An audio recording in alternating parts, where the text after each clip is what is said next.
Be prepared to enter a world stranger than you have ever imagined.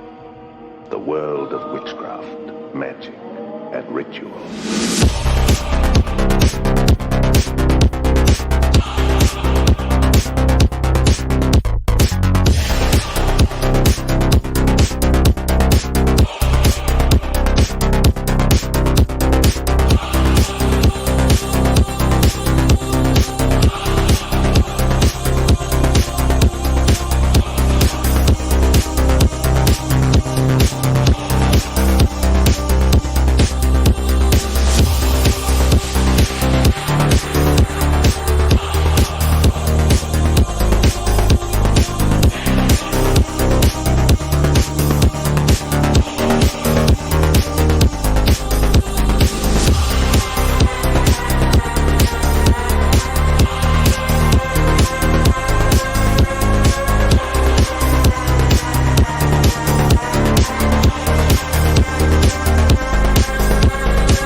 What is up, Twitch chat?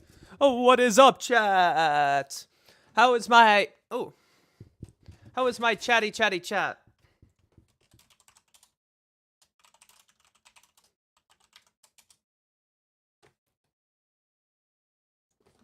How is everybody in chat doing? Are you having a good time?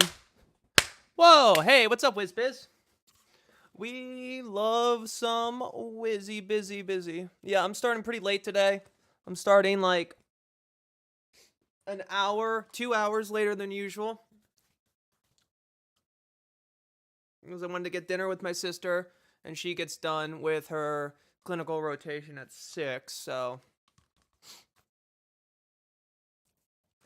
If it were a good morning, I'd be fishing. Well, howdy, comrade, clever name. Well, I hear that you love throwing that old reel out and dragging in a liberal. Well, howdy, powdy, partner. My dearest clever name. What's up, chat? You're good? Aaron soon. Wiz, listen, man. If you wanna get serious, bruh, you need to no errands. 100% of your time is spent in chat. You cannot have a life. No way. All right, let's make the new goal. Dailies. You hurt your side from working out? Oh, I'm sorry, clever. I know. I'm sorry. I'm a bad horse. I'm not excited that I have to start class again. The date must be in the future? There we go. Hey, Gravewax. What's up? Well, we be waxing on our grave. Okay, I just want to make sure that the sound's working here. So how's everyone doing? So let's start off with a fun story today.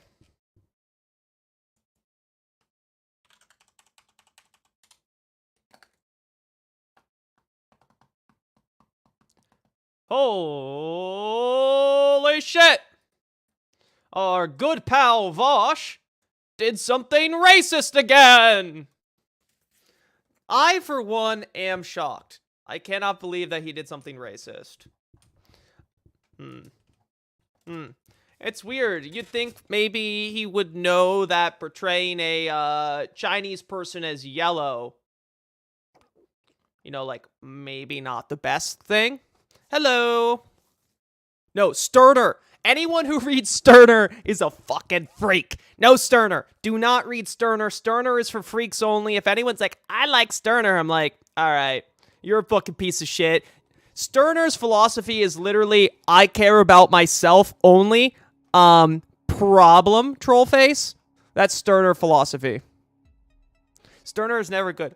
Planks. What's up, Blastoise? What's up, Master Blastoise? Sterner is fake, just like you. Hey, guys. Oh. Weird. Well, that didn't work. There we go. There we go. Huh. That seems a little not great, huh?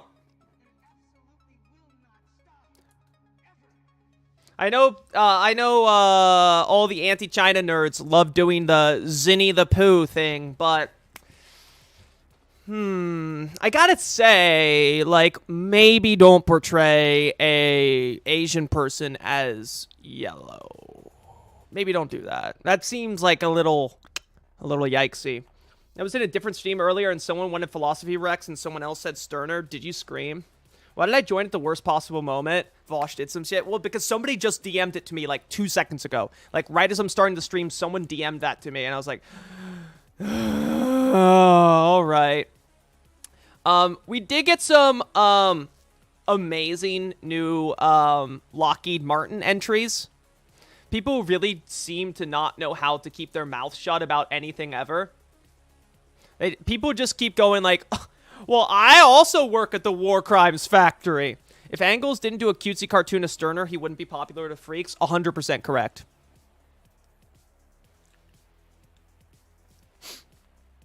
I feel like Sterner was a bit...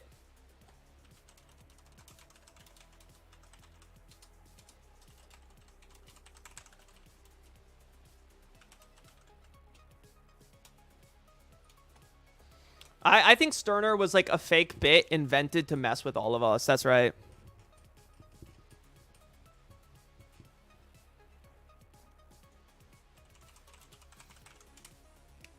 Sterner was a fiction. So yeah, guys, the creator, the writer, and director of Banshee Chapter will be coming on Monday. So I'm pretty stoked about that. If you haven't seen Banshee Chapter, you should watch it. It's great. Oh, that's right. I'm live streaming on YouTube right now too. I forgot that.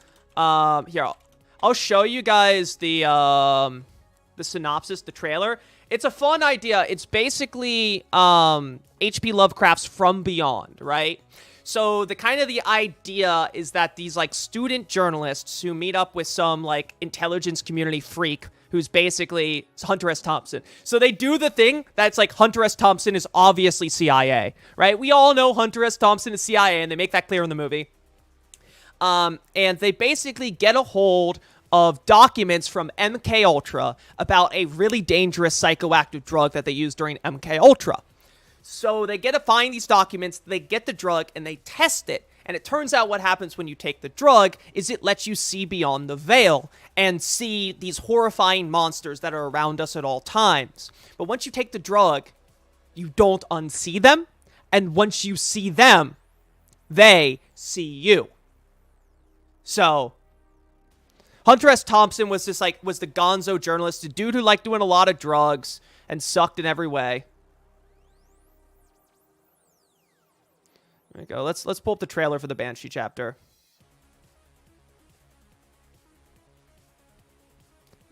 The guy's a communist, or at least was when he wrote this film. This little guy is 150 milligrams of specially enhanced dimethyltryptamine, DMT. Where'd you get it? Some friends in Colorado. There's the Hunter S. Thompson guy. Thousands of government-sponsored experiments did take place. Aren't you worried about the dangers of taking it? If this little chemistry experiment goes sideways, I want you to finish my book and dedicate it to me. It's so good. Like, it's really good for an indie horror movie, honestly. I watched it, like, 10 years ago, 5 years ago, like 8 years ago. I mean, it's, you know, it's an indie movie, right? But it's really good for an indie movie. Hey, Deusa! Deusa! Welcome in, Deusa heads. Thank you for the raid, Deusa. How was your stream? Hey, how was your stream? Let's do a little Chica dance. So we're just watching the trailer for Banshee chapter right now. What's up, guys? I am Famous Horse. I am a communist. Guys, go give Medusa a follow. We love Medusa. Anyways, we're watching the trailer for Banshee chapter. I'm gonna have the director and writer of Banshee chapter on Monday. Basically, it's an idea. The idea is it's H.P. Lovecraft's From Beyond. It's a horror movie about a CIA mind control experiment, right? MK Ultra. They get a hold of a drug from MK Ultra and do it, and it turns out that it's not the drug that's dangerous. It's what the drug lets you see.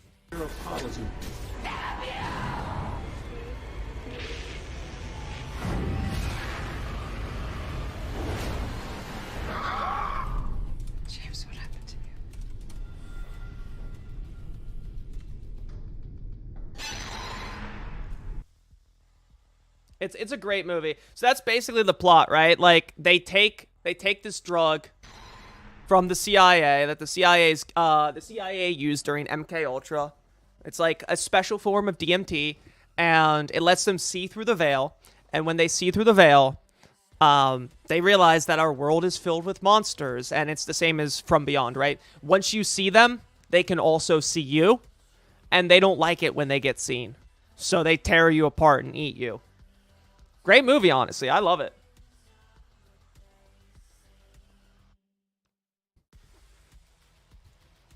It's pretty cool. Anyways, so yeah, we had this up. So yet another freak has taken a massive L. So honestly, the fucking Anna Mardal discourse is the gift that keeps on giving, because just one after another, these people just line up to be knocked down by being like, well, I worked at Lockheed, I worked at Raytheon, I worked at Blackwater, I invented the baby killer RX-9, and you don't see me being a bad leftist. The things in the dark aren't so bad. I have read excerpts of Peak Hall. Yeah, so I know about Peak Hall and Teak Hall. Anyways, though, dude, it's so funny. Like, why do these people keep doing this? Why? Just simply do not tweet. Like, why would you just, like, go and openly tweet, I work for Lockheed, I did this, I did that? So we've seen some good ones. There's also this.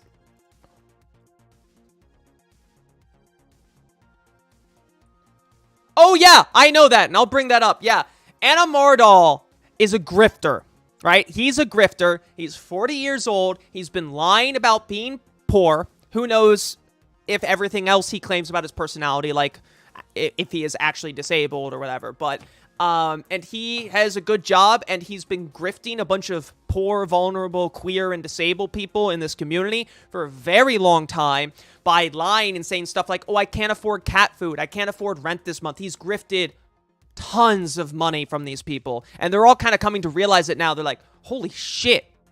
Like, he's stolen so much fucking money from us. There's, where did I post that tweet about it?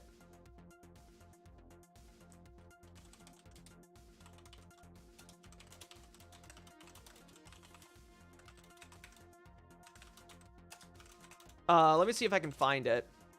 So there were some people from the community being like, oh my god, like, I gave him all this money. Like, I, like, have next to nothing. Like, I'm barely able to make it. And, you know, like, he asked me to help. And, you know, I wanted to help. So I donated money. And it's really fucked up. Like, Jesus Christ. Like, I wonder how much money he grifted from vulnerable, queer, and disabled people. Anyways, though, but it's really, just really wild that these people are defending. Oh, yeah. Yeah, the Shakesville stuff came up. God, why are everyone like this? Okay, so this person, 3 or 4 years ago, I worked for Lockheed. And then this person, we saw this one, but this one, this is insane. This is my worry. I'm also not going to shit on someone for working at Lockheed unless they were an arms dealer. I worked for a Catholic org run by a radical extremist whose wife firebombed an abortion clinic and whose janitor killed someone over abortion. Why would you tweet that? That makes you a bad person. The fact you worked there makes you a bad person. I'm sorry. You're a bad person. Wait, what?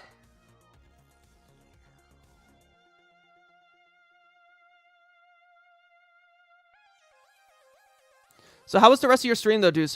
Wait. What? Okay.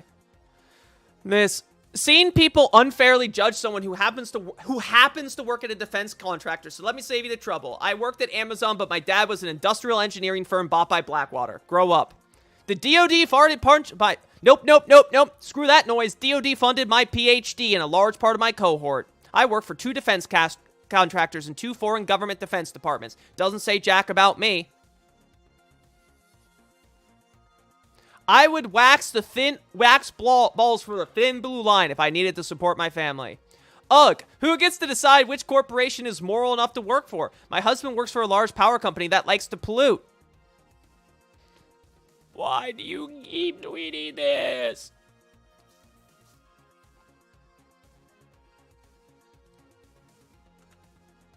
Yeah, so, Anna Mardal was a Shakesville contributor, right?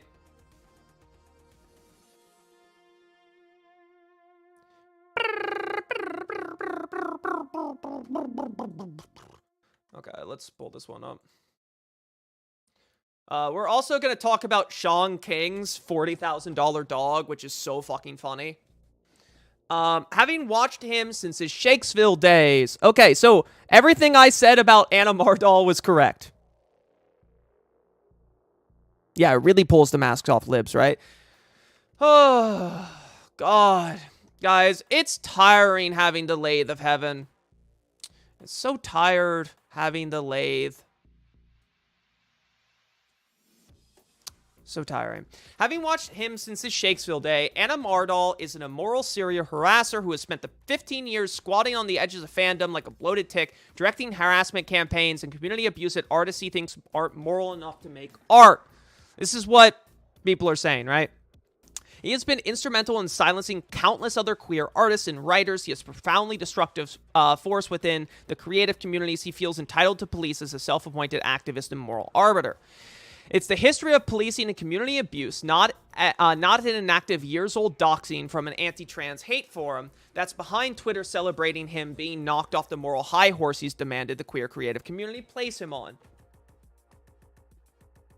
Wait, the doxing was from years ago and someone found it? How many queer artists has Mardal attempted to take out, intimidate, or demand they pull their books or games? Boyfriend Dungeon devs, Isabel Fall, Sandra Newman, who like Fall, he tried to run out of the queer community, suggesting she was not non-binary but a TERF, because like Falls, Newman's prose did not sound non-binary enough to him. Finding out that the blood in the tick metaphor was literal war profiteering blood money was icing on the cake. This is someone who concealed their tech job to solicit money for rent from their fan base of impoverished queer and trans people, almost all younger and poorer. Someone who managed to manipulate a community of mostly impoverished young queer and trans creatives into treating him not as a 40-year-old tech worker, but as an adult boy, to handle him with the care you would a small child at the pain of social shaming or ableism. I wouldn't even have to go into the fucked up, deeply ableist anti-intellectualism of the many variants on autistic ADHD people can't read, or the insinuations that literary analysis or using literary devices was morally suspect and probably transphobic. Jesus Christ, man. Yeah, right? Why would you put, hey, I work for, like, a Catholic terror group, basically. Why would you put that on Twitter, right? I really don't understand the mind of these people. Like, why would you ever tweet that? Ever! In a million years! I simply would not. I would die before I admitted that. Making him a proponent of extreme fundamentalism to suggest that not only should you not read the wrong books to be closer, but all reading is suspicious. Twitter made Mardal into the main character 2 days ago because he has an almost unimaginably successful online career of squashing queer artists in the genres he wished he had ever been worthy of publishing in. Get his fucking ass! Because they are sick of being manipulated into a copy-pasted evangelical Bible study hierarchy, sick of being afraid to create, withdrawing the ire of 50k people ready to bully them, or call Karen to their publisher, or accuse their voice actors of IRL crimes. Doing this to the queer community on the scale and length of time Mardal has is morally grotesque. Crowdfunding from broke queer teenagers for rent and toys when you have a tech job and live in a 4-bedroom is morally grotesque. Hear, hear. More on the abusive cult-style crowdfunding from this article about Shakespeare, of which Mardal was the second in command, including site practices like telling single moms with $5 in the bank, every little bit helps. Anyway, I really don't wish any harm on Mardal as a human being. I hope he and his partner have a successful move out of Texas and the sale of that house goes smoothly. I wish him the same protection I do to all queer and trans people in these dark times. But I don't want him ever to have the kind of pull in the queer lit community he spent the past decade enjoying and abusing. Hell yeah. So much talk and not a scrap of evidence. As usual, I'm looking for proof behind these accusations, and yet it never seems to be anywhere.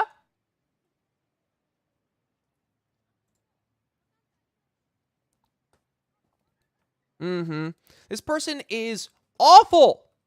Awful. Just like a fucking parasite, just preying off the entire, like, queer community, like, all these vulnerable people. And Mardal is just going, just sucking all the marrow out of their fucking bones. Like, truly sick shit. Like, I don't understand how you can be that fucking soulless.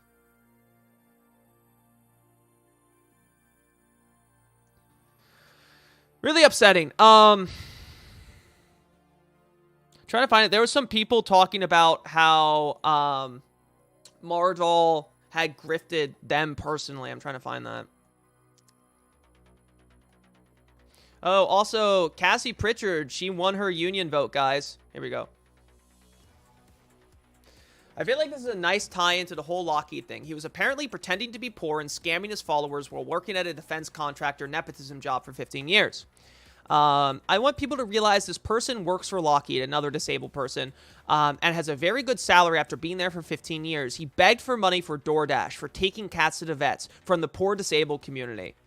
That's the thing that got to me most. Like, I've seen him say so many times that Patreon and donations were his only source of income. It is fucking disgusting. It's not just a war profiteer pretending they're not waist deep in blood. If it was just that, that'd be bad enough, right? No, it's even worse. It's a war profiteer pretending they are an innocent small being and then demanding, begging that their community of mostly poor, disabled, and queer people give them money, right? Say, give me money to survive. Give me money. I can't pay my bills. I can't afford food. I can't take my cat to the vet. I can't afford cat food. Please donate, right? And they are doing irreparable damage to all the people out there who are actually desperate and actually need help, because every time a scammer and grifter like this gets blown, it makes it that much harder for people who actually need help to donate or to get funds raised, right? Because everyone's gonna be like, well, what if this is just another scam? There's no ethical consumption under capitalism, not there's no ethics under capitalism. Right. People use this as an excuse to do more harm than necessary, right? Yeah, right? He works for fucking Lockheed. But the defenses from people has truly been, like, mind-blowing. Absolutely mind-blowing. Like, bruh. What? I'm working now, but I've been really poor. I mean, like, when I got my last job, I'm unemployed now. This is my job. But, like, when I got my previous job, I had been so poor for so long that, like, granted, you know, like, if I ever needed food, my family would give me $50 or something, right? Like, I was never on the verge of starvation.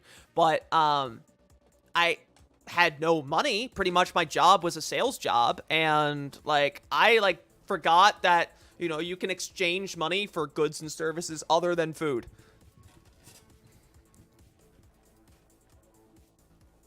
Where is this one? Oh, yeah, this tweet. Another fucking banger. Imagine going this hard to defend the nepotism war criminal. But they're making literal bombs. You're implying the IRS doesn't destroy lives. That the DMV isn't a tool of imperialist oppression that causes death. What? I don't think the DMV is a tool of imperialist oppression, actually. How about health insurance companies, hospitals, Tesla, gas station owners, climate change and all? Yeah, okay. But, sure. Almost all those things are involved in bad things, but they aren't directly killing people. The point of a gas station is not to directly murder people. Okay, health insurance companies, okay, yes, their job is to directly murder people. Okay, you got me on that one. The DMV? Yeah, the DMV is just as morally bankrupt as making bombs to kill people in the third world. Yes, it is. Not great. Oh, okay. So what's this? Well, I want to read the Shakespeare stuff, but I'm short on time.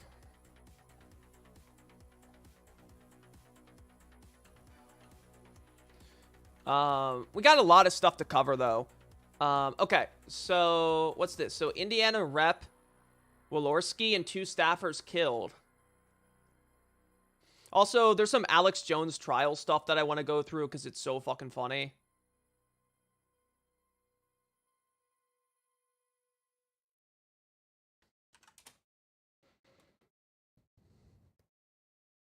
Yeah, Anubis is not going to weigh you favorably, huh?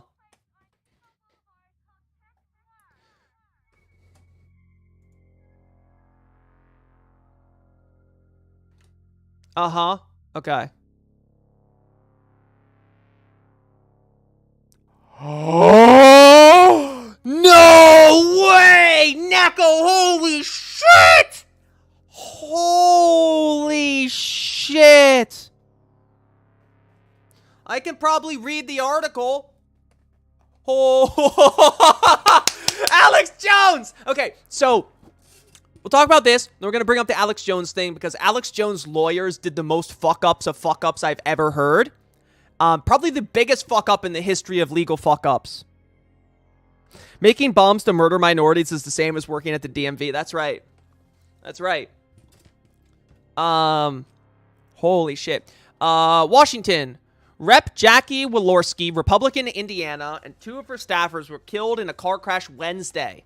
Get wrecked. House Minority Leader Kevin McCarthy first confirmed her death in a tweet earlier today. He said he spoke to her husband, Dean Sweetheart, and was who was informed of her death by the sheriff's office this afternoon. This is devastating, he said. Jackie was a dear friend, trusted advisor, and the embodiment of integrity who achieved admiration and respect of all of her colleagues. Big doubt. Okay. Walorski District Director Zachary Potts and her communications director also died in the collision. Their deaths were confirmed by the sheriff's office. A northbound passenger car traveled left of center and collided head-on. The driver of the car was also killed, so just everyone died. So who is this person? I'm assuming she was a real fucking ghoul because she was a Republican rep from Indiana.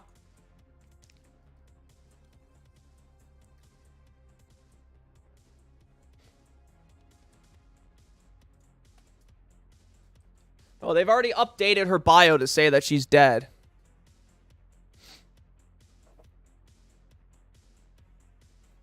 She voted against the certification of the U.S. election. That's pretty much all we have to see about her. Just a mid-level ghoul. Alex Jones' lawyers are so bad, dude. They fucked up so unbelievably badly. Like, okay, so one of the incidents, Neko just sent me something absolutely insane. Like, if this is real, Alex Jones is not only losing this lawsuit, but going to jail for a very long time. So, okay, so at some point during this trial, right, earlier today, so it turns out Alex Jones's lawyers made a little, what we would call in the business, a fucky-wucky, right, a fucky-wucky. So, they seemed to have, so the lawyer representing the Sandy Hook parents requested that Alex Jones turn over relevant electronic communications, right? They basically asked Alex Jones to turn over text messages, any text messages or electronic communications related to Sandy Hook. Now, apparently in his deposition, he said that he had never sent any text messages about Sandy Hook, right? That's what he said in his deposition. So the lawyers are asked to send over any text messages, and instead, they accidentally send over a cloned copy of his entire phone. They send over the whole phone, all of his text messages, everything, right? And then the other lawyers contact his lawyers and basically go, hey, you guys fucked up. Like, here, you've got like 4 days to get back to us and tell us some of this is privileged information, or we're going to have access to all of it, and we'll be able to use all of it in trial, right? So they basically say, hey, guys, you fucked up. You got a couple days. Like, are you sure you want us to have all this? And Alex Jones's lawyers just ignore them, right? They just fucking ignore them. So a couple days pass, boom. All of that is admittable. Oh, yeah, you saw this earlier? Mm-hmm. It is something to do with pizza. Yeah, he's super fucked. Yeah, right. So this was during Discovery, right? Like, it was a part of Discovery, and they're like, hey, we want, every text or email that has to do with Sandy Hook. Oh, he said in the deposition, well, there's no such thing. We don't have any of that, right? Well, anyways, so this is the moment where he realizes that this happened because he doesn't even know this happened. And his lawyers didn't tell him it happened. So you did get my text messages. And it said you didn't. Nice trick. Yes, Mr. Jones. Oh. Indeed. You didn't Okay, give this Alan. text message to me. You don't know where this came from. Do you know where I got this? No. Mr. Jones, did you know that 12 days ago, your attorneys messed up and sent me an entire digital copy of your entire cell phone with every text? Wait. So they said they had nothing, right? Okay. Then 12 days ago, they accidentally sent the entire phone contents, which they said they didn't have. Basically, they have 10 days. Okay, right. So I knew they had time to claim privilege, and they didn't do so, which, like, double incompetence, right? Accidentally sending all that, bad. So they said in Discovery there was nothing there. And then they accidentally sent all of it over, and then they have 10 days to claim privilege, so it's not admitted, and they can't even do that. Text message you've sent for the past 2 years, and when informed, did 2 not years. take any steps to identify it as privileged or protected in any way. And as of 2 days ago, it fell free and clear into my possession. And that is how I know you lied to me when you said you didn't have text messages about Sandy Hook. Did you know that? I told you the truth. This is your Perry Mason moment. I gave them my phone, and then Mr. Jones, you need to answer the question. No, Mr. Jones, you need... Mr. Jones, look how tired of his shit she is. Mr. Jones, you need to answer the question. This is so fucking funny. I see, you're proving I told the truth. This is my Perry Mason moment. No, I didn't know this happened. But I mean, I told you I gave him the phone over. Just And answer you the said, question. you said Just answer in the your question. deposition, you searched your phone. You said you pulled down the text, did the search function for Sandy Hook. That's what you said, Mr. Jones, correct? And I had several different phones with this number, but I did, yeah. Well, of course. I mean, that's why you got it. No, Mr. Jones. He's That's trying. not why I have. He's trying My hard. lawyer sent it to you, but I'm hiding it. Okay.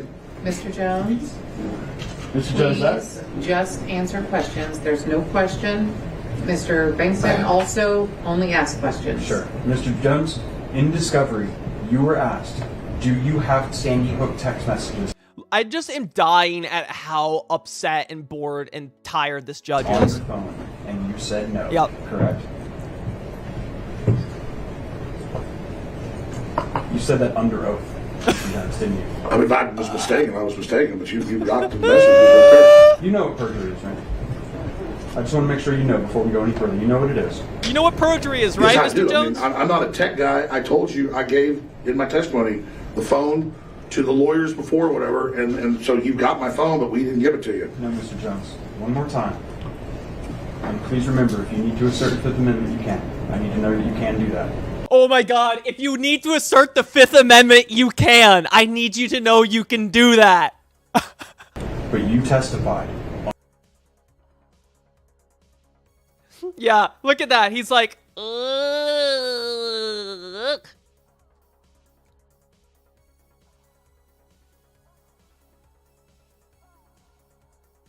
Oh my god. Oh my god. I have never seen anyone get that fucked. Also, they shared medical records which relate to the case in Connecticut, which are super incriminating. It's also illegal to share that info, so the lawyers are in big trouble. Holy shit, CG. I'm not a tech guy. Does anyone have more condemning clips from this? Hold on, let's see if there's more. Holy shit, my man is fucked. Also, the whole thing where it came out, he was making, $500,000 or like $1 million a day nearly. So you did get my text messages. Here, right here, this section when he looks at the lawyer. Your entire cell phone with every text message you've sent for the past 2 years, and when informed, did not take any. Look at his lawyer. He's just like, huh. Fuck, I did do that, huh? And that is, and as of 2 days ago, it fell free and clear into my possession, and that is how I know you lied to. Dude, his lawyer's just like, huh. Fuck. There was some great hot mic pickup shortly after this. Oh, really? Can you link that to me? Why does he need to know he can invoke the Fifth Amendment? He does need to know that. You may not say to this jury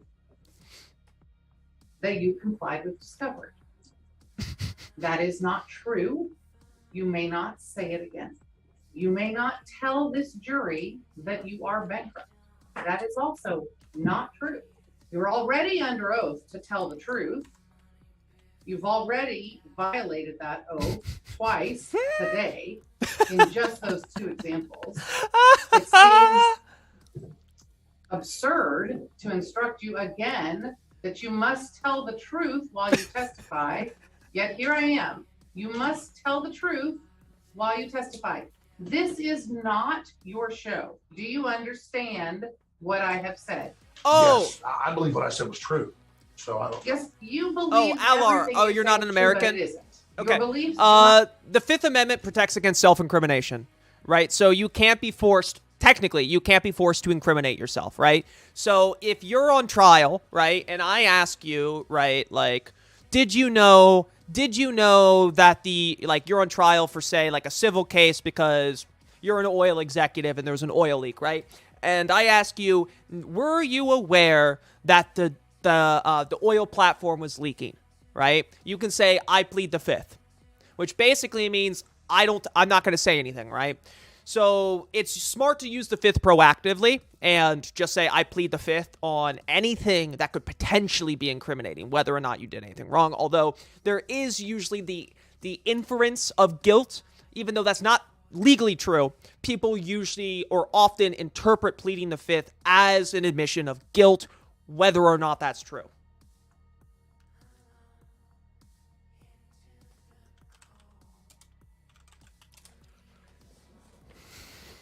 Yeah, you're invoking your right to remain silent, basically. That's basically it. Yeah, you're invoking your right against self-incrimination, your right to remain silent. You're basically saying, I'm not going to say shit, right? Like, mouth shut.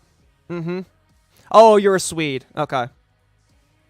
So that's what it means by the Fifth Amendment. And that's right, Night Thought. If you enjoyed the show, follows are, in fact, free.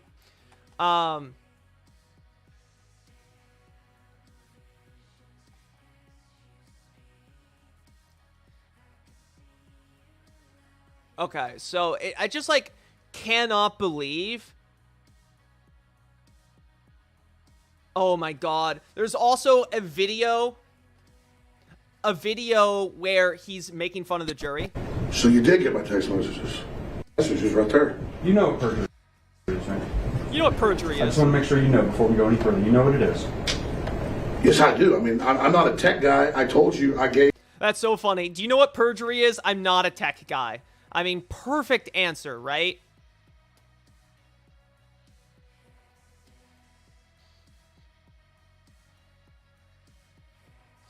Like, I just don't understand how they could have accidentally sent over. I don't understand how they could have accidentally sent over all of his info. Oh, God. So this is the hot mic. Tells Alex Jones to shut his mouth.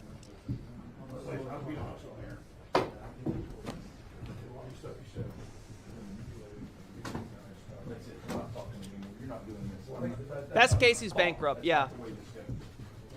Yeah, it is more complex.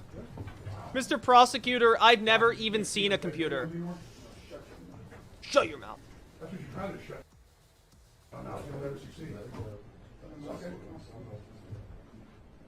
Amazing. Telling his lawyer to shut his mouth. So, all right. So Alex Jones's lawyer accidentally leaked years of email, InfoWars financial documents. How? So they leaked his phone and all of his texts and all of his emails. So they have accidentally sent over the entire contents of Alex Jones' phone to the lawyers in the defamation trial. Mark Bankston, a lawyer for the parents of one of the children killed in the Sandy Hook massacre, are suing Jones, said that 12 days ago, Jones' attorney messed up and sent me a digital copy of every text and email. After he told the Sandy Hook parents' legal team they had access to years of texts and emails, he asked Jones, do you know what perjury is? Bankston did not respond to a request for comment. An inquiry from InfoWars was not returned. Parents of Sandy Hook are suing him for $150 million in damages after he claimed it was a synthetic and a false flag shooting. Jones has since apologized, claiming that he had not personally published nor signed off on Sandy Hook conspiracy theories. Now, new text revealed by Bankston that he appeared to show him signing off on more Sandy Hook conspiracy theories 5 years after the tragedy. They also revealed his long-hidden finances. Bankston outlined several days in 2018 in which InfoWars made over $800,000 a day. Jones did not dispute the veracity of the emails or the dollar, but claimed that they were their higher profit days during CPAC. Now, I totally believe him that those were their higher profit days. Going to head to bed. I was going to head to bed, and this got way amusing. Nice work all the way around, Jones and his team. Right? It had to be an image. It had to be like an iCloud, like an image of the phone. That's what I thought, right? That they imaged the phone, and that was all the emails, everything on the phone, like a ROM copy or whatever of the whole phone. They send that over. But it seems like well, it seems like his finances and perjury may be the least of his troubles because, let's just say child abuse images were found in the document sent over. Yep, that's what I'm about to talk about, Katrina.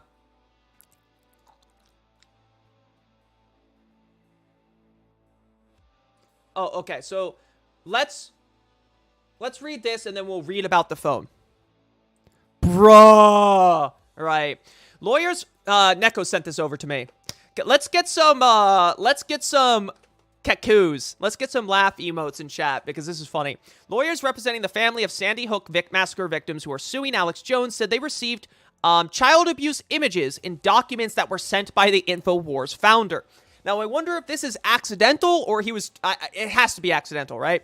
Consultants working with the lawyers discovered the images in documents that were requested in April. A lawyer representing the families immediately alerted the FBI. The FBI advised counsel that its review located numerous additional illegal images which had apparently been sent to InfoWars' email address. Oh, okay. Oh, okay. All right. Well, that could mean that just people were trolling him by emailing him child abuse images. If they were sent to the InfoWars address, but still not legal.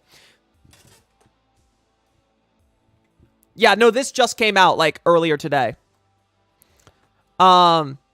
Yes, yeah. So it sounds like they were sent to him, so he might be able to get off the hook on it. But the fact that they weren't deleted and that he sent them to someone else, yeah. So during a segment on InfoWars last week, Jones' lawyer Norm Pattis said the FBI cleared Jones after an inquiry found there was no suggestion that anyone here wanted that material, looked at it, or knew about it. So he may get away on this one. Any suggestion that anyone on InfoWars knew CP was embedded in the emails is risible, he said. The FBI did not respond to a request for comment. Jones did not immediately respond to a request for comment Monday, but InfoWars has described the emails as a malware attack attempting to embed CP on his servers.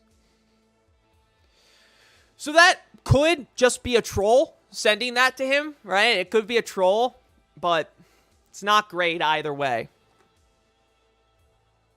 Yeah, so the phone image has been sent to the FBI. Gotta go. We'll catch you later. So this is about the phone. This is about the whole thing. Wow.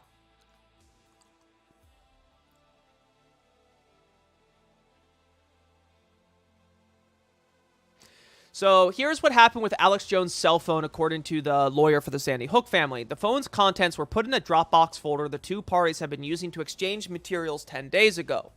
Bankston said he did not believe the phone was placed intentionally, and he told me he notified Raynol and his co-counsel, who under Texas law had 10 days to respond, that they were transmitted in air.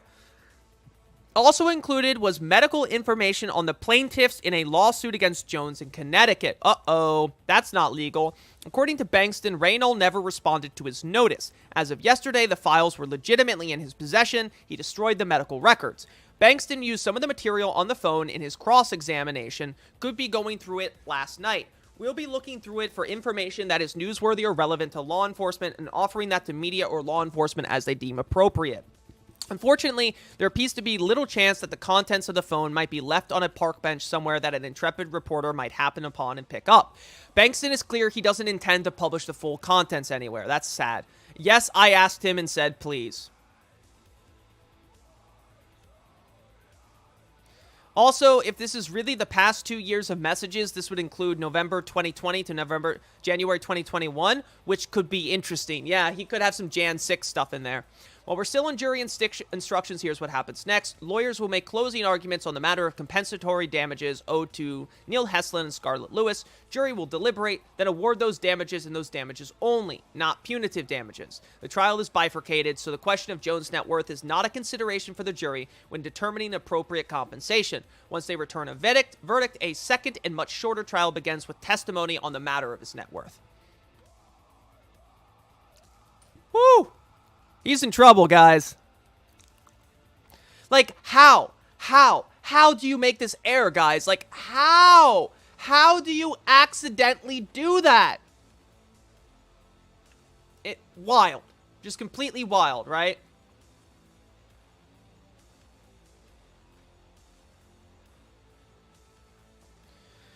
Mr. Jones is in trouble.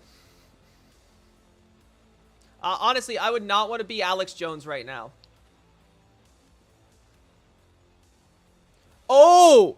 Oh, God. The January 6th committee has sent a request to Bankston for copies of Alex Jones' emails relating to January 6th. Oh. Oh, boy. He's in trouble. He's in trouble.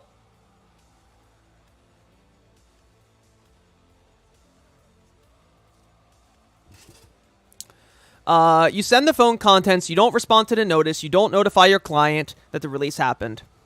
Yeah. Yeah, no, exactly, CG. Like, so what sounds like that happened is they had an image of the phone, right? They imaged his phone, and for whatever reason, they accidentally, or maybe they just really fucking hate Jones. It would not surprise me if they fucking hate Jones because he's such an asshole, and they just tanked him intentionally. Although, this was going to ruin their reputation, right? I don't see how this lawyer is going to be able to operate after this if he's known as the lawyer that accidentally leaked the entire contents of his client's phone and then did not respond to request during the snapback period. And yeah. You got an Applebee's on... I got an Applebee's ad on your channel. Should I be concerned? What's up, Arun? Yeah, you should. Wow. Like, how do you give the fucking adversary, how do you give your adversary in court the access to everything, all of your files, and even if there was, like, you know, nothing bad in there, he gave him files that proved he committed perjury. He contacts him and says, hey, this seems like a mistake. You have 10 days to say that this is privileged information, it was sent in error, or I get all of this. And then they don't fucking respond. And then they don't tell Jones it happens. And they let Jones get ambushed on the stand when he says, I know you're lying. I have all of your emails and texts. Your lawyer sent them to me. You committed perjury. You got a Crunchberries ad? What's up, spaceman? Crunchitize me, Captain. That's what Alex Jones is going to be saying as he gets fed into the meat grinder.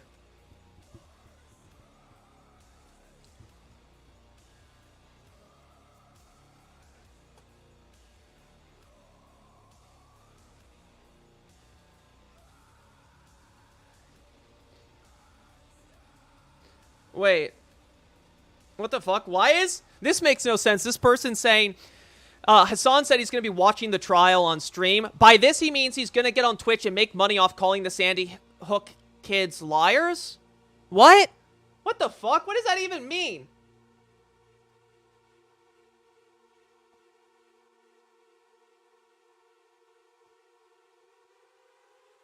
What? What?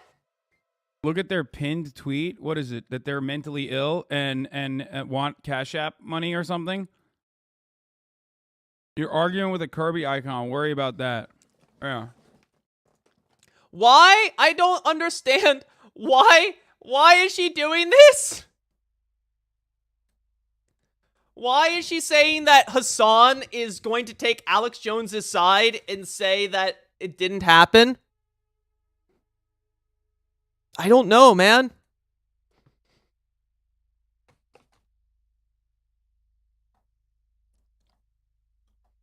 Okay, so I wanted to talk about this. So, Sean King is back in the news.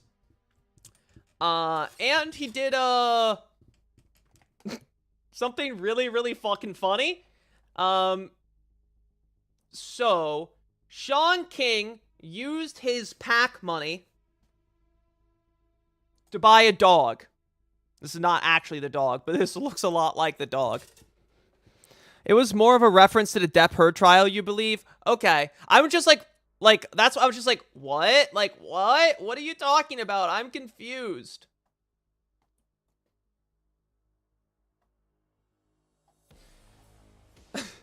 So Sean King took $40,000 from his PAC and used it to purchase a dog. How do you spend $40,000 on a dog? How do you do that? King's post, which is no longer accessible, says Mars would serve double duty, providing alertness and protection as a family pet. Another since-deleted post on Potero's Instagram page earlier this month showed the dog at the American Kennel Club competition where it won Best in Show.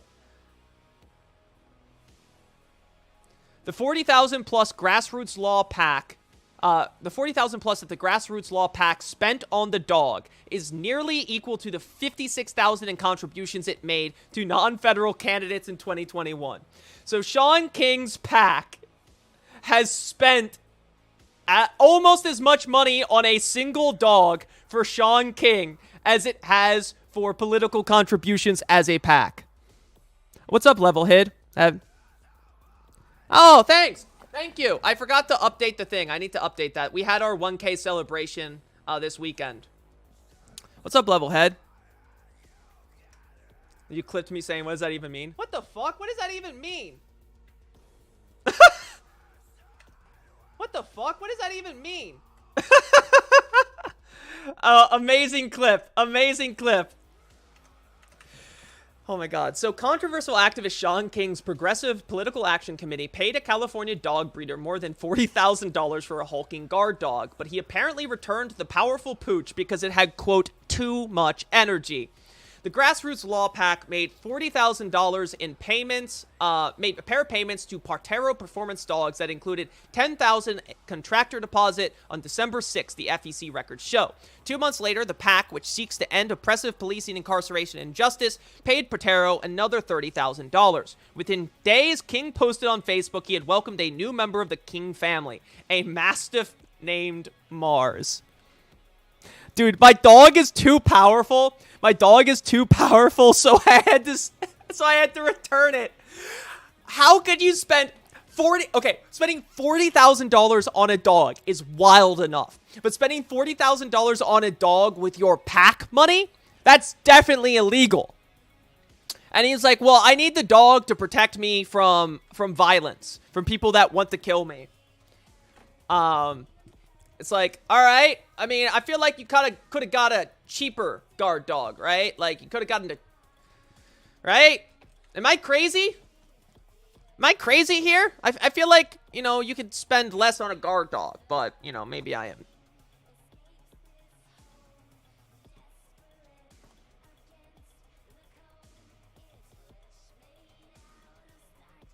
This song's so good. Every time I catch this song playing, it's so good.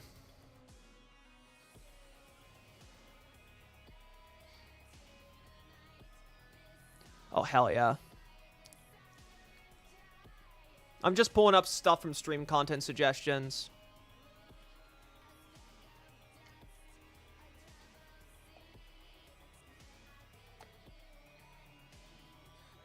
Let's look at some funny stuff, because we're gonna be transitioning to the video period of the stream as I do WoW for a couple hours here. What's up, Green Barrel? Pouring water into my keyboard to share with chat. So Sean King was a activist who made his bones during the Black Lives Matter movement. He was pretty popular for a while because he had a lot of good takes, but it quickly became clear that he was a grifter, and he's kind of fallen out of favor. This is why Sean blocked me on Twitter. Poor puppy. Get a guard dog as a puppy. Like, I just can't imagine spending that much money on a dog. Poster Lugan approaches the forum Something Awful with a childhood memory of a pair of Hulk Hogan endorsed meat shoes that contain a sliding drawer you put beef jerky into to keep it warm. Upon finding out that no such product ever existed, they bring it into existence themselves. This diagram meat. Oh, Something Awful was so fun. Somebody tag Freak Museum. Big Structural Bailey set the legal precedent for using a dog as a campaign device. I love having Big Structural Baileys. Keep it warm and tenderize it. I love, guys, don't you love after taking a long sweaty jog in your Hulk Hogan meat shoes to be able to reach down, open the warming drawer, and pull out your nice, delicious piece of warmed beef jerky?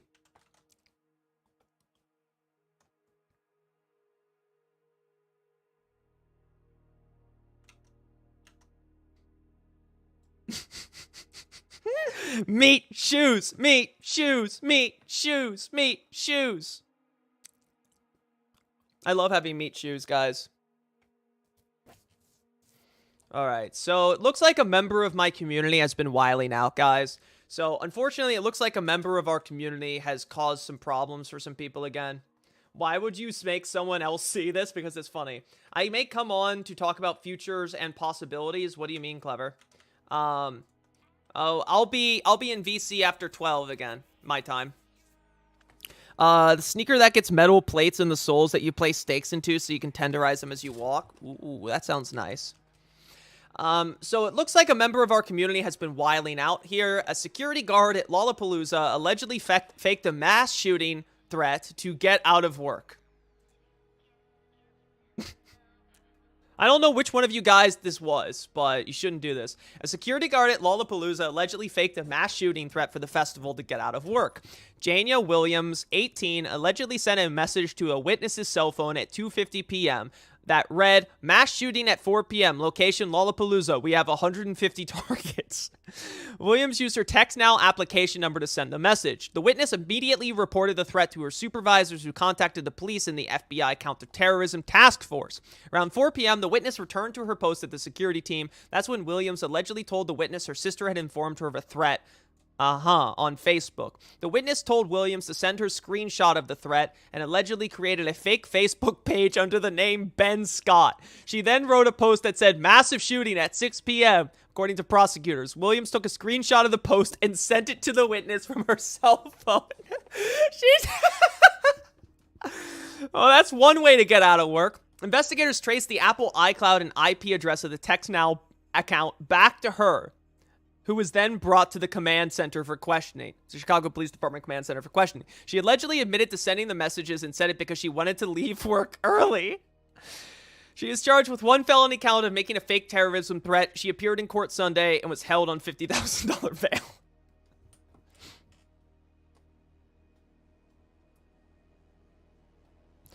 Yeah, extremely funny methods of getting out of work is one of the core tenets of the Church of Horse.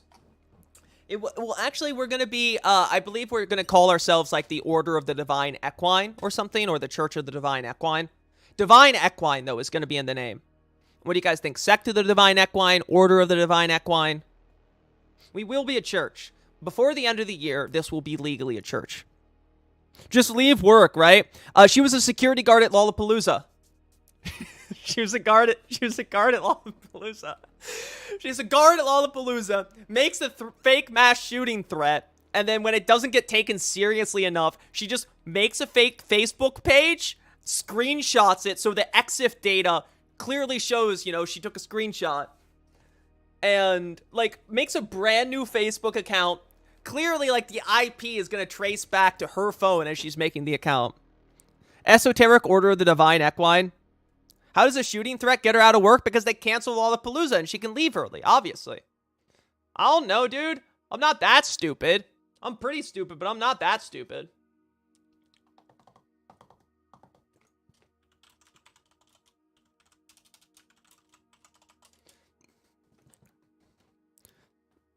Oatsmouth. Take over a small Midwest town called Oatsmouth. Oh, that would be pretty fun. I love legally being a church.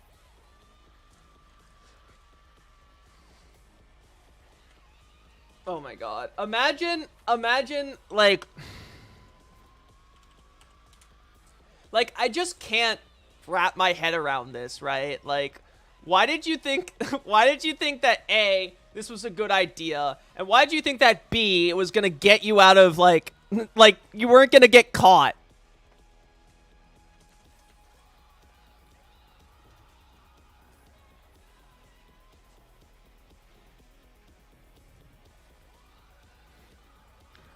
Like, my mind is literally blown. Like, I cannot believe someone was this fucking stupid. But, hey, you know, we all make mistakes, right? Just fake an injury, Divine Equine 2, Horse Church. Yeah, right? Like, you'd think, like, I don't know what she was thinking. I mean, she's also 18, right? So, brain's not fully cooked. She's like, this seems like a good idea.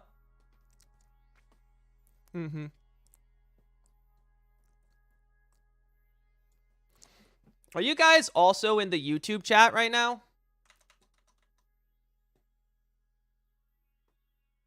No, no one said anything in the YouTube chat. Only one watching on YouTube, and it's me. Oh, yes, that's right, Levelhead. Oh, I'm glad to see you got a sub. Oh my god, dude. Shit, everything's so stupid. Hold on. I'm gonna go pee, and then we got a story about Indiana, because they are trying to pass a total abortion ban. Then we will switch to more fun stuff for the next couple hours while I play WoW in the background. We also have this really funny video I'll play in a few.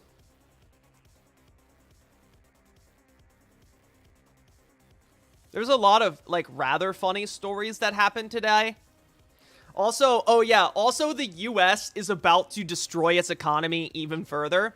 Which, like, man, you gotta love the United States' dedication to tanking its own economy to get back at China.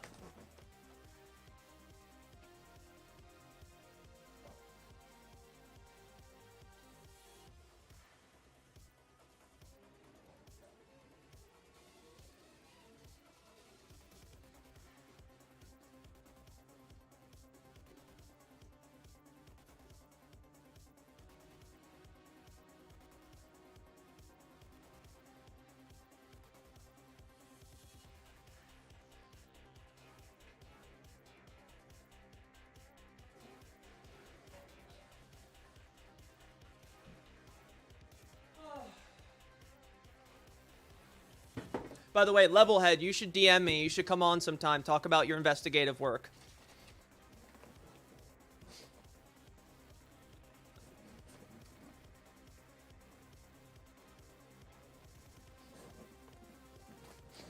So, yeah, the Justice Department is suing Indiana or Idaho. God. So, Indiana is doing a near total abortion ban right now. And Idaho has also done a near total abortion ban. Jesus Christ, man. Oh, it's the fucking Washington Post.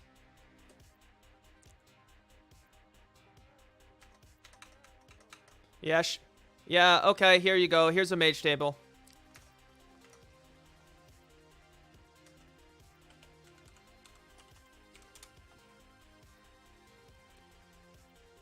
Is this gonna get around the paywall? Damn it! Damn it! I fucking hate the paywalls. Yeah, sorry. I'm still streaming just Open Trade. Sorry, my WoW guild's asking me shit.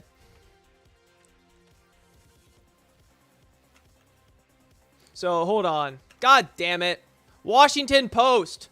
I hate when the Washington Post makes me pay. Alright, so we'll look at the Indiana one then, because I can't pull up the Washington Post article. God damn it, Washington Post! I don't care if democracy dies in darkness. I'm not paying you idiots anything. Okay, cool. Hey, oh, I need to set a new one for YouTube. I really don't upload videos a lot. I need to, because I have tons of interviews. I just need to edit, put an intro on, and upload. Going back years. Anyways, Washington. An Indiana bill that would ban abortion at all stages of pregnancy with limited exceptions is headed for debate in the state full House of Representatives this week after clearing a key committee. Great! That's so good. The GOP-authored legislation passed the Indiana House Committee of Courts and Criminal Code with an 8-5 vote following hours of testimony. I'm sure they brought in all the dumbest schools. They brought in, like, one woman who's like, I had an abortion and then I died. And they're like, oh, God, that's so sad. Like, the Ohio anti-trans bill when they brought in a bunch of, like, anti-trans grifters. The committee vote fell nearly on party lines, with Republican Rep. Cindy Zimke siding with the Democrats to oppose the measure. The version of the legislation that passed the state Senate over the weekend, great. Senate Bill 1 provides exceptions only for rape, incest, or when the life of the mother is at risk. Indiana presently allows for abortions up to 20 weeks. If the bill receives enough votes Thursday, it will move to the third reading Friday before a final vote is expected to be taken on the bill. Several amendments were discussed Tuesday, including changes to the language on abortion and abortion clinics and a push to delay its effective start date from September 1st to November 1st, and just almost going into effect immediately. Indiana and West Virginia recently convened special sessions to consider restrictions on abortion ever since the overturn of Roe v. Wade. Discussion of the legislation in the state Senate on Saturday was fiery and emotional. State Senate President Suzanne Crouch, a Republican, threatened to clear the gallery more than once following outbursts from inside the session and protests outside. Yeah, no shit, because you guys are trying to do something fucking horrible. That's my horse. What's up? Gonna have to get a die? Yeah. God damn. CNN affiliate WRTV filmed a large number of protesters chanting opposition to the bill. Some held signs saying "My body, my choice," and abortion bans replace freedom with force. True and true. The bill ultimately cleared the Senate with a 26-20 vote after 4 hours of debate. Jesus Christ. Wow.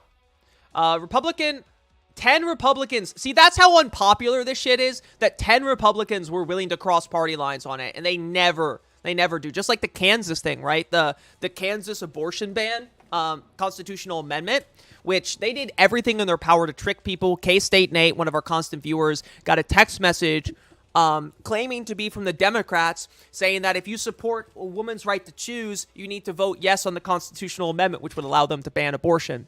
All the guys I play WoW with, most of them are Republicans, most of them live in Kansas, and all of them voted no because they wanted to keep abortion legal. So it's one of the few things where it seems like Republicans will actually ever move on.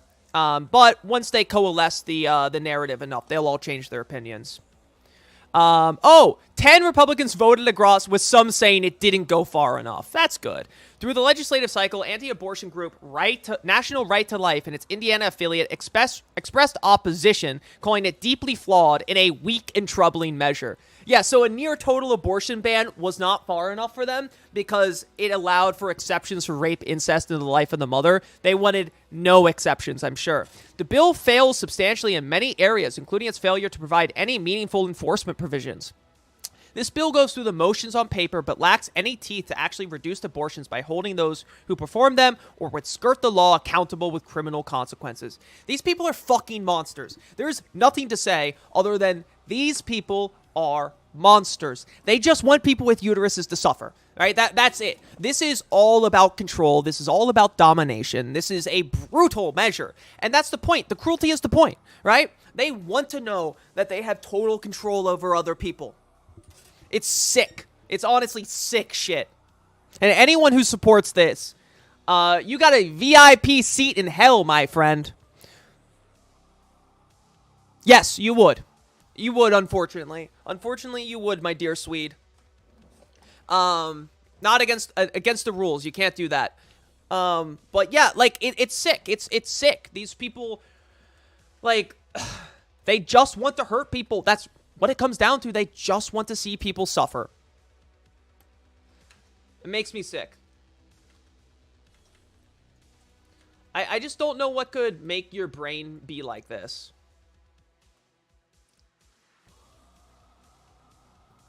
Let's see something funny here.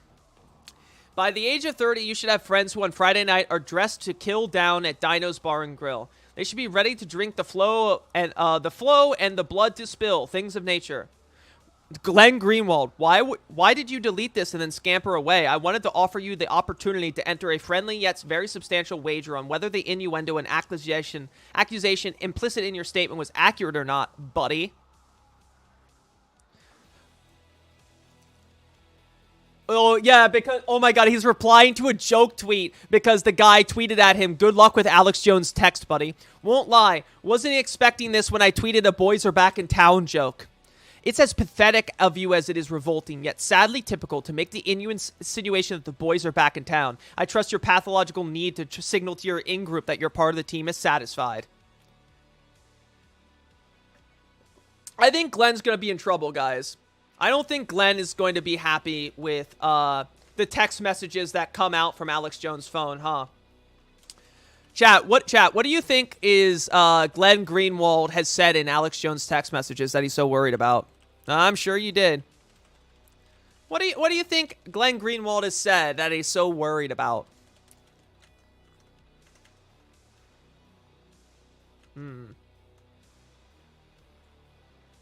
I wonder. It can't be good, right?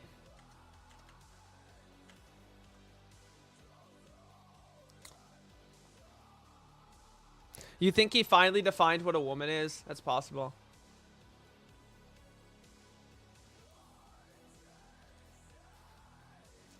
Wow, got her ass. Claims to be pro-life, dies. I really hope that everyone always responds to whenever one of the pro-life Republicans dies from something with claims to be pro-life yet dies. I love children in inappropriate ways. Honestly, I'm not gonna... No, I know Mr. Greenwald, good friend of the show, a close personal friend of mine. We've enjoyed many vacations together in Brazil. He's a very litigious man. He's a very litigious man. He takes his reputation as a world premiere journalist quite seriously. So I'm not going to say anything. But yeah, I wouldn't be surprised if there were some very naughty texts. Maybe those illegal emails Alex Jones received all came from a account registered to a Brazilian ISP.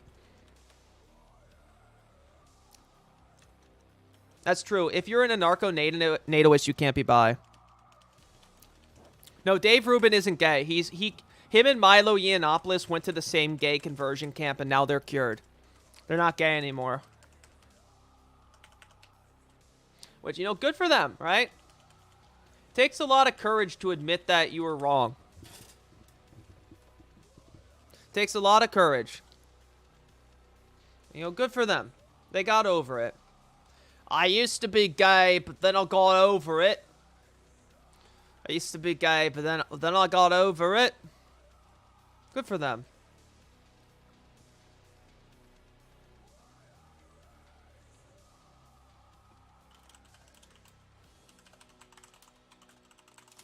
Oh my god. Now we have one person in the YouTube chat, and we know who it is. It's Shin. Amazing. We love Shin. We love you, Shin. The only person in my community with a Korean name. Is this a joke? Yeah, it's a joke. It's a joke. Like, it's really I mean, although Milo Yiannopoulos has claimed that he is no longer gay, right? He's been like, I'm no longer gay. I've been cured of my gayuality. And now he's and to prove that he's no longer gay, he has divorced his husband. They are now simply friends that live together and sleep in separate beds. And he is having sex with Marjorie Taylor Greene. So he's proved he's no longer gay by being the 15th congressional intern to sleep with Marjorie Taylor Greene.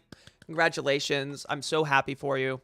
I mean, we really got a team between Marjorie Taylor Greene and Laura Boebert. Marjorie Taylor Greene just cucks her husband all the time. Laura Boebert is married to a registered sex offender who exposed himself to a group of underage girls when Laura was 17. Pretty cool that Laura married a man who started dating her when he was 25, when she was 16, and then he exposed himself to a group of young girls at a bowling alley. And that's just a thing that everyone knows and just doesn't really say much about. The conservative not gays. What's up, Bigger Wig? We're just hanging out right now. I'm still playing WoW. I'm playing WoW for a while. This is my Tuesday night WoW night, or Wednesday night WoW night. So we're going to be hanging out. We're going to be chatting. We're going to watching some videos. We're going to be chatting. When I'm done, Comrade Clevername's probably going to hop in and tell me some truth and facts and logic. Need to get your head straight, pal, because conservatives are all straight heads. That's so true. No, Ruben is gay, but it's just he's going to probably do the thing that like Milo Yiannopoulos, right? He was gay. And then now so Milo Yiannopoulos, right? He kind of had the whole thing where he may or may not have advocated child abuse. So he kind of fell off, right? And then he did the redemption arc where he claimed to no longer be gay. He claimed to be cured of his homosexuality. Cured, his words, not mine. And he started working for a Catholic organization called the Church Militant, right? Which is just, as you can guess, it's a militant Catholic organization, right? And then he went from working for the Church Militant selling Mary statues, so fucking funny, selling these Mary statues, to getting a job as a congressional intern with my good friend, Marjorie Taylor Greene. On the subject of Greenwald, real journals have imposter syndrome. He's too sure of himself. Fair.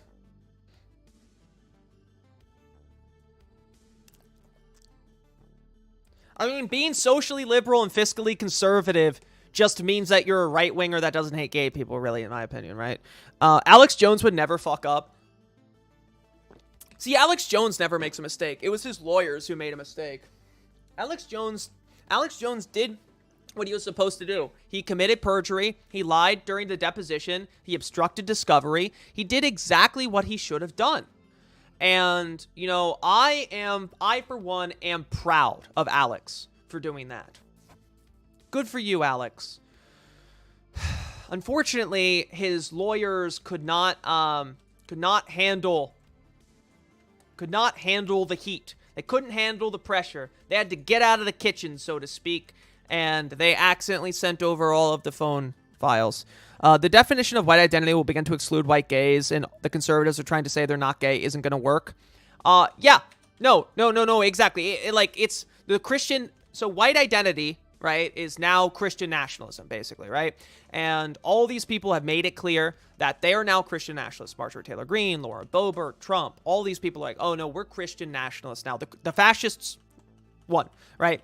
The open fascists, at least, took control of the party, basically, at this point, right?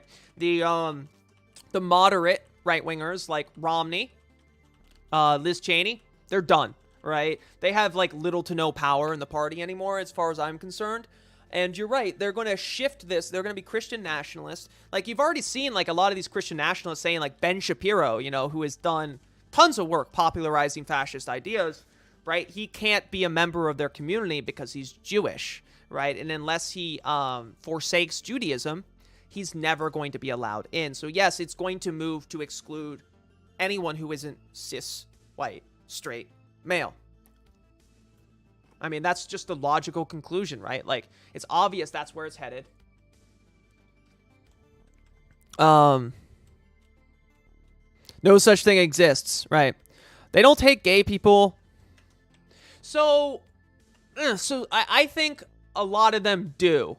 But most of them do. All of them do, right? But some of them are less hostile than others, right? Some of them are willing to tolerate their existence. Right? Gay people specifically. I didn't. They're willing to tolerate their existence, right? Some of them are just willing to tolerate that they exist. Others are not, right? And you're right that the ones who are willing to tolerate, right, they would be more than happy to sit idly by as others annihilate them, right? They are the people who are more than happy to sit back, stretch, get a nice iced tea, and sit on the porch while they watch a genocide unfold. So the idea of someone who's socially liberal and economically conservative, or someone who's economically conservative and socially conservative and economically liberal, those are both types of fascists or right-wing thought, right? Those are both types of reactionary thought, in my opinion. While it may be some distinguishment between their points, they ultimately all come to the same places. Party switches have happened before. This one is more of a reactionary leap. Yeah, no, totally. Like, right? Like, party switches happen. That's something that's happened historically throughout the United States. But what you have now is basically the harder right party, right? Because make no mistake, the Democrats are a right-wing party, right?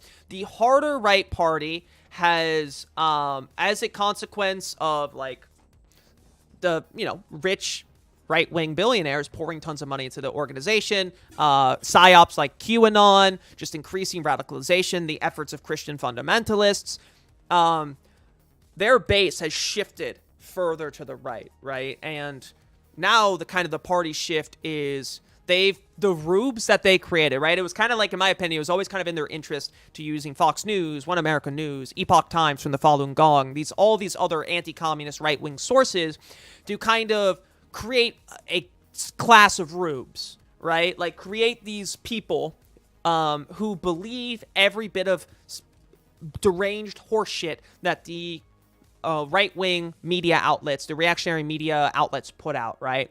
Keep them angry at all times. They'll just believe whatever they put out, right? But now, with Trump, now you have a situation where the rubes are in control. Now the people who believe this stuff are the ones running the show.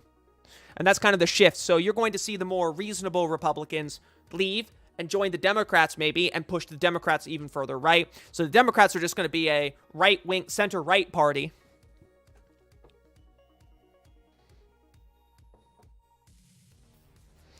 We have open fascists in the party, but imagine having an open exactly level head, right? You can be an open fascist like Matt Walsh, but you cannot be an open communist. If you are an open communist, you are excised. Nazism? That's fine. Communist? The fuck out of here, right? You will be blackballed and destroyed. We showed Idan a bit of the Falun Gong rabbit hole today. Hey, don't you fucking do that, dude. Don't you dare let Dan steal my bit, all right? I'm the Mooney guy. I'm the Falun Gong guy. I'm the anti-communist cult guy. You can't take this from me, man. I've got nothing else. I've got nothing else, Ross. That's me. That's my thing. I'm sorry. I'm okay. I'm okay. I'm sorry. I'm okay. Deep breath. We're good.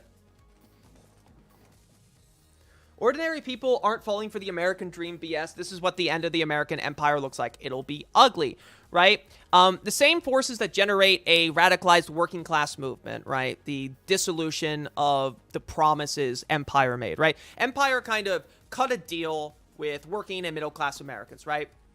You guys sit... Oh, you startled me. Yeah, that's your package. Say hi to the camera. So, hey! This is my sibling, just getting done with her clinical rotation. But yeah, basically, Capital Empire made a deal with the working and middle class saying, hey, you help us fund the war machine. You kind of look the other way on what we're doing, and we will give you some crumbs from the table, right? We'll give you some benefits. We'll give you some of the proceeds of imperialism, right? But that contract, the American Dream contract, fell apart once the Soviet Union was no longer there. I'm not yelling Frosty down, but, you know, they kind of had this deal, and without the Soviet Union to apply pressure to Capital anymore, you know, I have to do that. I would react if you gifted some subs, yeah. I suggested he connect with you. I'll react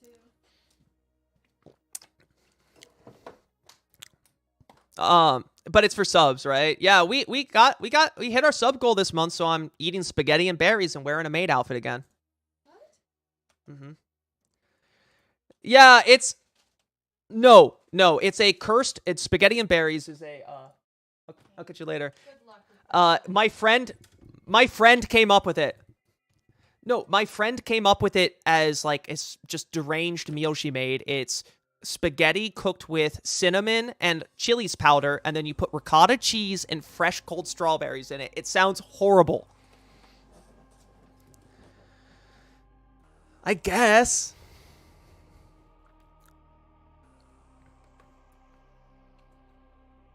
Well, it's not all... Okay, so it's not that it's all black and white. It's just that functional distinctions don't really matter as much, right? It's just that, like, shades of gray and distinctions don't matter that much because they either play into the status quo or they don't, right? So nuance exists. Distinctions exist. They just, Clever's being... But it's just that functionally, they have one of two roles, in my opinion.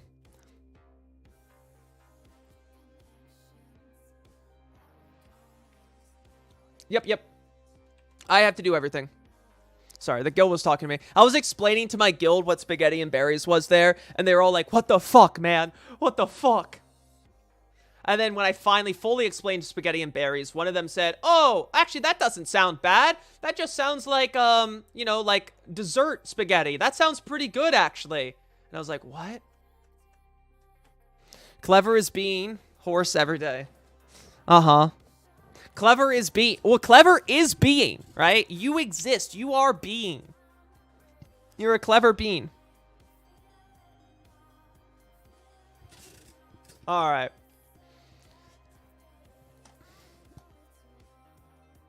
No, there's not, but effectively,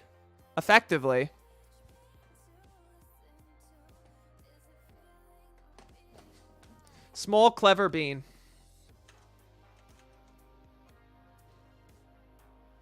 Yeah, communists and conservatives is more fair. So, I'm going to start a boss fight here. So let's watch a video. Let's watch Noah Samson's new video about, pro-birth podcasts, pro-forced birth podcasts. So we're kind of tacking back around to the topic of abortion again, right? And the abortion thing is so crazy because the overwhelming majority of Americans support abortion. That's one of the few things where, like, even Republicans don't really agree with their leadership on. Even right-wingers don't agree with the leadership on.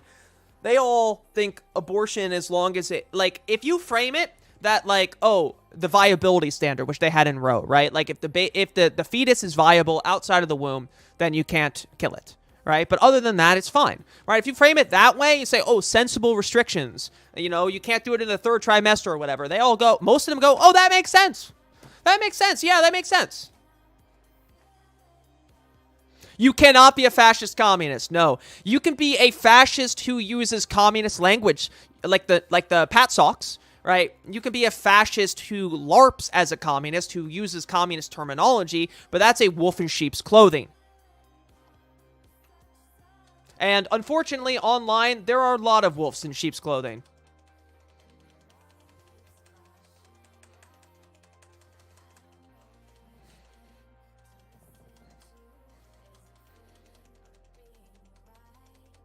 Authoritarianism or hierarchy or whatever, that's not fascist. Anyways, let's watch everybody. this. Hey, everybody. So the other day, a video popped up on my TikTok feed. Hey, everybody. It had about 1 million likes. Whoa, what the fuck's going on? Why was it playing like double? I don't know what's going on there. It was a video of a lady on some podcast saying some things with a reaction stitched onto the end. I'm just going to play it now because the sooner I do, the sooner you won't have to be watching it anymore. Bingo. Fascism is a false revolution. It cultivates the appearance of popular politics in a revolutionary aura without offering genuinely class content. Right. Yeah. So fascism is violence to preserve the status quo, right? Fascism is violence to preserve the order of violence as it exists, right? It is a revolution without revolution. In a communist revolution, right, the violence is turned towards the system, right, to dissolve it, right? Whereas a fascist movement utilizes violence as a means to placate, right? The violence is launched outwards in order to protect the system and the status quo as such. So the violence is used to protect the system by painting a false target on a false enemy and eliminating the enemies of capital using that motivation. Anarcho-communism does exist. It's authoritarian. Authoritarian because it exists. Sure, clever. Hey, what's up, Ruby? How's your foot? I haven't read enough about this, but in my experience, people who tend to say communism is fascist because they have a dictatorial, right? Just because something is like, is strict or authoritarian or whatever, that does not fascist make, right? Fascism has a particular class character, right? It has specific features. Anyways, well, let's watch this video. Because you will have watched it already. Abortion's worse than slavery. Well, damn, girl. I don't care if this hurts your feelings. I don't care. Okay. All right. We're going to start a poll. About this person. Because you know what I always say.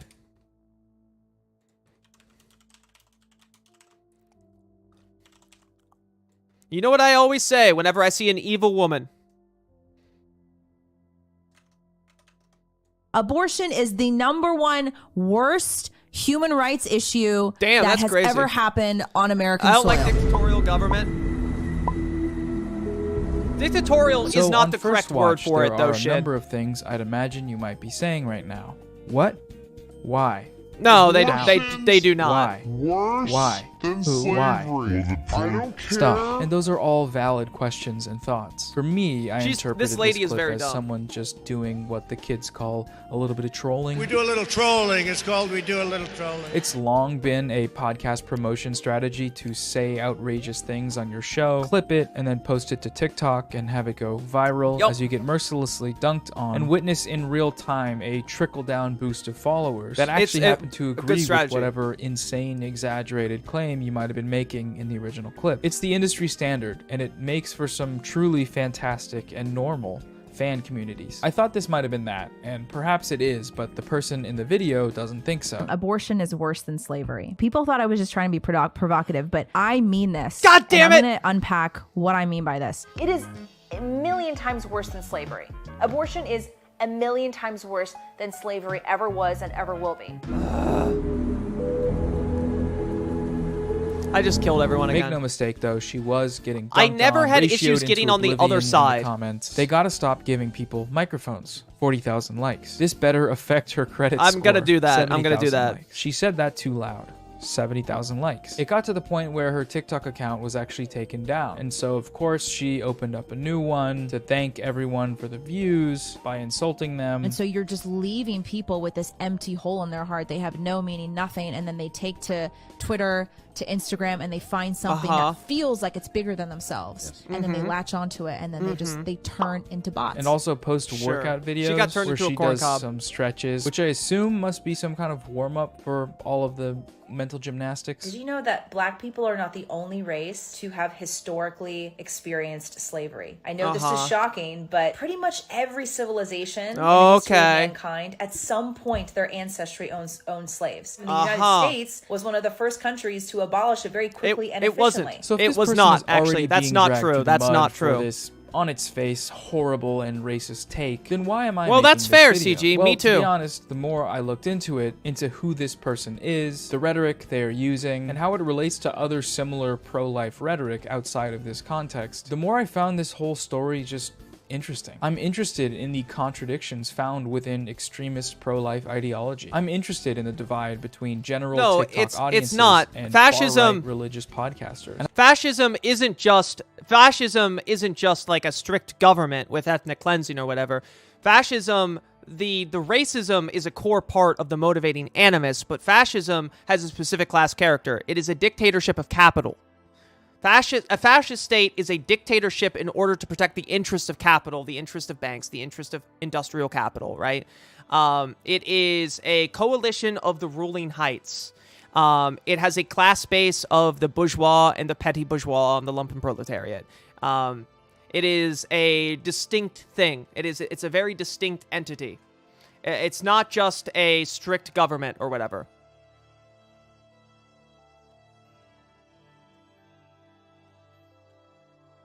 Well, that's the most efficient definition. And I want to talk about all this stuff. So that's what we're going to do today. Whoa, new shirt. What happened? Where are we? That's new shirt, right, new Biggerwig. shoes, new service, new recording session. Sometimes you got to split up your filming days as a treat. Okay, so you may have noticed that thus far I've gone out of my way to censor all of this person's social media information. The reason I've decided to do that is that so he doesn't still give her shit. Small. Like, even though she's been on Candace Owens' show and has a bunch of Instagram followers for her fitness page thing, the podcast they have is still under 20,000 subscribers. Small enough to where platforming them can really only draw the wrong sort of attention to the account. 11% of Americans. Oh, you're the Destiny fan. Oh, you're the Destiny fan that was defending Tesla. That's who you are. Oh, okay.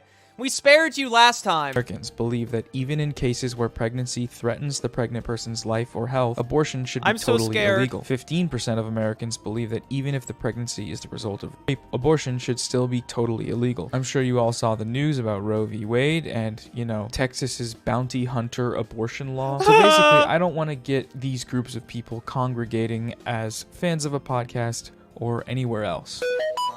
But okay, so this show is just like a uniquely horrifying gem of conservative, it's almost performance art. For one thing, you have the lady. Chat we already says saw it say that crazy stuff. Certifiably. Chat says I can't fix this woman. Okay. Thank you, chat.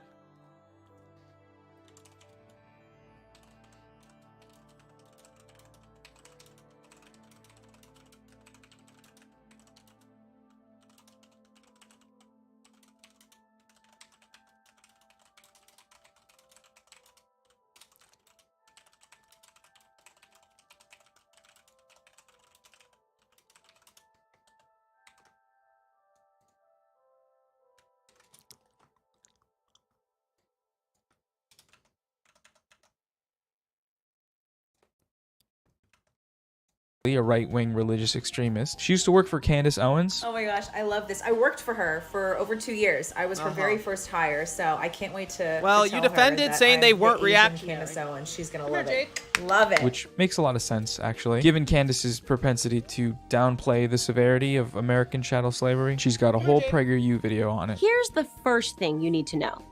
Slavery was not invented by white people. The word slave actually comes from the Slavs of Eastern Europe. Millions of them, all white by the way, were captured and enslaved by Muslims. Thank you, Candy Owens. Oh my god.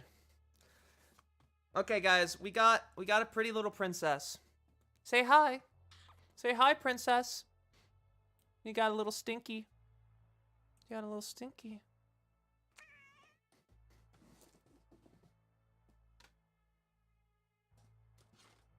Let's give you a treat, okay? We love Jade. Meow, meow, meow, meow, meow. Meow, meow, meow, meow, meow. Meow, meow, meow, meow, meow. She has certain opinions on trans people. Have you noticed that there are no trans men dominating men's sports, but there are plenty of trans women dominating women's sports? Funny how that works. Wow, what a surprise that she would say something like What that. a surprise, I'm so she's a confused. The transphobe. conservative media worldview is never this predictable. And then you have the I had show's to. co-host, who I would describe as being like fuckboy inside out dad. Like there's fuckboy Aladdin, right? Aladdin biting his lip with tattoos and a beanie. This guy is that, but for the dad from Inside Out. And he's an interesting presence on the show because while he will say Who wouldn't absolutely disgusting, heinous fuckboy shit, Aladdin? like insinuating that rape victims shouldn't get abortions because they need the baby for DNA evidence. I got a lot What? of pushback when I said something like, why What? are women who are getting raped getting abortions? Isn't that killing the number one piece of evidence they have against their rapist? What? Right? You will also be the one to weirdly jump to the defense of people who've had abortions. And I'll also say to the right, let's not immediately fly off the handle at women who have had abortions because they probably, I'd say a lot of the time, they're probably in a bad way. Or talk about how Christian Walker is just playing a character and he's not really like that, to kind of try and defend him from the co-host who just doesn't want gay shit a part of the conservative movement. I'm telling you, I think it's a caricature. Like that's a Saturday Night Live caricature of a gay conservative. Yeah. That's what I think that is. I can see that. And Yeah. again, I don't like the gay stuff being in the movement. I don't like gay stuff. But okay, so let's just go through some of the arguments that this person makes for the claim that abortion is worse than slavery. You might think that this isn't necessary because of how self-evidently ignorant that statement is, but I do think it's necessary because abortion being compared to things like murder, slavery, and the Holocaust, aside from being a very dangerous precedent to set, is also not a new phenomenon. United States politicians and government officials have used the slavery analogy before. The Holocaust comparison specifically was a staple of the early pro-life movement. It was even employed in 1985 in court to defend a couple of young men who happened to be caught placing bombs in abortion clinics. Ooh, Well, 40 I years mean, ago, on if the that bombers one had point- on sabotaged that one concentration point, camps, they would be Tesla's heroes. data In says World they War don't II, catch my fire father that commanded often. a rifle Tesla's company data that says that. liberated Landsberg, where Hitler wrote that Mein wasn't the Kampf. main My thing, father though, saw that you pile were in- upon you were pile in the thousands doghouse of for. emaciated bodies. Why did they, the bombers, That's do true, it? they are Because built like our shit. Supreme Court, in its omnipotence, says we can kill as long as we're nice about it. This is the type of rhetoric that is used to omnipotence says we. Yeah. 40 years. So, okay. So this is so cool. This is what the anti-abortion people are saying, that they are comparing bombing abortion clinics to bombing concentration camps to liberate the prisoners. Incredibly normal behavior.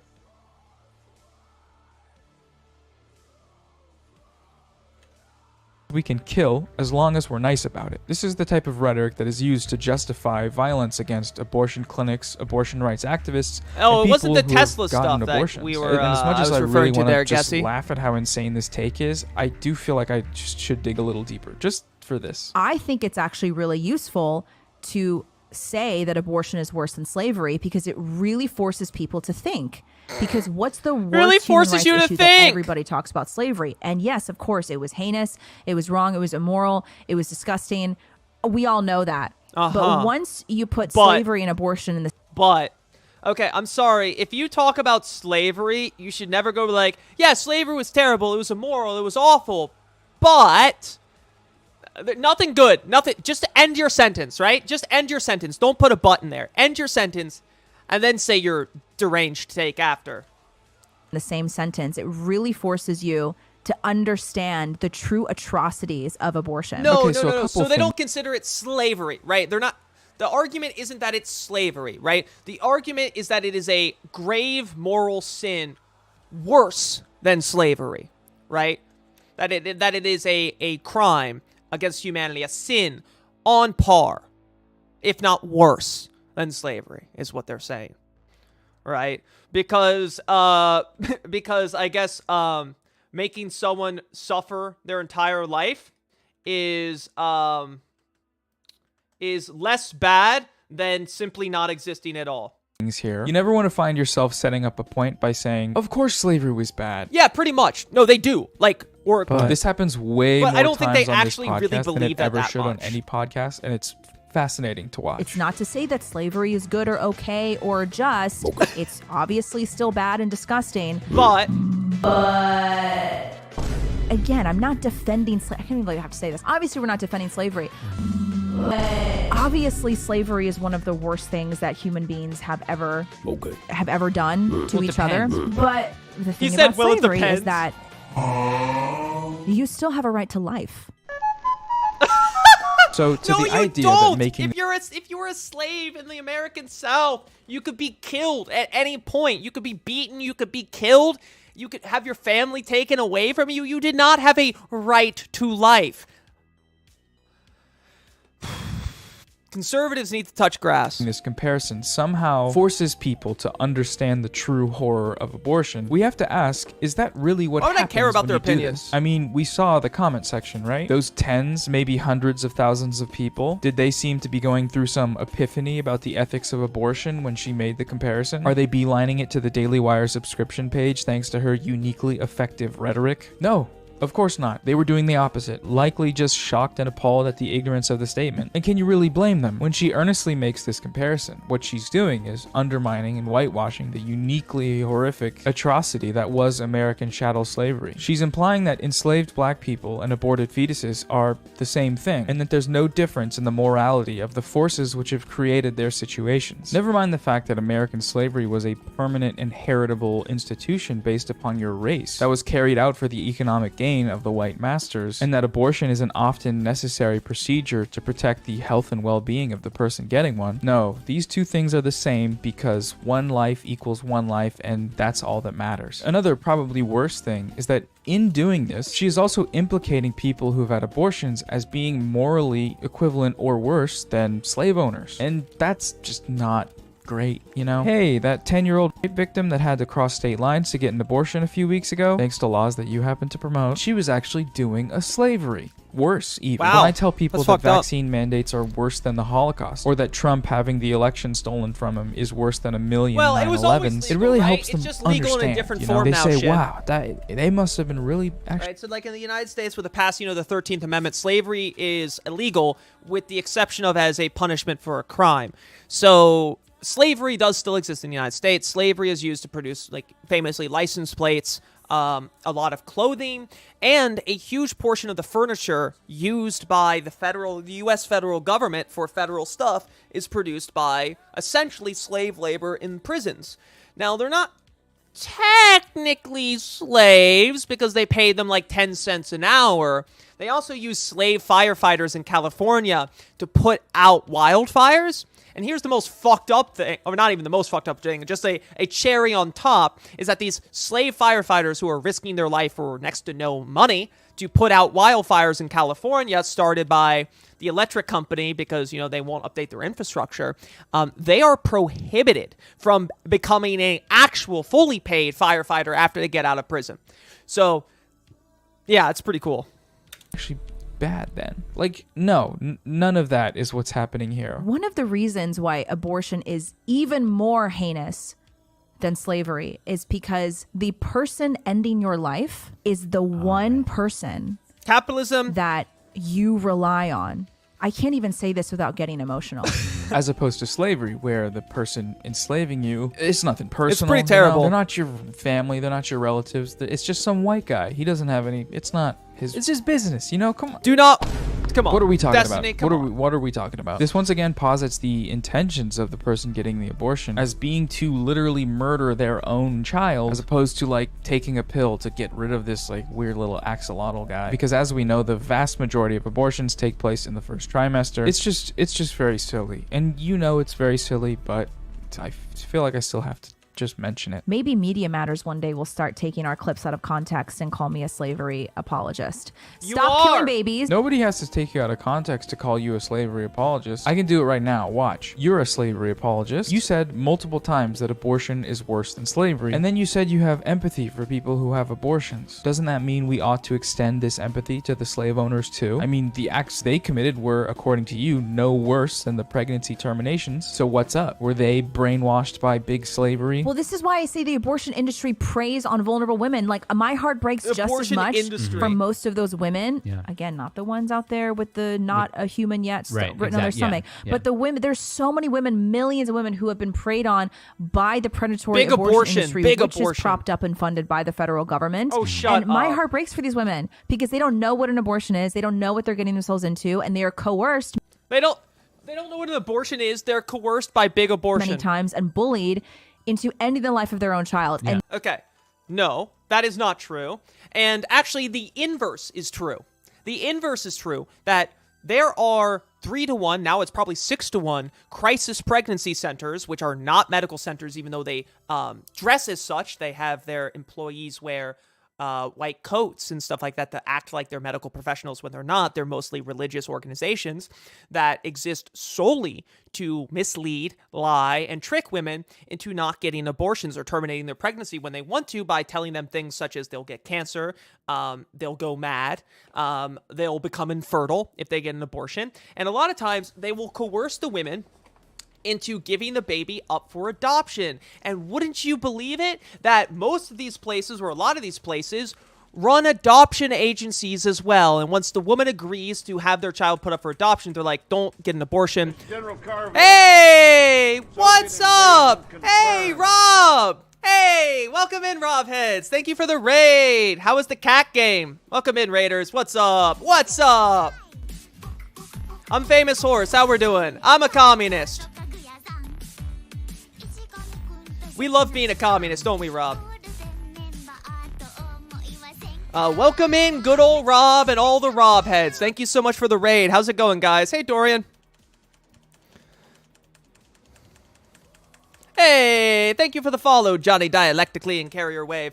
Yeah, so we were just talking about, we were watching Noah Samson's new video about this podcast, which is like pro-forced birth. The woman keeps comparing abortion to slavery, which is an unbelievably deranged take. But basically what we were responding to right when you guys came in is she made the claim that these women are being tricked and coerced by big abortion. When I was explaining the inverse is true, right? That there are substantially more crisis pregnancy centers throughout the United States than there are abortion clinics, right?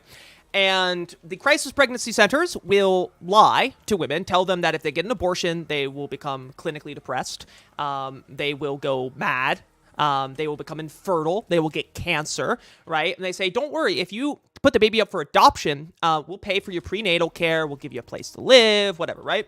And then they basically, these places also run adoption clinics. Can we get a shout out for Rob? Everyone, please follow Rob. He's a fucking king. China Chat fan. We love him. Great content producer. My man hustles all day, every day. You stream for what, like 8 hours today, dude? Also, stream. Let's get some Jade emotes in chat to welcome the Rob Raiders. But they will basically convince you to put the baby up for adoption, right? Then they send you to one of their adoption houses where it's like a halfway house where they have total control over you. They will not let you contact, at least in the case of one of the largest adoption agencies in the United States, they won't let you have outside contact. Basically, the whole time they just emotionally blackmail you and guilt you into giving up the baby, right? And then if you change your mind at the end, they will further emotionally blackmail you. In the case of one woman, when she said, I changed my mind, the adopted family starts sobbing. And like, how could you do this to me? Her caseworker is like, you're being unbelievably selfish right now. And when the woman ended up making an attempt on her life afterwards because she was so depressed, she calls the crisis pregnancy center place to get therapy because they said that they would provide her medical care postnatal. The woman said, well, if you're so upset, maybe you should have kept your fucking legs shut, and hangs up on her. So the claim that abortion providers are somehow coercing or guilting women into getting abortions or people with uteruses into getting abortions is patently untrue. And as a matter of fact, it is the crisis pregnancy centers that are doing so. Yeah, Rob Rousseau is the cat game streamer. That's right. Man of many talents. Which reminds me of another triangle that isn't a cult. That's right. Well, soon this stream is going to legally become a church, Rob. I wish them all terrible things. Yeah, but really, it's crazy because a good chunk of crisis pregnancy centers are connected with adoption agencies, right? And they have a huge financial incentive to lie, trick, coerce people into terminating their pregnancies so that they can then sell the baby for adoption because they're making $40,000, $50,000 or more per baby they put up for adoption. All they got to do is lock the person up in one of their halfway houses, expecting mother homes or whatever they call them for 6 months. Make sure it's too late for them to terminate the pregnancy, control everyone they talk to. It's great. It's a lot of money. It's a big industry, right? How come these places aren't attacked by Protestant extremists? The Triangle Church and the Horse Church shall unite. That's right. I love Rob. Rob is amazing. I mean, Rob, you and I were mutuals back on my old account for like 2 or 3 years, I think, before I got the old banhammer. Sounds the opposite of great. But yes, Gessie, no more arguing, no more speaking in the name of the devil. The Triune. We love the Triune chat. 9 hours. Holy shit, 9 hour stream. What's up, Risk and Verse? Yeah, 9 hours. I'm proud of you, Rob. That's some serious level streaming. Let's see if we can get a 38-hour Rob stream. Well, actually, Rob, I did a 20-hour Twitch stream the other day. So we did a subathon last week. Because we just hit 1K followers. Right, so we had like a party to celebrate and we did a subathon, and I was too tired. We were like 10 hours in or something. I was just too tired. So I put on some YouTube videos, left my Discord open for like community members, and I just went to bed. I just fucking went to bed, left the video on, went to fucking bed, wake up at like 11:30 the next day because I hear something going off on my computer. I'm getting DMs that the stream kind of crashed, and I kind of like walk over, sit down, and there's still people in my chat, and I'm like, what's up, guys? Joining the Houses of Horse, Triangle, and Triune, that's right.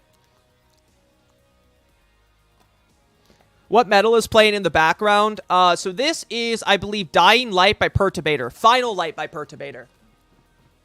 Perturbator is one of my favorite musicians, and we always play Perturbator on stream because he does not enforce DMCA. And I think that's beautiful. What's up, Belsky? Oh, you just came. We just got a raid from Rob Rousseau, the king among kings. Yeah, I'm a big fan. Rob, are you subbed? No, you're not. Now you are. Now Rob subbed. They'll take all children at birth and raise them in government dormitories and do medical experiments. All right, Rob, congratulations. You've just been sent to the NATO medical camp. NATO is now going to do brainwashing MK Ultra stuff onto you until you become a super soldier who is capable of writing 500 anti-China posts a minute.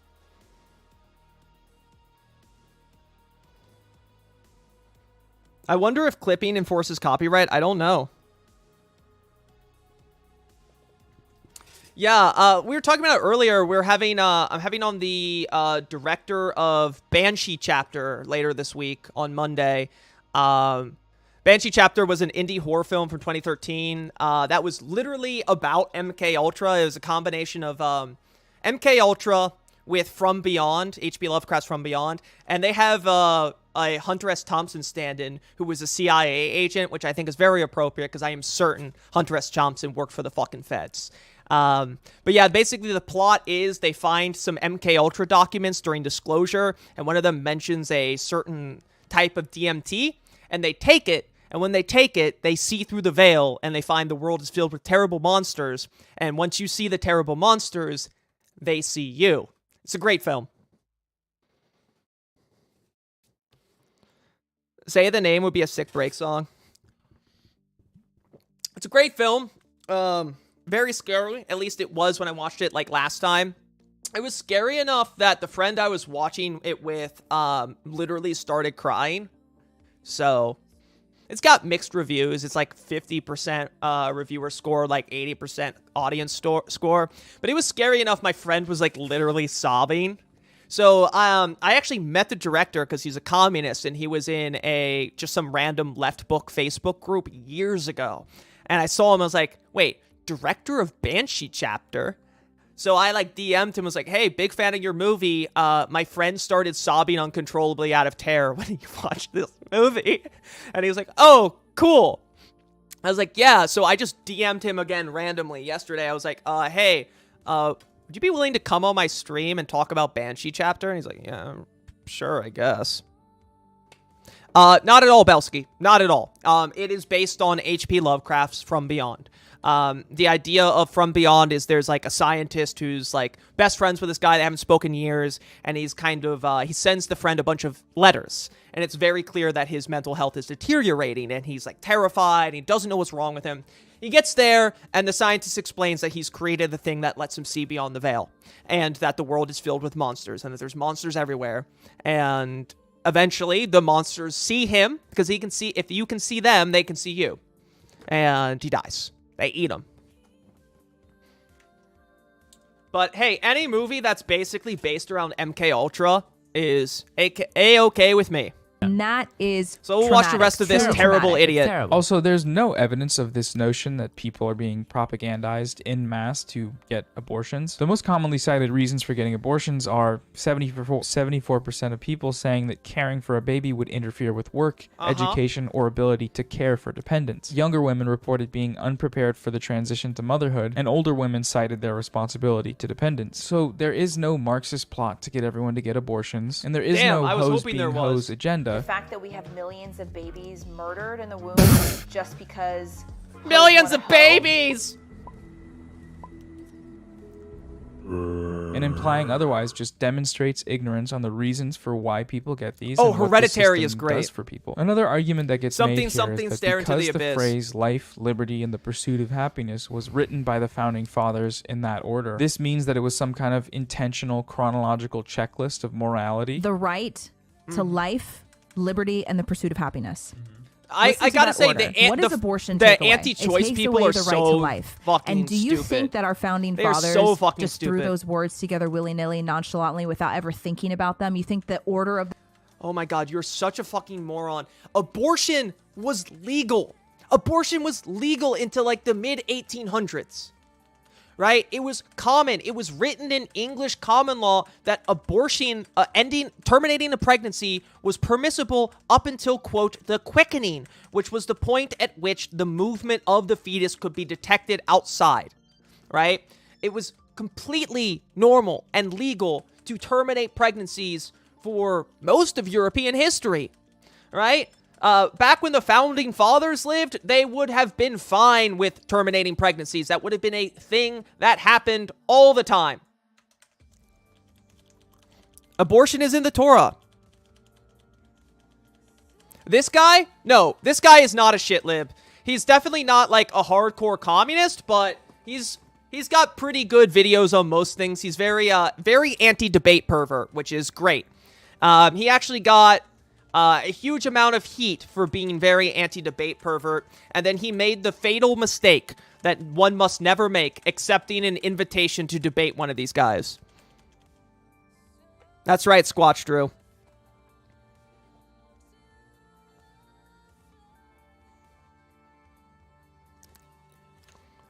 Those words doesn't have any meaning. Those words are in that order for a very exactly what I just said, Clever, right? To life it was legal in the United States until like the late 1800s, I believe. And the primary right that we all have. A couple of things here.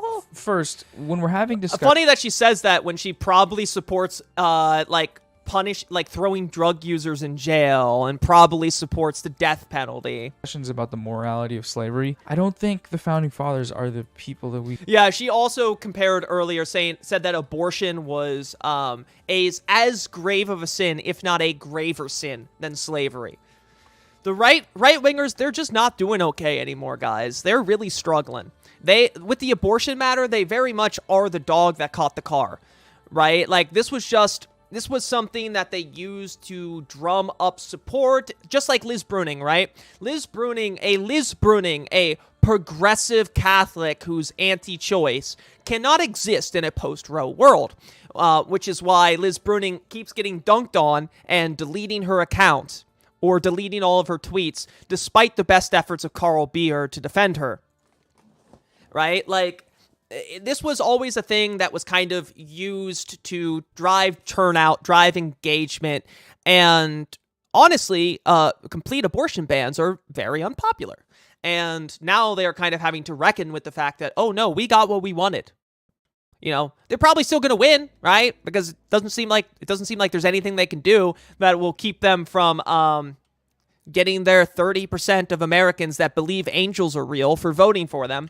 But, you know, we should be consulting, seeing as, you know... I know, progressive Catholic is very funny. Well, so there were actually communist Catholics back in the 50s and 60s. The problem is all of them were assassinated by the CIA. So, and I would just say that Liz Bruning almost certainly is not the inheritor of the will of Oscar Romero. Considering that Oscar Romero probably wouldn't have been a fan of her long anti-gay screeds. That... Liz Bruning, the darling of progressive Twitter for a while, she used to write for the American fucking Conservative.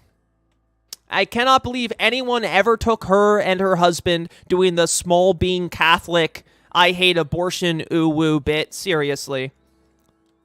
The social church. Angles are real and you are one. I am an angel. This is confirmed.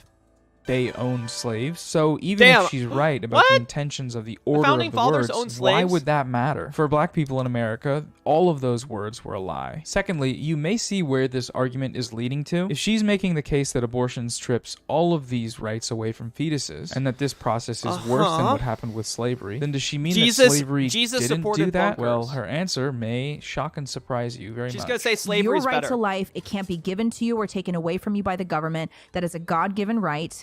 And it comes before liberty and the pursuit of happiness. Obviously, because if you're not alive, you can't have liberty. You can't have a right to the pursuit of happiness.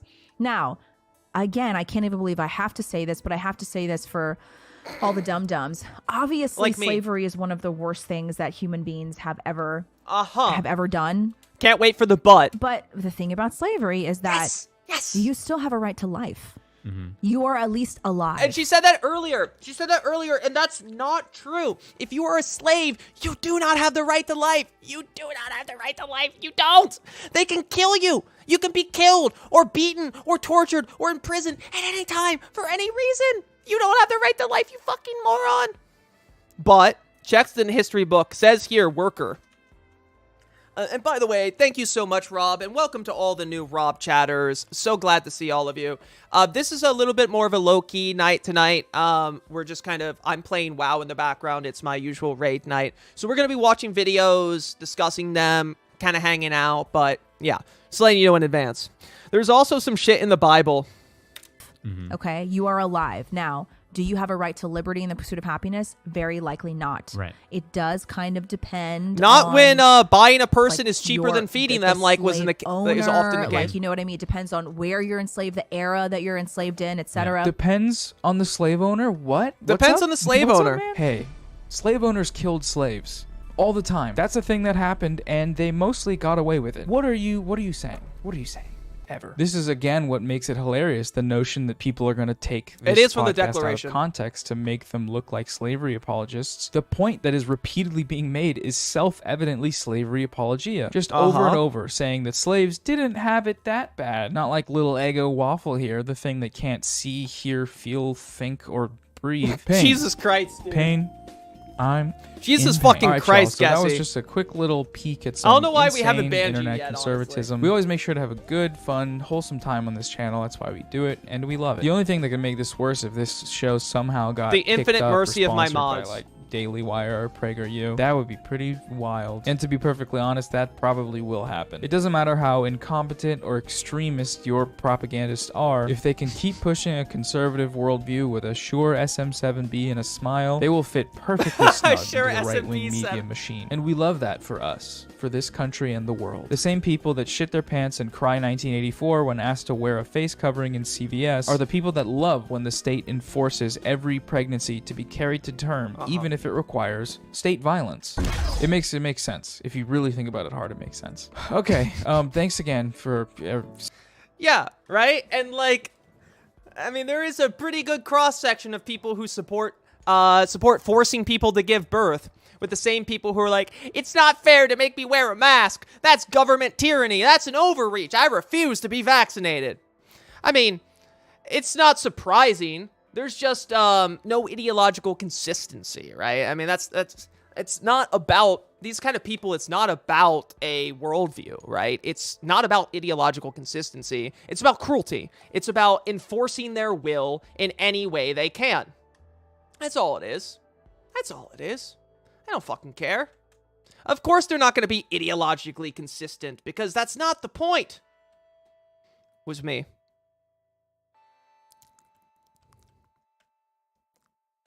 Well, you're pushing on it. You're pushing it, buddy.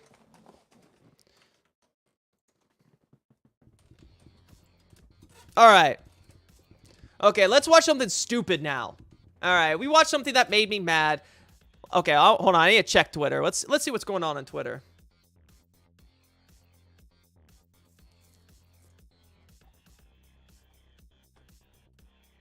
Oh, more Anna Mardal stuff, yeah.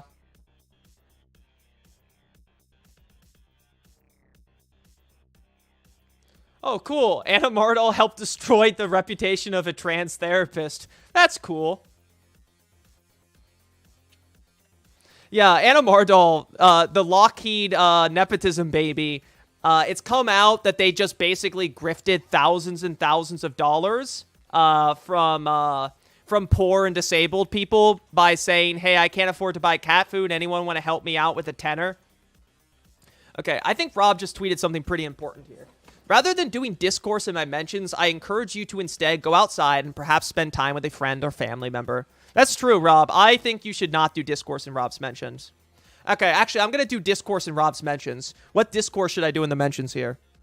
Hey, Hildebeest, what's up? Welcome to chat. For the final goddamn time, reactionaries and right-wingers do not, or have they... Exactly. They do not need to be ideologically consistent. The point is not ideological consistency, and you can never own them by their own logic. You can never go, I gotcha. You said this thing, but you contradicted the thing with your other statement. Ha-ha.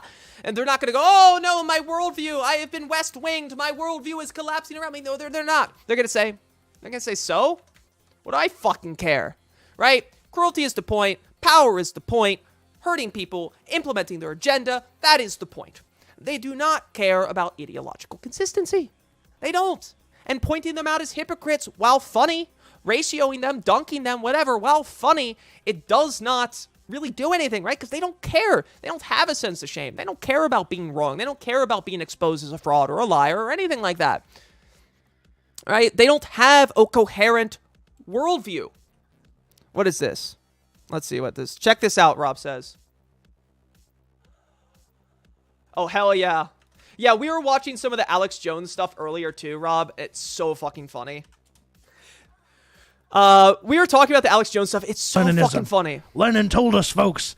Lenin told us. We need to seize the control of the state and turn it against the people that have been oppressing the people in the lower classes. The state exists. Folks, the state exists as an instrument. And I the missed highest this when you're classes doing that. oppress everyone else. We need to seize control of the state, folks. And we need to pick the people at the top of the triangle, the top of the pyramid, and put them at the bottom. And create a dictatorship of the dictatorship of the proletariat. Oh, Freudian slip. Freudian slip there, buddy. You revealed your true class position, didn't you? Commie Alex Jones is a good character. It's true. It is true. There's something we can use there. Commie Alex Jones is Matt from Unelectable Airwaves.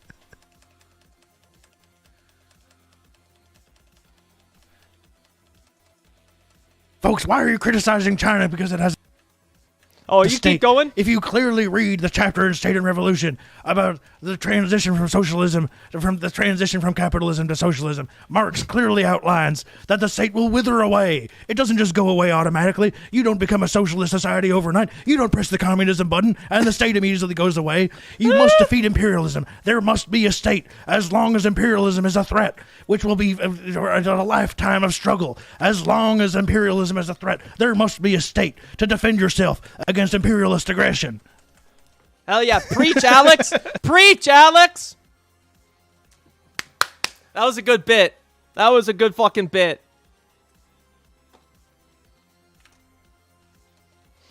It sounds like, Gessie, it sounds like you fucking have debate brain, and that's usually a terminal diagnosis.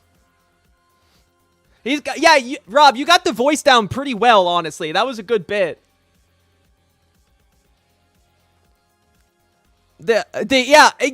Okay, I missed that comment earlier, but yeah, getting a gotcha is absolutely that's a good way to put it, the opium dragon of liberals, right? They just think that they'll eventually get this perfect gotcha, right? They get this perfect gotcha, and then boom, they're defeated. The reactionaries admit defeat. They crawl back into their holes and they cease to harm us. No, it's like just fucking stupid. It doesn't work that way, right?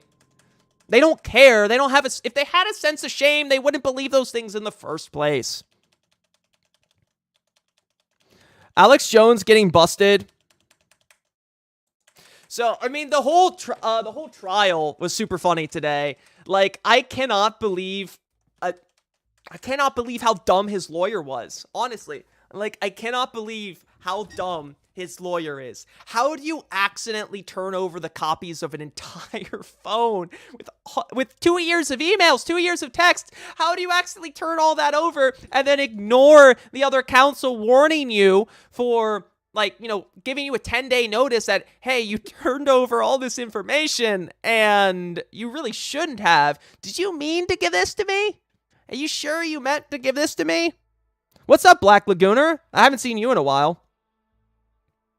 Yeah, right-wingers love fetishizing trans people. Nothing else is new. Yeah, I'm glad you did that bit, Rob. That's a great clip. I know, but it's just so crazy. Like, how is his lawyer that incompetent? Like, I would say the lawyer is setting him up, except for the fact that this is going to that would destroy your reputation as a lawyer. Like, if you're known as the guy that accidentally made a massive unforced error, gave a bunch of stuff that you shouldn't have turned over, and proved that your client committed perjury, right? Like, good luck getting a fucking job after that. But I don't know how you do that, right? I don't know how you fucking do that. Also, the emails turned over apparently had child abuse images. Now, granted, it sounds like, according to what the FBI said, those were surreptitiously sent to Jones's email. But still, he turned that over as well. She's subpoenaing the content right now. Oh, his wife is out for blood? Everyone's out for blood on this, too. The January 6th committee has, I don't know if they've subpoenaed yet, but they have requested access to Jones' texts and emails to see what he was saying about January 6th. I'm sure there's a felony or two in there.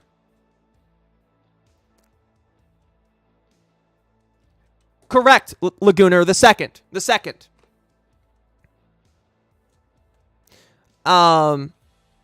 Who recommended him, by the way? Who are you talking about here?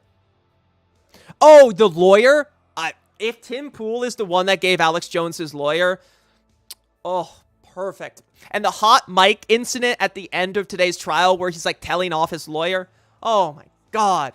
So perfect. Listen, I've just taken like 3 semesters of constitutional law, and I feel like I could probably do a better job than Jones's lawyer. Right? I probably could. We also do have, you know, a few lawyers in our community who are going to be helping me file some very important tax documents in the near future. Look forward to that, Rob. Imagine taking advice from Tim Pool. It will be interesting to see if Alex Jones gets Ales time. I mean, I don't fucking know. He might. Like, I doubt it. Unless there's something else in there, but man. He really done goofed, huh, guys? He really done goofed. Okay, so, guys, what discourse should we do in Rob's replies here? What discourse should we do? Let's discuss... Oh, that's not right. Discuss whether or not cats are imperialist. That seems both meaningless and likely to make at least one person upset. Good job. You'll probably get 2 years in prison and serve a couple months. Oh, you're right. I should have said penis hort. That would have been a lot funnier. Okay, so while I have some time in between polls and we're not watching a video, I want to loop back to the title of the stream. So who knows Shaun King? Put a 1 in chat if you're familiar with Shaun King, guys. You're covering from the Canadian Federal Conservative leadership debate. It was a gong show. Hell yeah, that sounds sick. So put a 1 in chat if you're familiar with Shaun King, close personal friend of the show.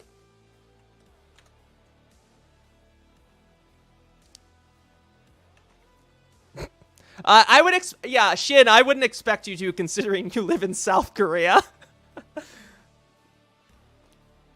Wow, really? No Shaun King heads out here. All right. A couple people do. So Shaun King was an activist who got a lot of steam after BLM, right? So he got a lot of notoriety, a lot of popularity. Then he kind of got exposed as being like maybe a little grifty, right? Like, I can't remember, there was a bunch of shit that came out around him, right? I can't really remember. He's definitely fallen off. Well, anyways, so it's come out yesterday that Shaun King has been running a PAC, right? So he's been running a political action committee, and it turned out he may have slightly misappropriated the PAC's money.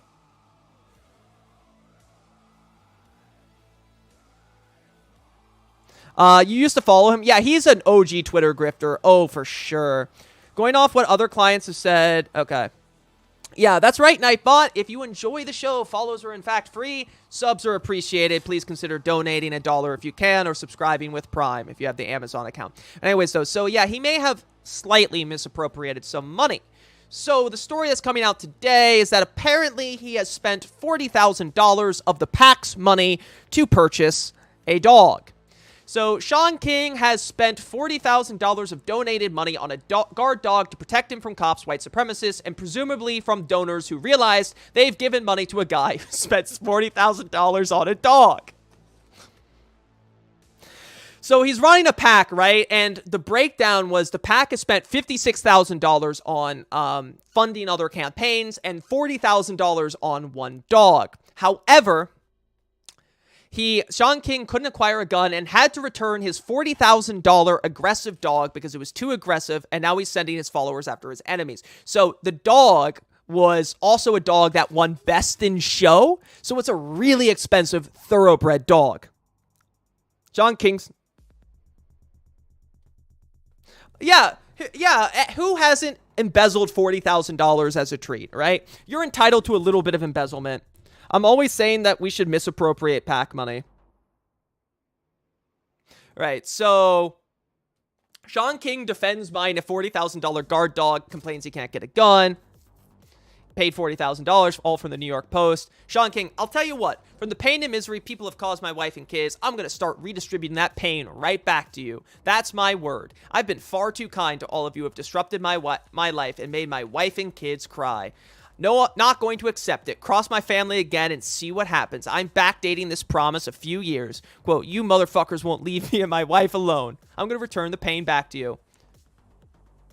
This is Kevin Sheehan of the New York Post. He's been attacking me and my family. I'm not going to sit idly by it. Oh my God. And then he posts his email and everything.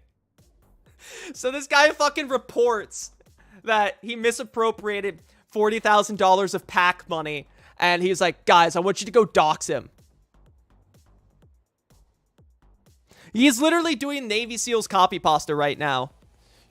I'll have you know that I graduated top of my class at Pac Grifter University. I have over 5,000 confirmed embezzlement charges, and I will not stop. I will not rest until every single reporter at the New York Post who wrote about my $40,000 dog is fired or harassed out of the job.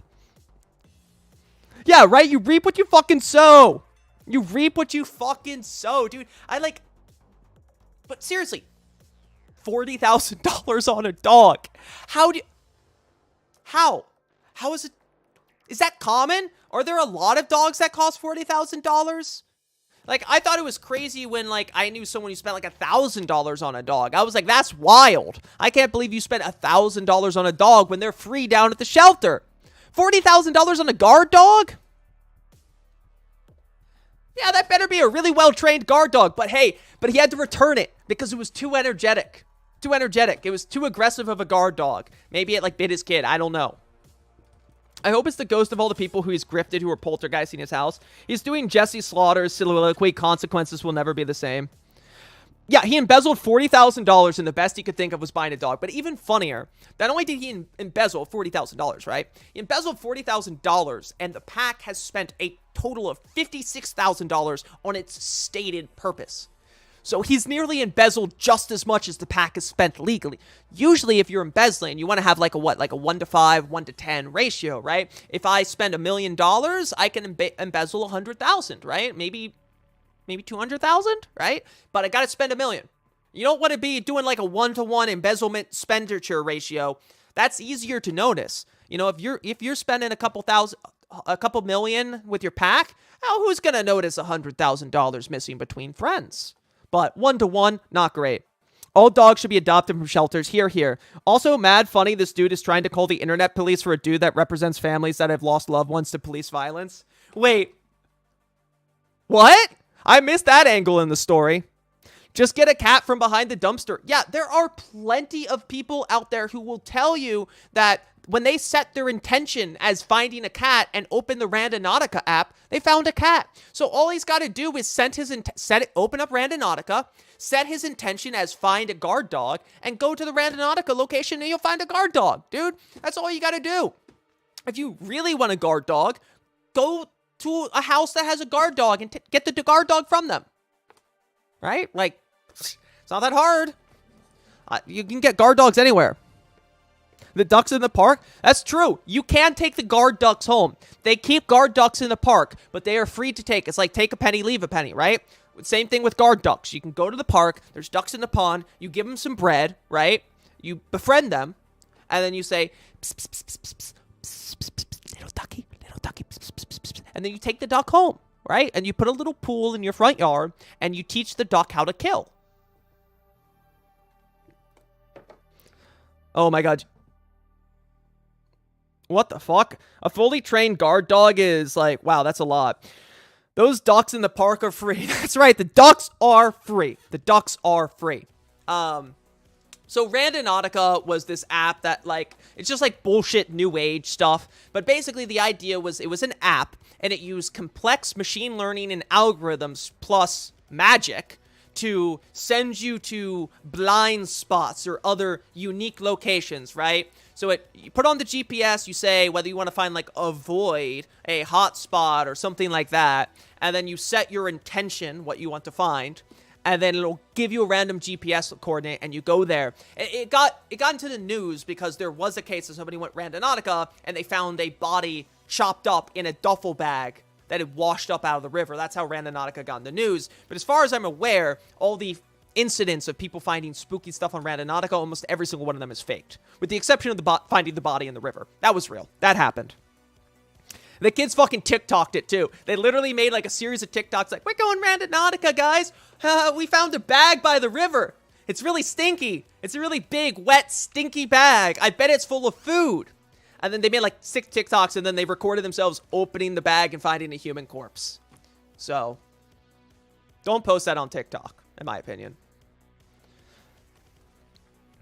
A dog? No dog is a protection dog. Pay for someone's shield or some shit. Who here is trained to who hasn't trained a duck to kill? That's right.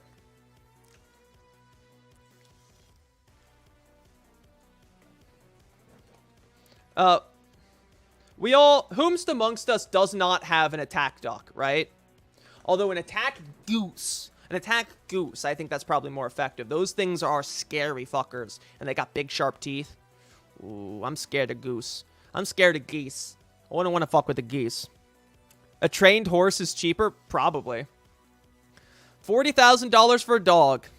I have an attack weasel, but he's shit at it. Yeah, my attack cat isn't particularly good at attacking. I've tried, right? I've trained her. I've let her taste flesh. And she's just not getting it. Just not getting it. I don't know why. But I've still got hope. I've still got faith that my attack cat will learn how to attack cat. Okay, let's see what's going on YouTube, guys. Oh, look at that. Damn, look at this streamer. It seems pretty cool. I like this guy.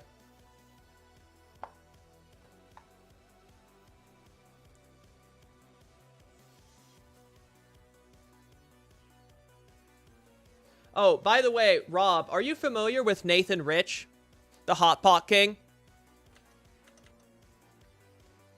Guys, if you're not familiar with Nathan Rich, his videos are great. He does a lot of great debunking videos on China. He's like the only white guy that lives in China that doesn't do, here's why China is the most evil place on earth. I love Nathan Rich. Teenage Mutant Duck Ass? Hell yeah. The duck will do the physic duck, but its head will explode. Yeah. And didn't he have cancer too?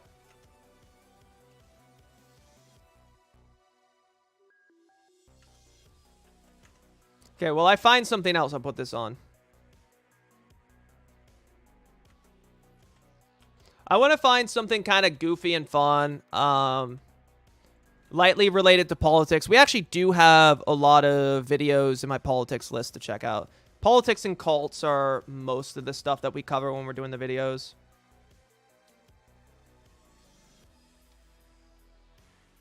Okay, this should actually be a good video. Why neither left nor right means just right. This should be a good video. But first, we'll play this.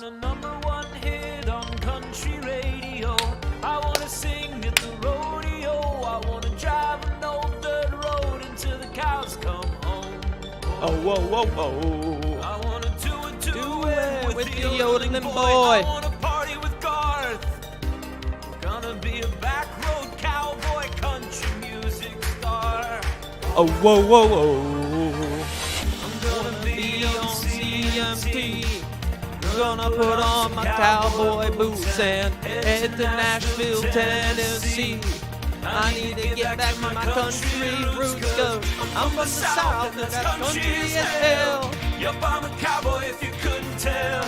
I haven't watched all of Delta P yet.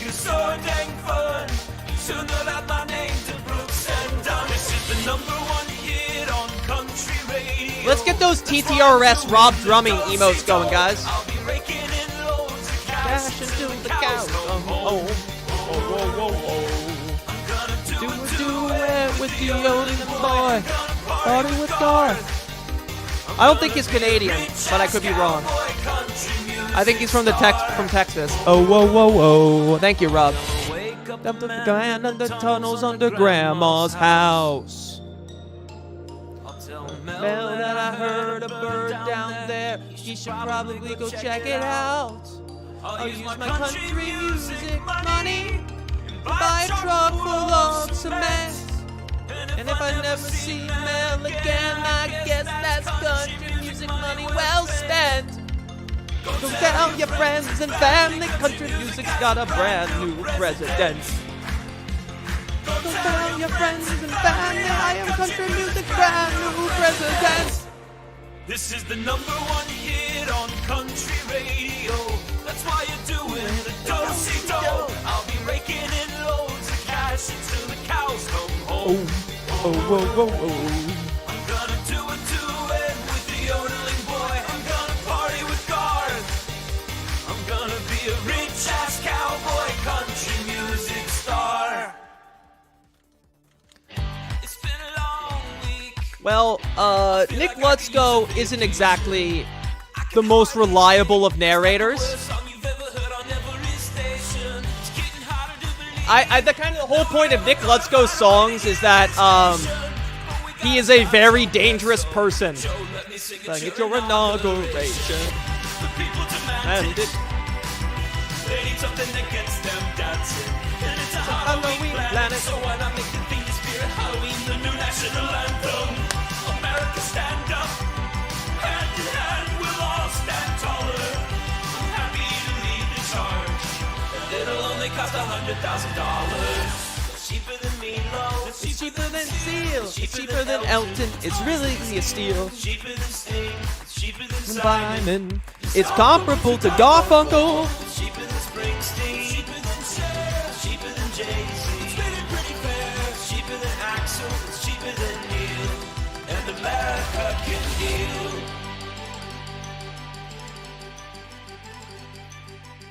Grandma's back, her new boyfriend is a maniac. He thinks that I killed his verse.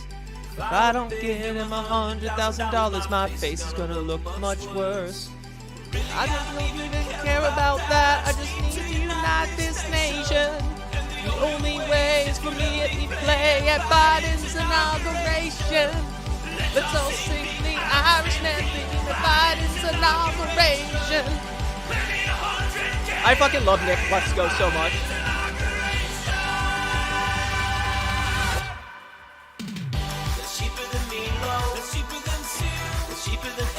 No, his songs are unironically amazing. As always. What's up, Nom?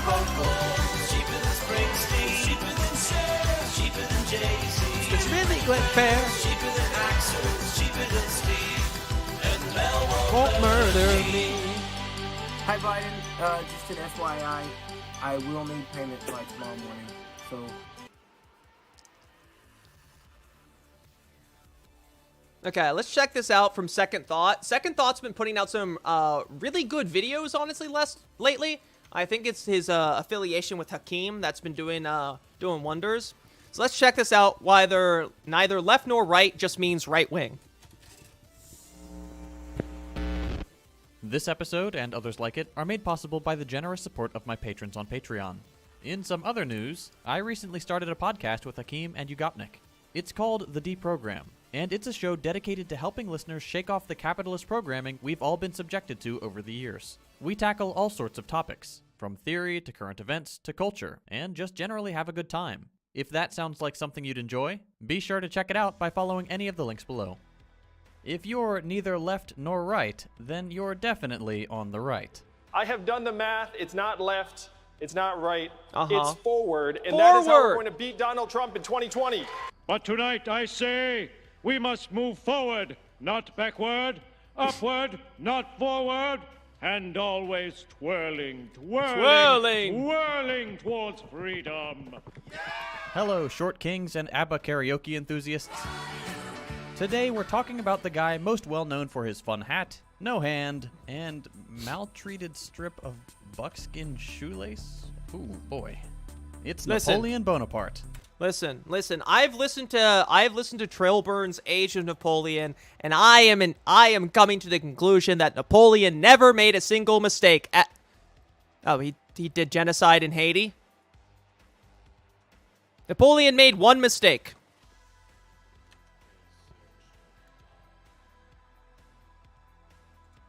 There's only ever one good reason to talk about this guy who I just learned was afraid of Oh, cats, you've met possibly, Trilburn? And the bad news is Trilburn's that reason awesome. is fascists. I know. So why Napoleon? Well, because just like Adolf Sax and Ferdinand von Zeppelin, Napoleon Bonaparte also gave his name to a repulsive load of hot air. Bonapartism. And just because I know you're barely able to hold in your excitement for the part of the video I spend on definitions, I'll get right to it. Bonapartism is, well, it's complicated. For some literalists, Bonapartism is the political movement to get somebody from the Bonaparte family to be ruler of France again. But because literally nobody cares about that, Bonapartism is usually used to mean a system of government that is authoritarian, centralized, and based on popular consent of the central ruler by plebiscite, a kind of public referendum of approval. The goal of the Bonapartists is usually to restore a king-like figure that, for political reasons, they'd rather call president, consul, or back in the old days, emperor. In any case, a single guy who gets to... Guys, I'm not the dictator of the death squad.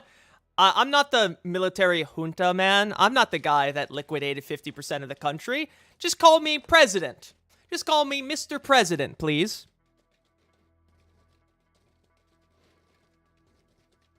Hot take, Haitian Revolution was good and its actions justified. That's decide true. everything The by Haitian appealing to Revolution the was fact pretty that, based. hey, you guys think I'm pretty great, right? And since you all love me, why don't you just let me decide everything? Is that crazy? Am I being too goofy? Anyway, democracies drool, Bonapartists rule.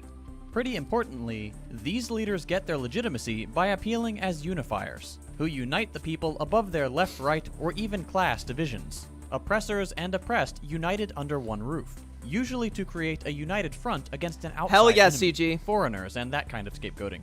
Unsurprisingly then, Bonapartism is characteristically xenophobic. By its reactionary...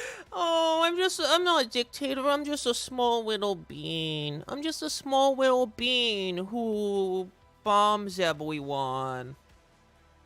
Please donate to my Patreon.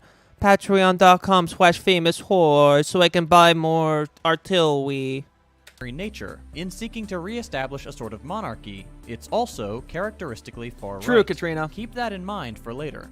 In any case, the long story short is that Bonapartists want a well-loved and sometimes even an elected king. And if that sounds it's funny weird, that Trilburn it's is because really I haven't tall. even He gotten does to the have secret tall guy part of the energy, video though. where I give you even more definitions. That's right, you're getting more definitions. Yes! Oh, go on, you're allowed to be excited. I know definitions are like Christmas gifts under the Maslow hierarchy of needs for you people. Alright, enough fun, let's get on with it. A monarchy, from the Greek monos and archy, meaning only and power, is when one person rules and decides for a Damn, political that's pretty cool. thing, like a country or a group of people or something. Basically, what that guy says goes. An oligarchy, from the Greek oligos meaning few, is when a small minority rules and decides. Finally, a democracy, from the Greek demos meaning people, and kratos meaning state or power, is when every citizen holds political power. Every citizen holding political power, by the way, doesn't just mean voting. It means deliberating, debating, and deciding as a collective. Today, we'd call that direct democracy. But for much of political history, the word democracy on its own referred to direct power like this. This is usually why, at various points in history, you'll find a lot of people who really didn't like the idea of democracy, like founding father James Madison, who was very keen on, quote, refining and enlarging the public views by passing... So, true story, there was a guy I went to college with who was a couple years younger than me, who fully, truly believed, without any doubt whatsoever, that he was going to be the American Bonaparte. He was like, I'm going to be the American Bonaparte, and when I rule, I will make Madison, Wisconsin my imperial capital. Nice guy. He told me that he would make me a consul, which was very nice of him. Them through the medium of a chosen body of citizens whose wisdom may discern the true interest of their country. Thank you. Lest Yes, they we got get the wicked kratom. ideas like abolishing debts or equal. That was divisions nice of him, property. right? Hey, what's up, Freak Stupid Museum? democratic ideas like that. Well, we stopped talking in college, so I don't know. I'll try to get his number one day and check in on him and see, like, hey, buddy, how's the Empire coming? I'm actually kind of out of work right now. I'm a Twitch streamer. So if you've got, if you can get me a consul position in the new American Empire you're running from Wisconsin, that'd be great. The thing that ruined the original Golden Dawn was the proto-fascist convinced remaining founder that he was rightful ruler of Scotland. Amazing.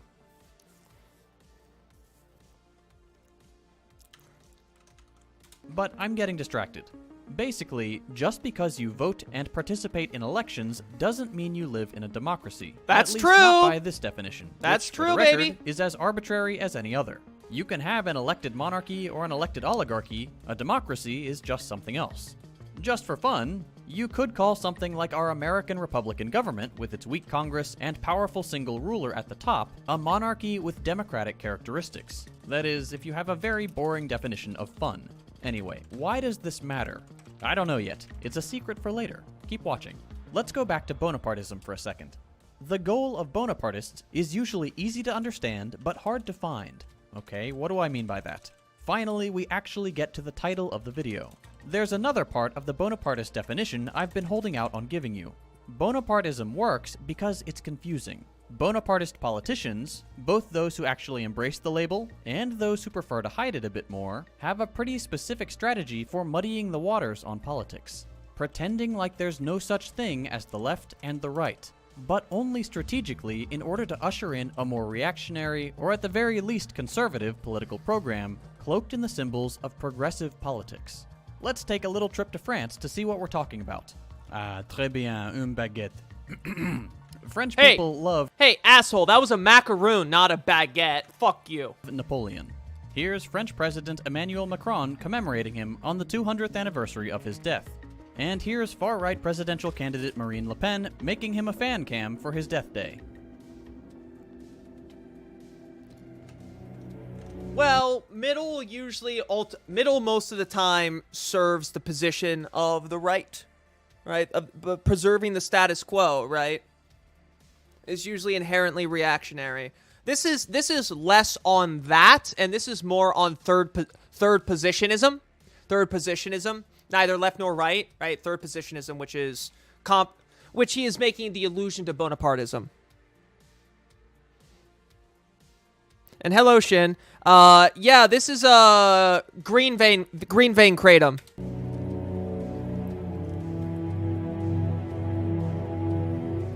Just listen to that swelling orchestra. Could almost make me tear up. But I won't. That's called professionalism. Okay, why show these clips? Well, these very same politicians are the ones who will use the messaging of the neither left nor right slogan for their own political interests. Neither left nor right has been Le Pen's strategy since 2015.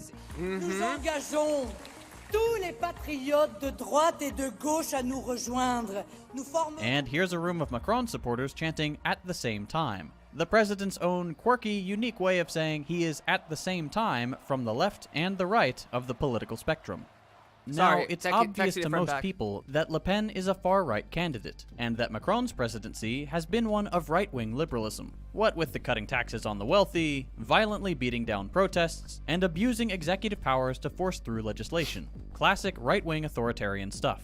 So then, why are they so keen on telling us they're neither left nor right? Well, Kratom doesn't do anything to me. The obvious answer is because they're lying. I've taken it medicinally. system That offers little to no accountability once... My psychiatrist suggested I take it years ago. It doesn't do anything to me. It tastes like shit, though. You're in power. But there's more to it. Is it really?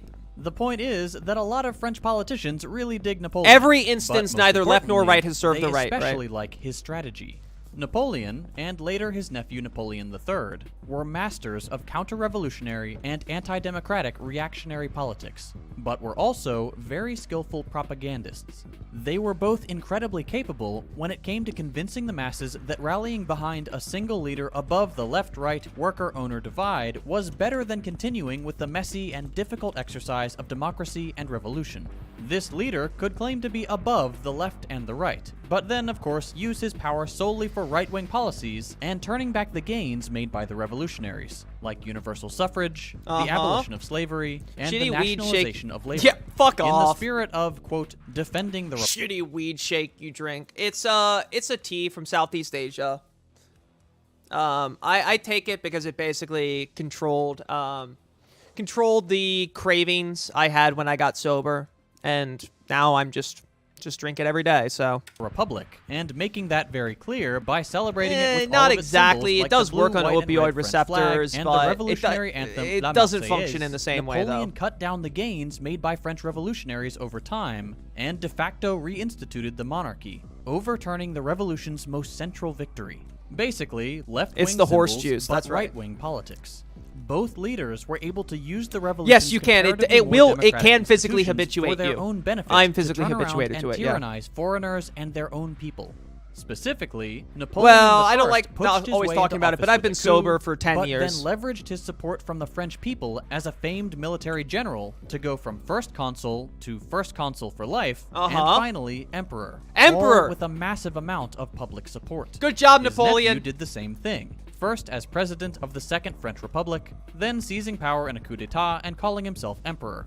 Both leaders became dictators, My all mouse the stopped while working. constantly evoking the spirit of the revolution and the defense of the republic which they had themselves destroyed. These were men who conquered, who warred, who controlled all organs of the press, who stripped women of their rights, who reinstated slavery by brutally repressing slave revolts, and who disempowered the parliaments. Generally that's not great, speaking, Napoleon. Bonapartism takes You shouldn't all have the done ways that. in which people previously expressed their political power through local governments, associations, unions, parliaments, revolutions. Oh, hell basically yeah, any dude. semblance of democracy. Hell yeah, Johnny and thins Dialectic. out politics until all that's left That's awesome. Congrats, dude. is the quasi-universal Thanks, support Blastoise. of the great enlightened leader who unites the nation. It is Napoleon is so cool. I wish French were real. Too bad the French are not real. a politics of strength, of peace by force, of law and order, and of deeply reactionary logic. Ultimately, it is a politics based on deferring authority and decision to powers above the democratic body. There's the way in which that's literally happening with the nation's single leader with all the power, but there's also the more metaphorical way this happens behind the scenes. Markets are a great example of this kind of power above democracy. Both Macron and Le Pen, though different in their execution, are both ultimately allowing markets to decide what the correct way to organize society is.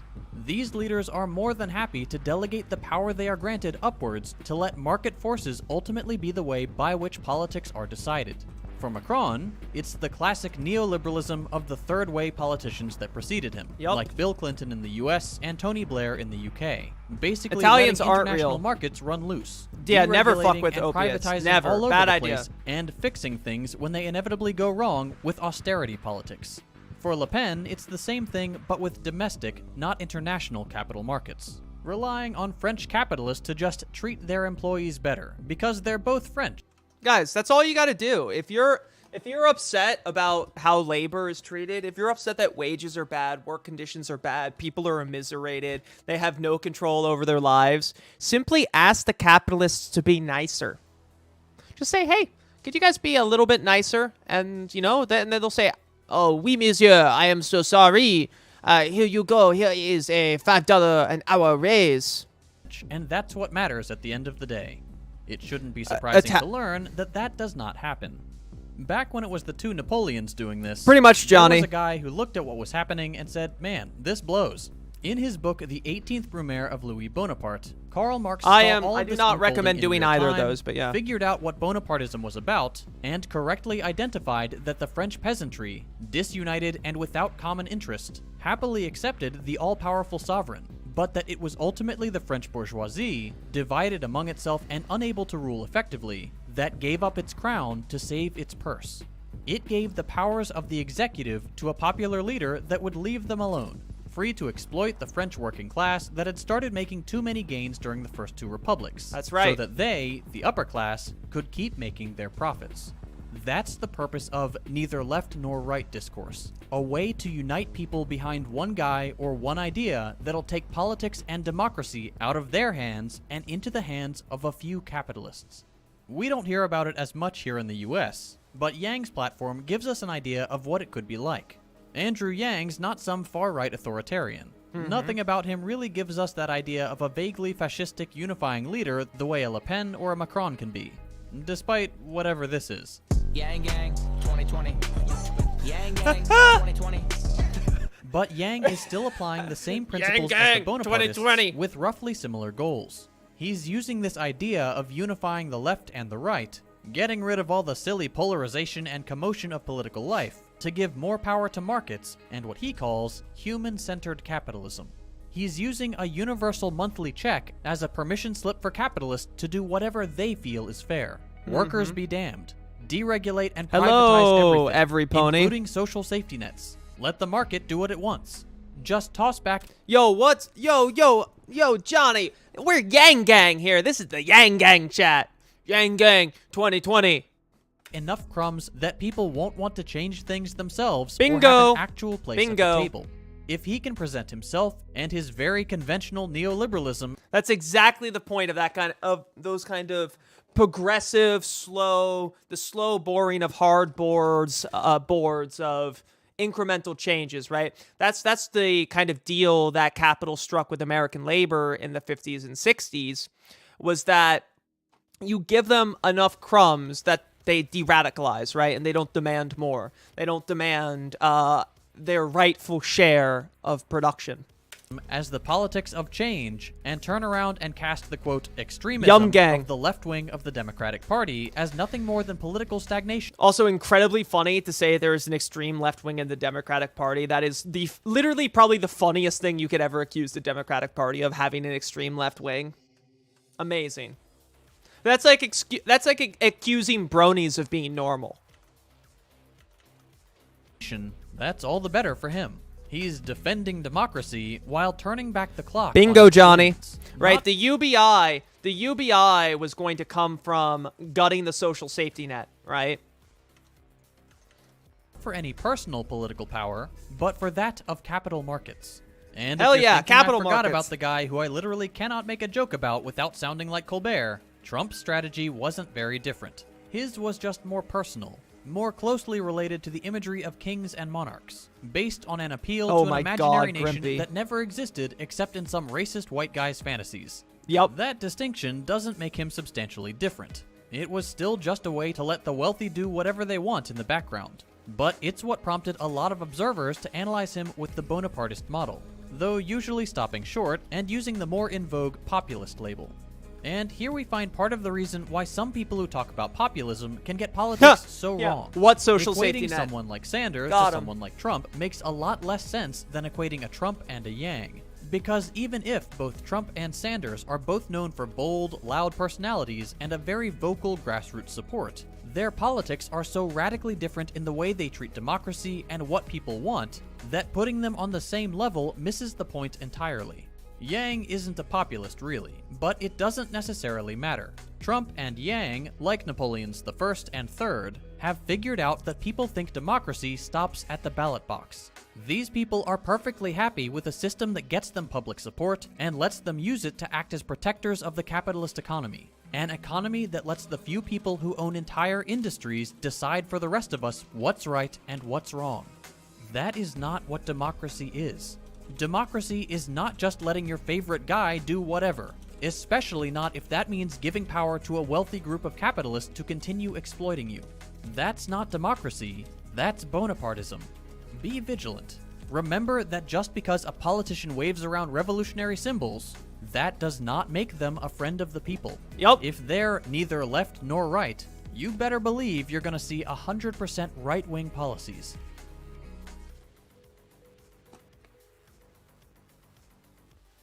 I mentioned at the beginning of this video that this kind of content is made. Yep. Correct.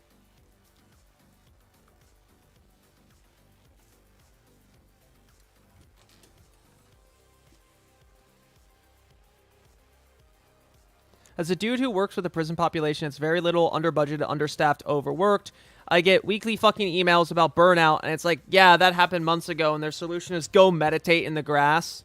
Yeah, Darman is very, very funny. Oh, you're burning out because there's no fucking help? No one's coming to help? Everything just keeps getting worse? Have you tried meditating in the grass? Have you tried meditating for 20 minutes? Oh, that didn't help? Meditating didn't help? That's... sorry, I don't know what to say. Sorry, buddy.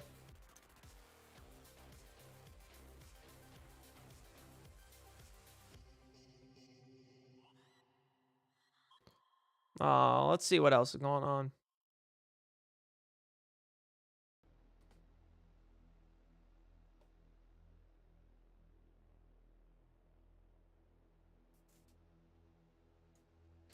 Let's maybe find some cult stuff. We always like a good cult.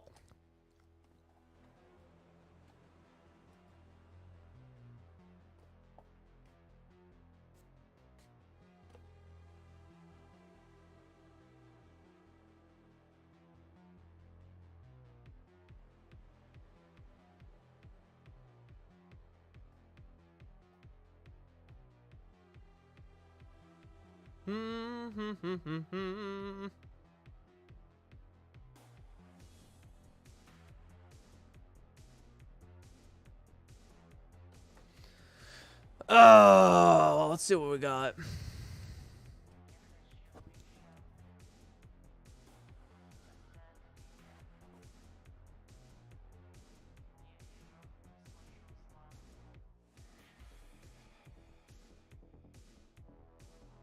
Hell yeah, pictures of cats. I like cat videos. I always like really stupid maker YouTube videos. He's got to be mocking us. Yeah, obviously he's joking. Obviously he's joking.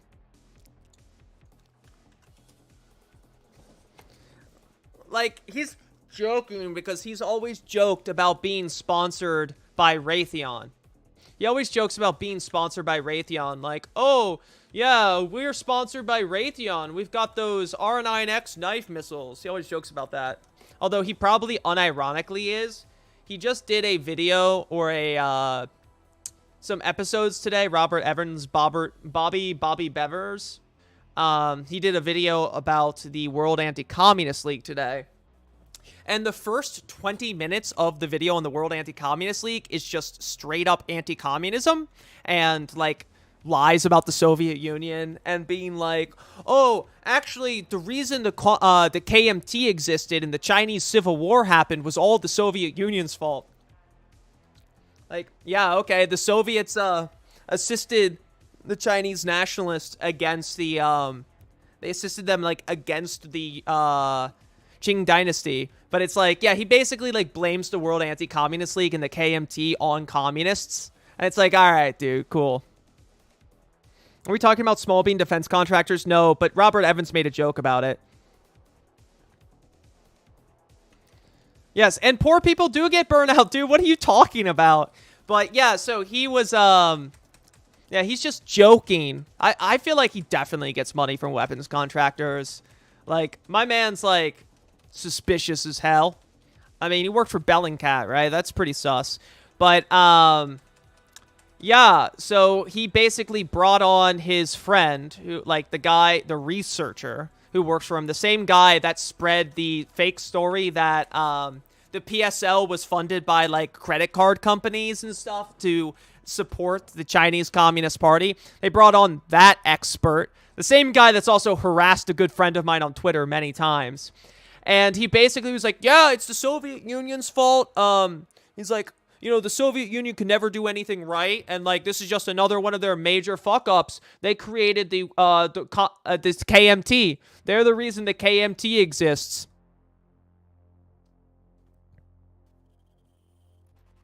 Well, that's different than not experiencing burnout.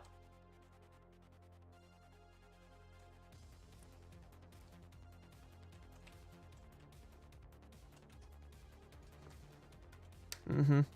Well, he gets money from the people that get contracts, give contracts. Yeah, he's probably one of the sketchiest journalists I've ever seen. But yeah, he constantly jokes about being funded by Raytheon and Lockheed Martin, like, all the time.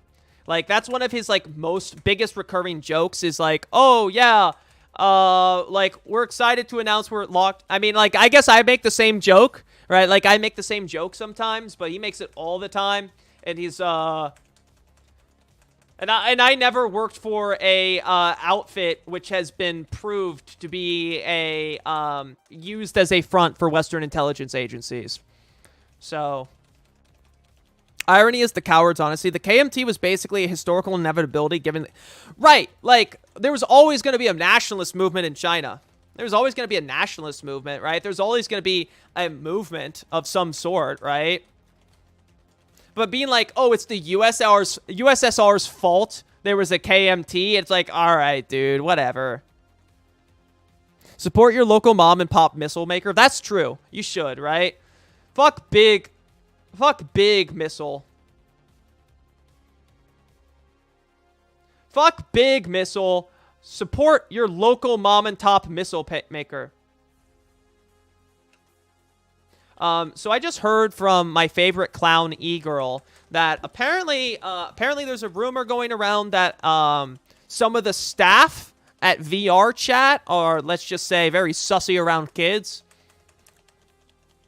I wouldn't declare unions the final solution for labor, but unions... Yeah, I mean, unions are just a good step, right? Like, unions are a good thing, right? It's not the end-all be-all, but the more unions, the better. The more power labor has, the better.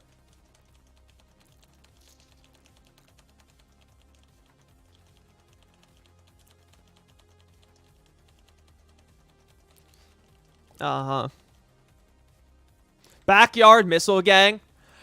Remember the absolutely deranged thread from the Web3 lady who was talking about literally doing backyard Amazon warehouses? I love doing a backyard Amazon warehouse.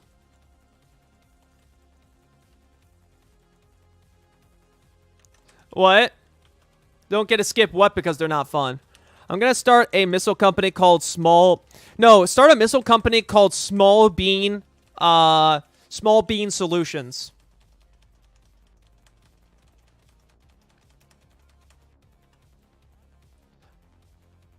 I love being a small bean.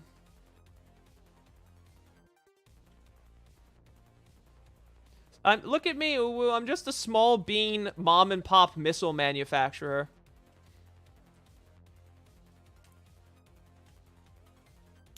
Alright. You just ate some small beans?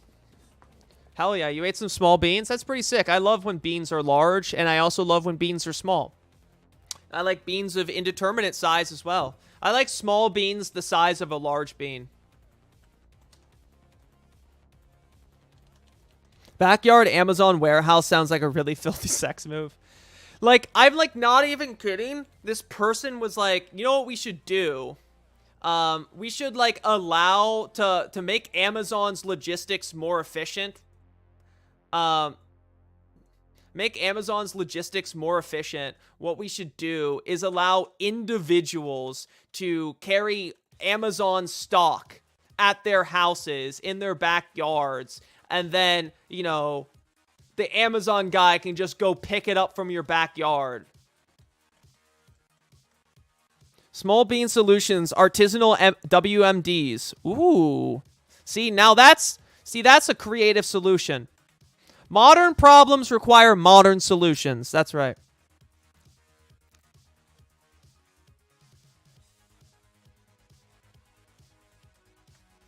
Yeah. Yeah, exactly, right? Unions are good, but they're not the end-all be-all. Anyways. God damn it.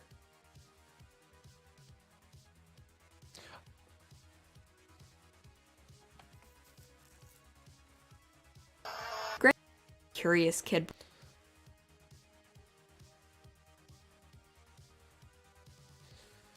Trying to decide if we want to watch a video about like bizarre anti-piracy screens or how they caught the Golden State Killer. Both of those sound interesting. That's right. Juche javelins. Artisanal WMDs. That's right. I'm sorry, Alarv. Your culture's being appropriated by small bean tumbler heads. Scrum? No. Scrum is too cursed. I mean, isn't that what I watch with the Backyard Builder guys? Aren't those good crafting videos? They're just crafting things with high voltage, clever. Oh god, Delta P. I think that might honestly might be TOS because it's talking about like your brain exploding and stuff from pressure.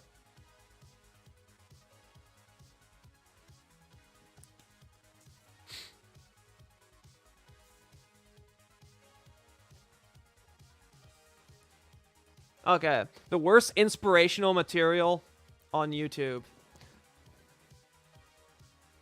Oh, I just remembered that Lauren Southern did a debate on is there a war on women? Incredibly funny. Oh, what's up with my camera? Why is it going in and out of focus here? What's going on?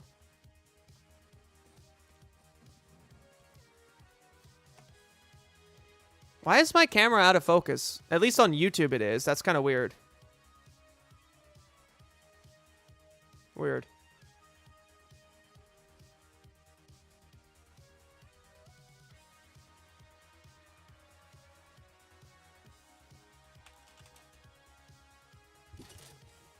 Hacker voice, I'm in. No, I like don't think. I think like Delta P would probably be a violation of TOS, dude. Korean street food.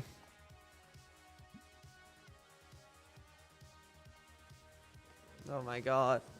Okay. I mean, I feel like it'd be TOS though. I don't know.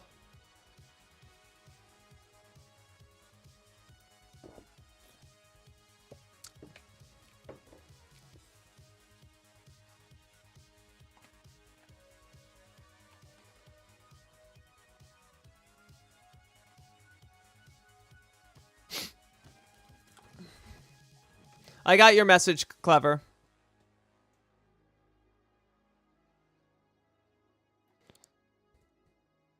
More clips. I love the fact that like chat is posting clips of me all the time.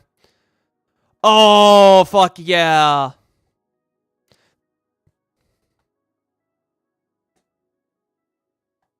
Hell yeah. What is this? Hot IDF girls?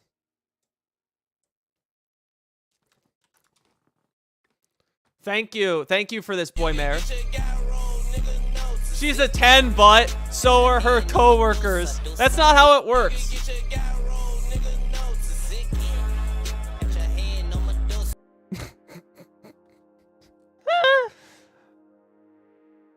Is she IDF? I feel like she's IDF. Because I feel like the IDF pays their soldiers to do thirst traps.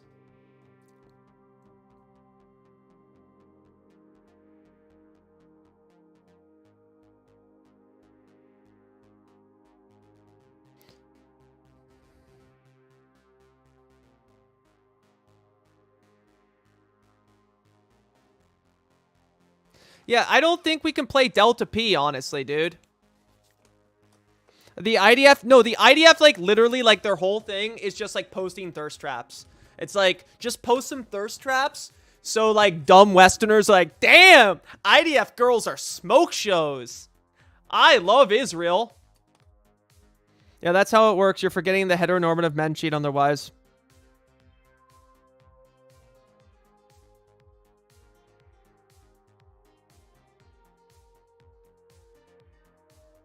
I mean, I believe what you're saying about works violating union rules all the time.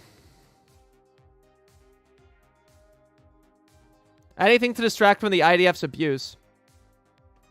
Right, that's right. Men have no control over their actions. They see a hot coworker and they go, wooga, wooga, bling, bling, bling, bling. And then just harass. It's crazy. It's so crazy. I hate when that happens.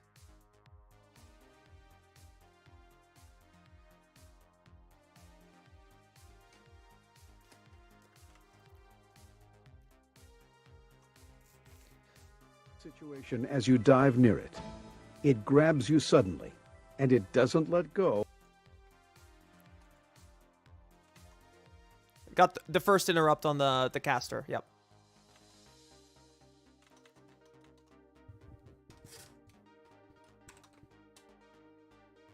Okay. Fine. Fine. We'll fucking play Delta P, you fuckers. This is a partial list of the commercial diving fatalities. Yeah, which Alex Jones thing, Vera? The fact that his lawyers accidentally sent all of a cloned copy of his phone to the opposition, or the fact that he accidentally had child abuse images in his emails they sent? She's a 10, but you've gone to sexually harass and sleep with her coworkers, thus creating drama because Mm-hmm. Yeah, that's true. I do howl whenever I see a hot girl. Remember how down bad I am, guys? Famous Horse is the most down bad of every streamer. For the past 15 years, all have one common cause: Delta P. 2 out of 3 commercial diving fatalities involve Delta P. What is Delta P? It is invisible to a diver, and it strikes suddenly, without warning. Oh there my is God, almost no Vera. way to escape once it grabs you. Knowing what it is, where it lurks, and how to avoid its You're grasp horny free. is the subject of this video. That's so funny. So his lawyers asked him on the stand if he thinks they're doing a good job to keep them from getting sued by him because they can say that he said they thought they were doing a good job under oath. That's so fucking funny. Oh my God. He's got the world's worst lawyers. Like, how did he get lawyers this bad? Like, he's lost the case, all the cases, and now he's just digging himself a deeper grave. Fuck you, Clever. Teenagers are calling it Delta P. Delta P stands for differential pressure. Ah. Our discussion refers to situations where the pressures between two bodies of water are dramatically different. In a situation like this, the bodies of water continuously seek to equalize themselves. In this example, the body of water on the right wants to rush to the body of water on the left by means I of love the rushing pipe to another between body them. of water. The pressure exerted on the valve stopping this water transfer can be enormous, depending on the difference in the depths of the water and the diameter of the pipe. If the difference between the depth of water is 50 feet and the diameter of the pipe is 10 inches, the force of water exerted on the valve is nearly 1,700 Woo! pounds. That's a lot. That's a lot of sigh. If the valve was suddenly opened and your arm was near, it would be sucked into the hole instantly. Trying to remove your arm would be like trying to lift a car completely off the ground with one hand. So impossible? You could only remove your arm if the pressures between the two bodies became nearly equalized. But at the pressure in this example... Okay. What are you adding? What is that there, Vera? Okay, okay. You can send that to me later. The worst lawyer I've ever seen was in it. Okay.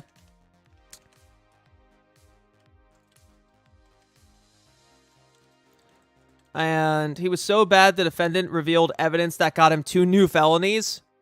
No, that actually sounds like a good lawyer. The lawyer was doing the right thing and holding a sexual predator accountable. He was holding him accountable. He tricked him. Good lawyer. Your body makes a perfect seal, stopping the bodies of water from equalizing.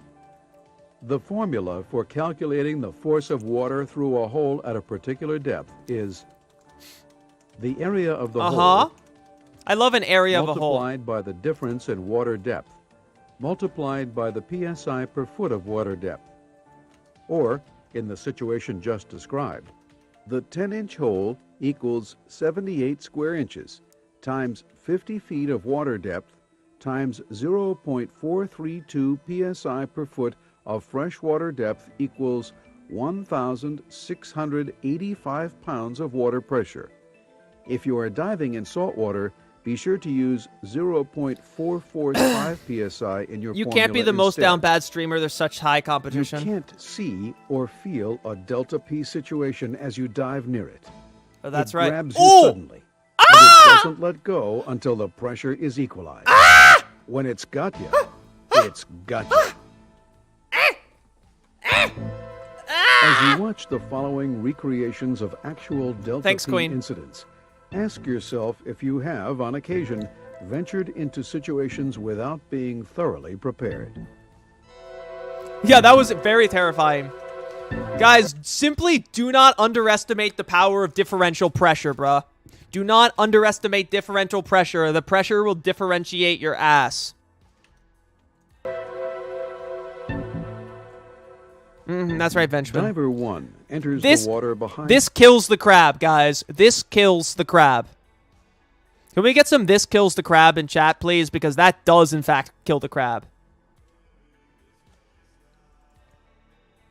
Physics is some unhinged shit. Dude, physics is legitimately terrifying.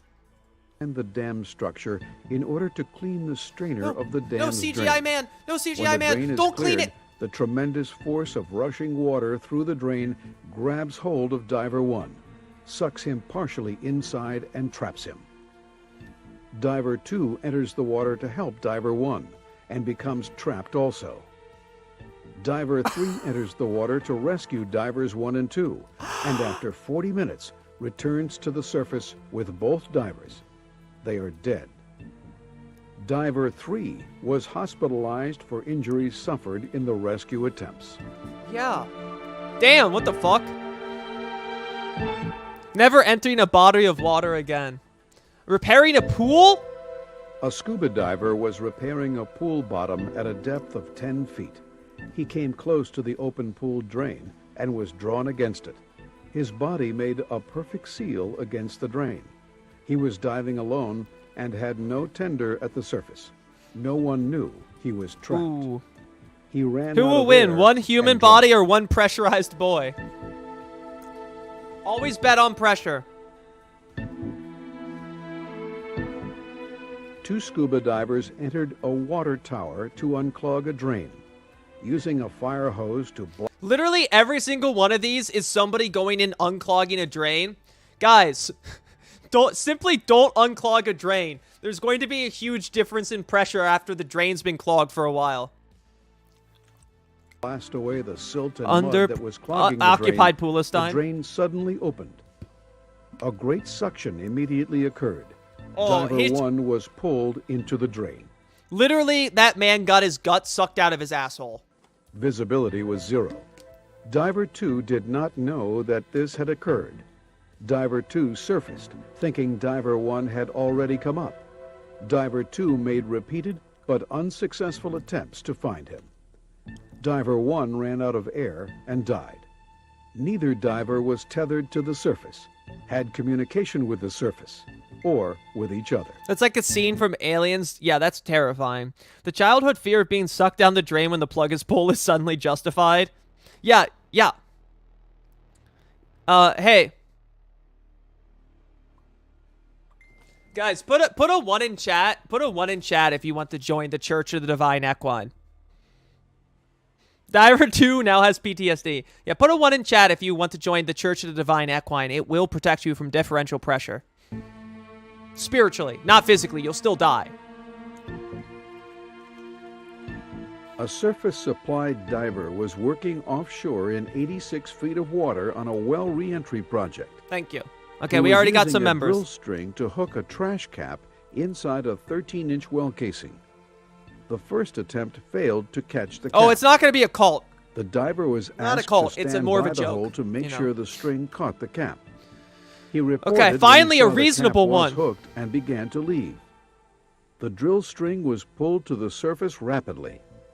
Because the cap was nearly the size of the casing, a great suction developed.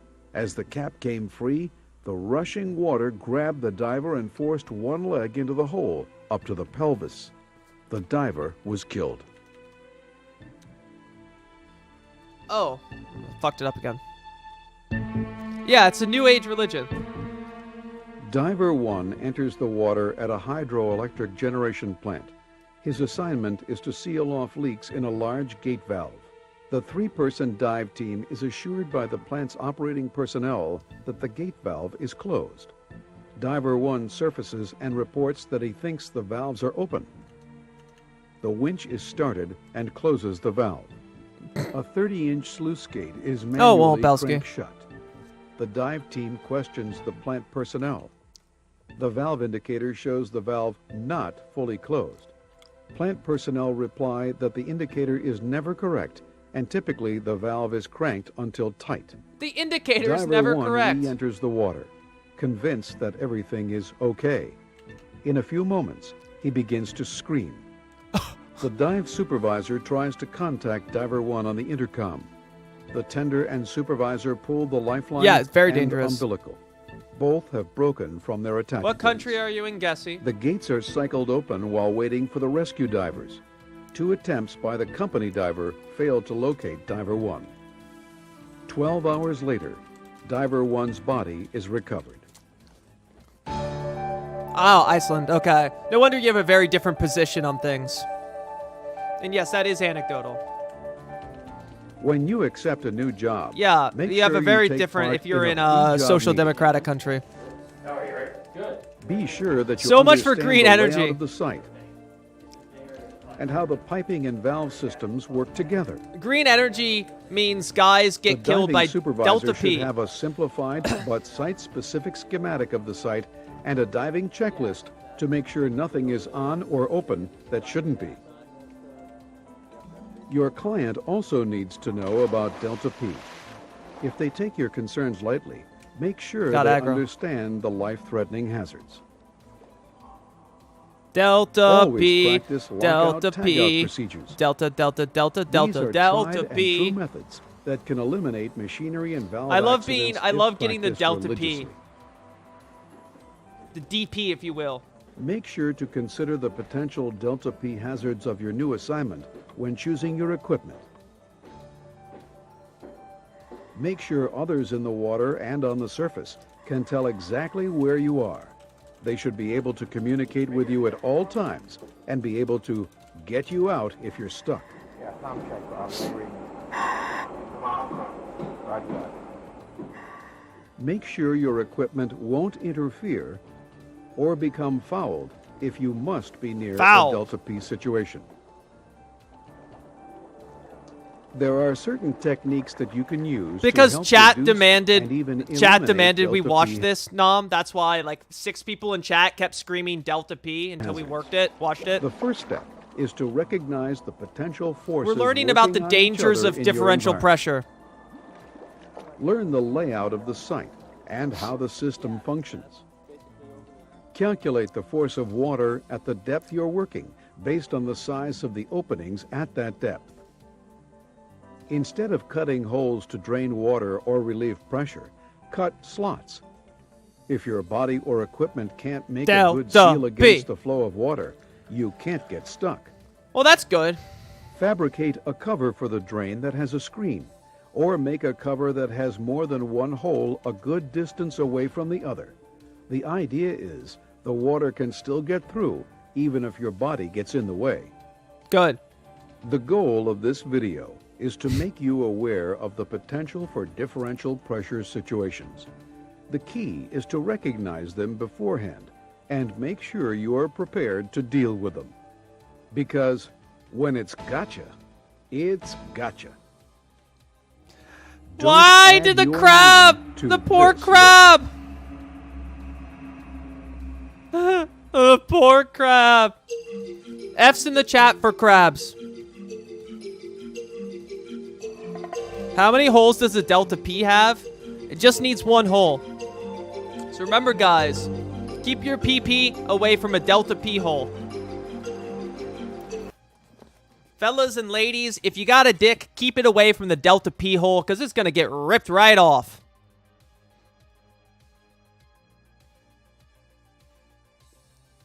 That poor crab.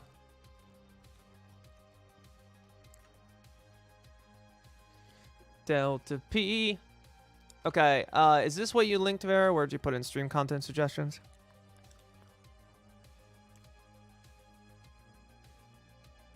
Oh, you put it in set list, Vera.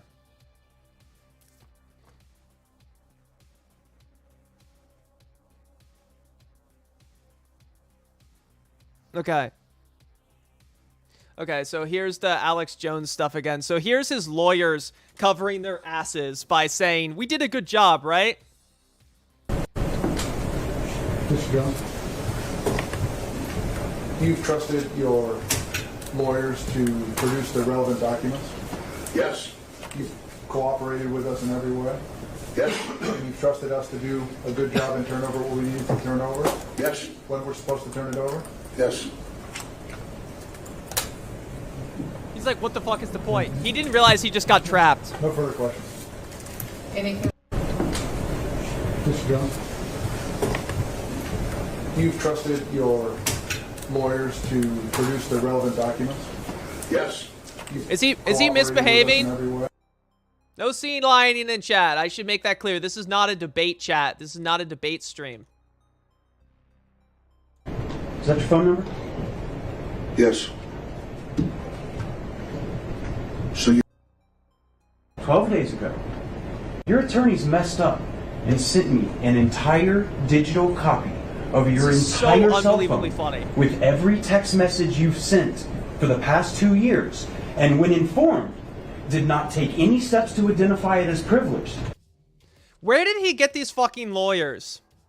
The plan? Posing as your lawyer. I will accidentally provide opposing counsel with a copy of all your texts and emails from the past 2 years. When they ask me if it was an accident and whether it's privileged, I won't clarify. That way, they think you have nothing to hide.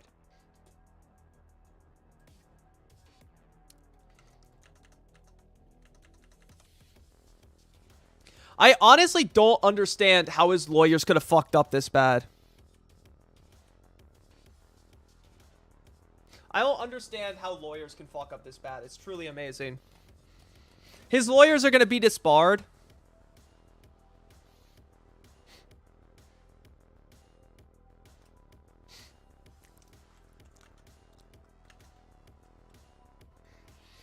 Like, I really don't understand. Like, what is going on? Like, I honestly don't understand. How are his lawyers this bad, guys? Hi. Welcome back to watching all of the Dhar Mann ripoffs I could find. Oh my god, please help. Last time we watched videos like these. The only mistake I can think of is hiring you. Sorry, brother. She already got enough chocolate for a whole year. We should have called Saul. Oh my god, what are you doing? They're actually bird lawyers. And remember, guys, this is not a debate stream. This is not a debate chat. Behave yourselves. But I honestly do not understand. Like, what? How? Like can anyone shed some insight on how the lawyers could be this bad? Like, I really, really don't understand what's going on with his lawyers.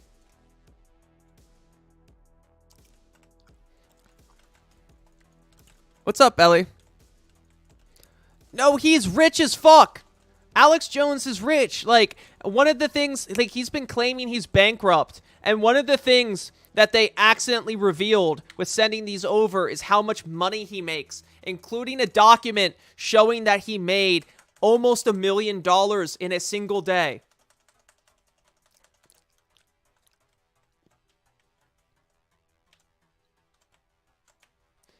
Like, I don't understand it.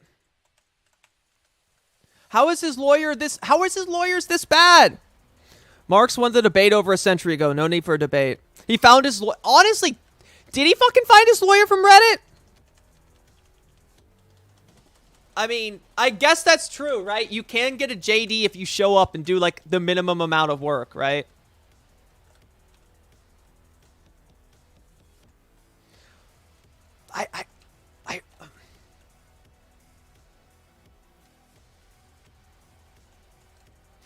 I'm just like, my mind is completely blown. Like, these seem like literally the worst lawyers I have ever seen. Like, how do you fuck up that badly?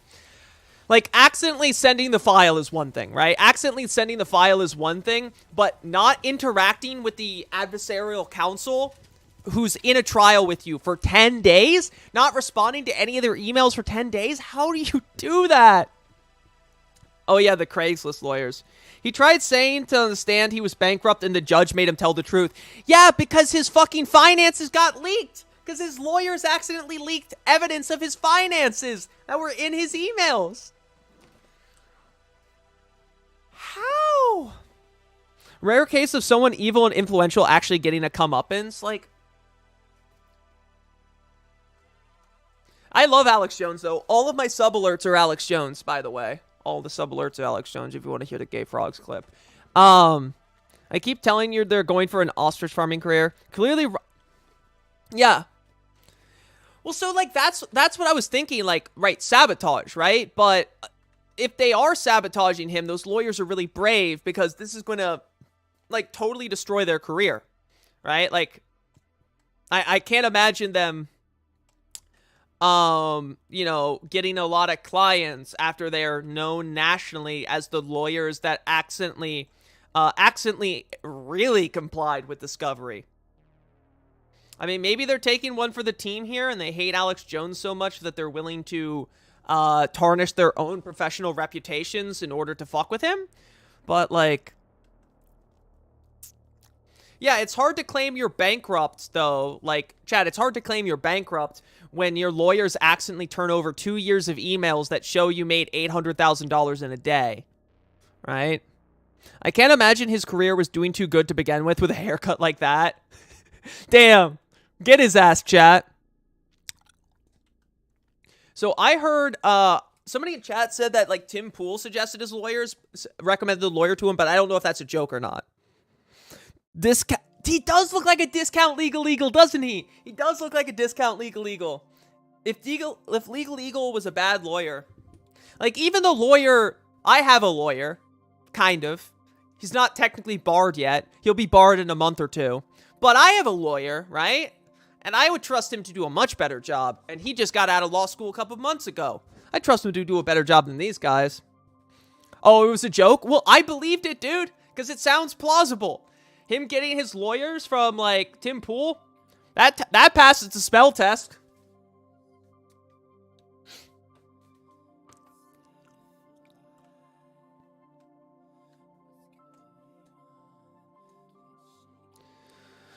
Whew. I love when I get my lawyers from, like, the back of a Craigslist ad.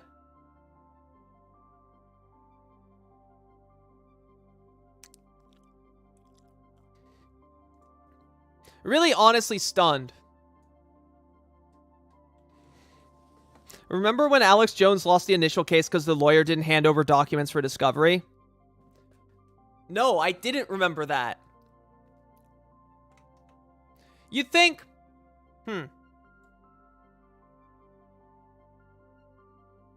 You think after your lawyer causes you to lose the case because he doesn't hand over documents for Discovery, you'd maybe, like, I don't know, not do that again? But, I don't know. Maybe, like, I would personally get a different lawyer. But, you know, maybe that's just me. Maybe I'm just different.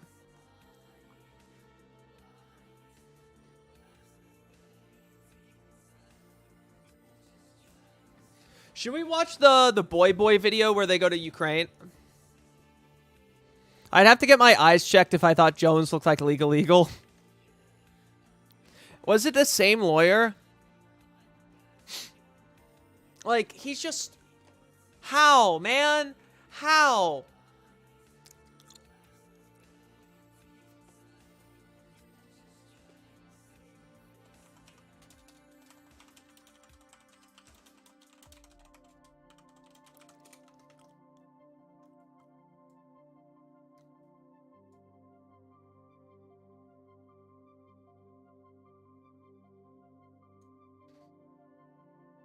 Okay, where's my cat, by the way? I just don't understand how your lawyer can be, like, this bad.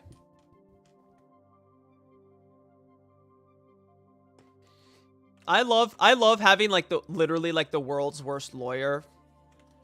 Rich guys love having the world's worst lawyer.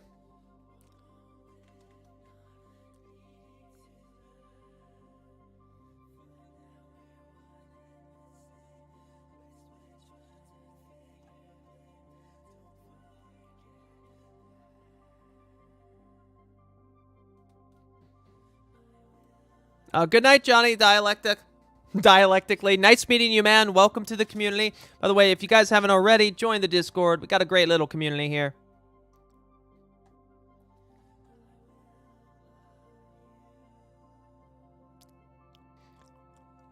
All right. How many shirts will stop a bullet? How you going? I just flew back to Australia after doing a boxing match and other things in America.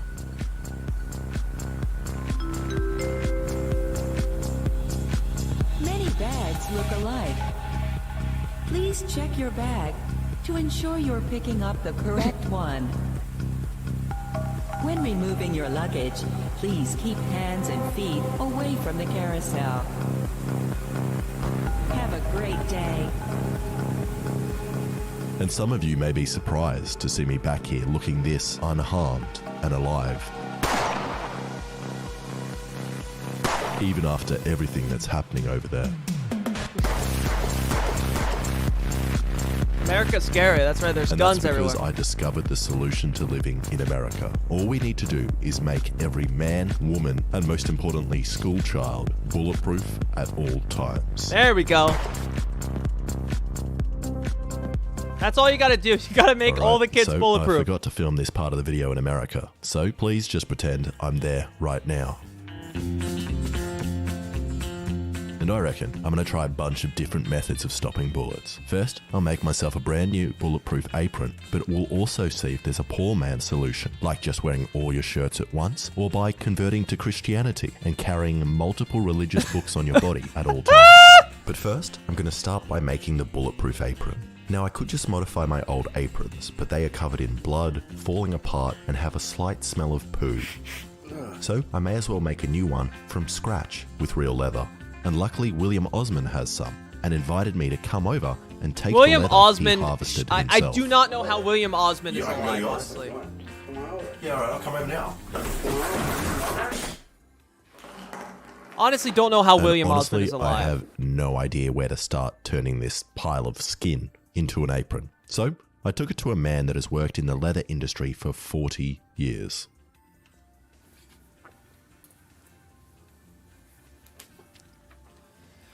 He's just gonna cut it. And he did give me some good advice on making an apron. But after he took literally 10 minutes to cut it in half with scissors, I figured I'm gonna have to do this myself. So I placed down my old apron and traced around it, avoiding any holes in the leather. And with this new apron, I'm gonna make a couple of changes to the shape to better suit my needs. And then I cut out the whole thing using a pizza cutter. I'm checking out the And link you honestly, posted. This apron is kind CD, of done already. CG. You know, I really didn't need that tiny man to help me make this. And now I just need to do some sewing, which I suck at. But luckily, I have someone else that can help me. William Osmond's hot mum, who lent me her sewing machine, leather punches, His riveting hot stuff, mom. and most importantly, her hands. Soft, clean, warm hands.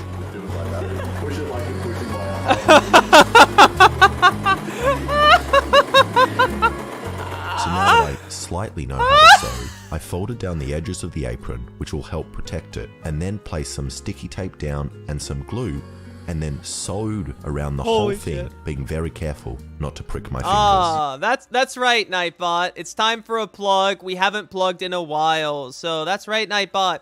If you enjoy the show and you want to support me continuing to make content and streaming all day, every day, 9 hours, 10 hours a day, follows are free and they're an easy way to support me. But if it is within your means, consider donating a tip of $1 or $2 there, or subscribing with Prime.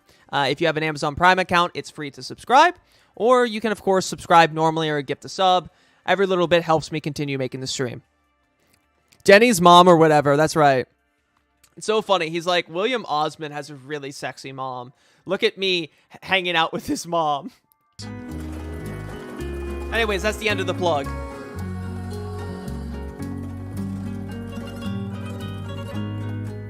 And look at that. Perfect. Then I looked at my old apron and the new one and realized exactly what I was missing. These stitches in the middle, which were on the original as it was made of 3 pieces of leather, which mine is not. But I'm still going to put down these pointless stitches so it matches. And that actually looks pretty good. Okay, next I need a way to hold this leather to my body. And luckily, William Osmond's mum is also an experienced stripper. And gave me this strip cutting machine which cuts up the cow skin in the same way as a pasta maker. Then once it was cut, I boiled it in salty water until al dente, and then riveted in place with one strap on the top and then one on the back with some latches on it. And now the apron is aesthetically done. But just like the cow it was made from, it's not bulletproof yet. And to do that part, I'm going to use this Put a dick on which it. is meant to be Kevlar, but surprisingly looks exactly like a towel. So I hope the man in the store wasn't trying to get me shot. And I didn't properly plan out how many layers I need, so I can only fold it 8 layers thick if I want to get full coverage of the Kevlar on the apron. And horrifyingly, it was very easy to poke the scissors through the Kevlar, which isn't giving me faith this is going to work. And this actually feels pretty great and isn't much heavier than my old apron. It also looks pretty good and looks expensive compared to my old one, except it is missing one thing. The familiar smell of poo and dirt from my old apron. So I fixed that. Oh my god. Oh, come on, dude.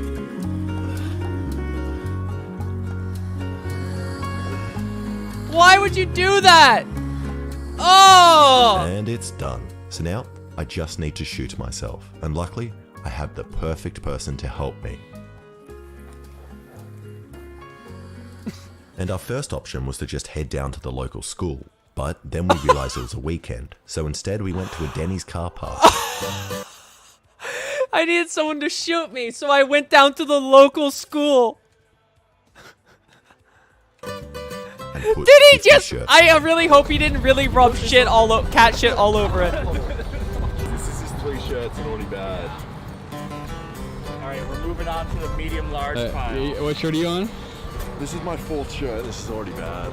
Apron's got a good dick. Just kind of shoot it in.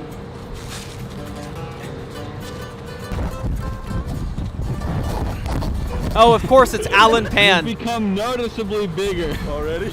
Yeah. I can't put my arms down to the side. This is as much as I go down. Do I look bigger? Yeah. I can feel it in my neck. Can you get it on? How can I do that? Here you go. Can you breathe? I can breathe, but not when I put my arms on. And if you're wondering where I got this many shirts, let's just say there's going to be over 100 really cold homeless people in LA tonight. Oh, Jesus Christ. In the back. Can you? It's just Do you boys want to go get some Denny's? Yeah, let's go Denny's. And after putting as many shirts on me that felt safe, which was only around 30, we bought some Denny's for the road and started the long journey to William's mate's place. Are you going to try to get out? Yeah, I mean, I can't. Well, can you help me open this door? The door doesn't open. I know, I can't imagine having that many shirts on. It's not open. Because it's jammed up right there. You look like a slug. Are you going to make it? Howdy goes. There you go. Nice and easy. There, good. You okay? It's nice and hot out here. Exactly what I wanted. How you feeling? You've been in that outfit for like 40 minutes. You feel bulletproof? Yeah. Let's go shoot me already. And I very quickly realized a problem with this video idea. I was struggling to breathe, very uncomfortable, and overheating. But luckily William's mates stuffed some ice packs down my back. This feels good. Can you feel any of the other ones? Yeah, dude. My back is so nice now. And then took us down a mountainous path into a beautiful valley where we could all shoot me without anyone complaining about the noise. Where we could all shoot me. But unfortunately, Alan Pan wasn't down with the idea and offered his human torso fleshlight as a substitute. Yeah. Is that what you meant by slapping around? Exactly. It's getting a little bit from. Is this enough, Alan? Keep going. Keep going. A little bit more. Yes. Which we strapped to a chair and then put 30 shirts on top of.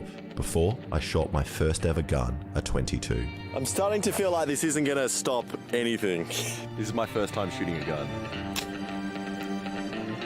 No, they got it. It's fine. You didn't hit shit. Yeah. Right in the heart. They're not going to shoot. Yeah, they weren't going to shoot the fact him. that I cannot feel a bullet behind that. Oh, well.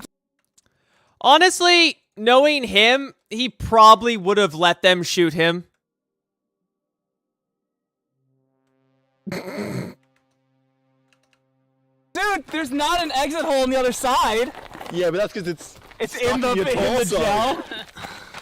You gotta go higher. If it's caught in the back shirt, that means that you just need double this amount of shirts. Right there. That's right. Is that it? You see that line? Yeah, that's the And we couldn't find the bullet, but I think that's because it went straight through the 30 shirts, the torso, and out the other side. So we need some more shirts. And because we left the rest at the top of the hill, we just put 30 shirts in front to make 60 layers. I squeezed and nothing happened. I saw it go in. You did? I swear to God, if you hit my GoPro. I thought you said hit your GoPro. No, dude, did you hit my GoPro? Where'd you see it hit, Alan? It looked almost dead center, dude. You got, Oh, here? Yeah. Look, and it went right out this side, and it came out my GoPro. I don't know how any of these guys are alive. Look, you can see the red from the shirt makes it look like blood too, dude. Dude, and straight out the other side. Oh, it's so clear where both of these rounds entered. and Damn it, exited. 60 shirts won't stop a bullet. Too. Oh yeah. So that bullet actually fragmented and still hit in multiple spots. So in a way, the shirts made it worse. And his arm fell off. Yeah. Hey, that's expensive. That was a dumb idea. And we don't have any more shirts. Unless you boys want to take The audio is so scuffed. So it's 120 shirts. So we did exactly that and folded them in half again to make 120 layers of shirts. There you go. Come on. That's right. Is that it? Please be it. Dude, dead nut. You think it went through? Yeah. That was a good shot. It was. Oh, wait. No, this was here before. Oh, was it? You might have stopped that one. No. No? No, I think this one was here before. No, I remember this one was here before. Really? I think there's no. Wait, where's the exit hole? Dude, I bet I They think did you're gonna it. find a bullet somewhere did it. in here. Just shake it. Oh, right here! Yeah. Right here, dude! Yeah. 120 shirts! All right, guys, you need 120 shirts to stop a bullet. Oh. And that finally stopped the bullet and answers the stupid title of this stupid video. It will take around 120 shirts to catch a bullet. So let's move on to something else, testing religions, and see which one you should be a part of if you want to survive living in America. And first up, the Mormons. Okay. Oh, they're gonna try to stop it with religious books now. There you go. That's right. That's all you gotta do, Put Blastoise. the Book of Mormon inside the man. I don't think it stopped it. I don't think that stopped anything. Oh no. This is what Which hole is it? This one.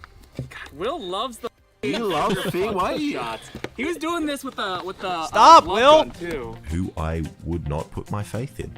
Okay, next we have two religions that work really well with each other. Good old Christianity and colon hygiene. Okay. 3, 2. Oh, Wow. Dead center, right in the. how the guy jiggles. So I don't think Yeah, either of those I don't religions think helped at all. That is so center. Dude, I think you might actually have gone right through his real colon. Oh no. I like it the books are now joined together. Guys. The audio is so unbelievably scuffed on this one. religion. No, I think it's right here. No, I think the bullet's back. Okay, how do There we it find is. How do we find? Okay. Diet and constipation. Okay. With very rare fruits contain a considerable amount of organic acids. I think this is our sign we need to eat more fruit, boys. So all you need is this over your heart at all times. Over your whole body. Yeah, you're gonna need a lot more than a Bible to save. All right, I'm ready. this. So we stopped there and now finally moved on to my apron, which I'm going to Yeah, shoot that's a first good with point. the 22, as that is the most common round used in America, but more importantly is the Night, only Alar. round that it has a chance of stopping. Come on. 3, 2, 1. Woo! It looked like I might have stopped it. I couldn't tell where you hit that. Come on. I hope it went through. Oh, hey, there's the hole.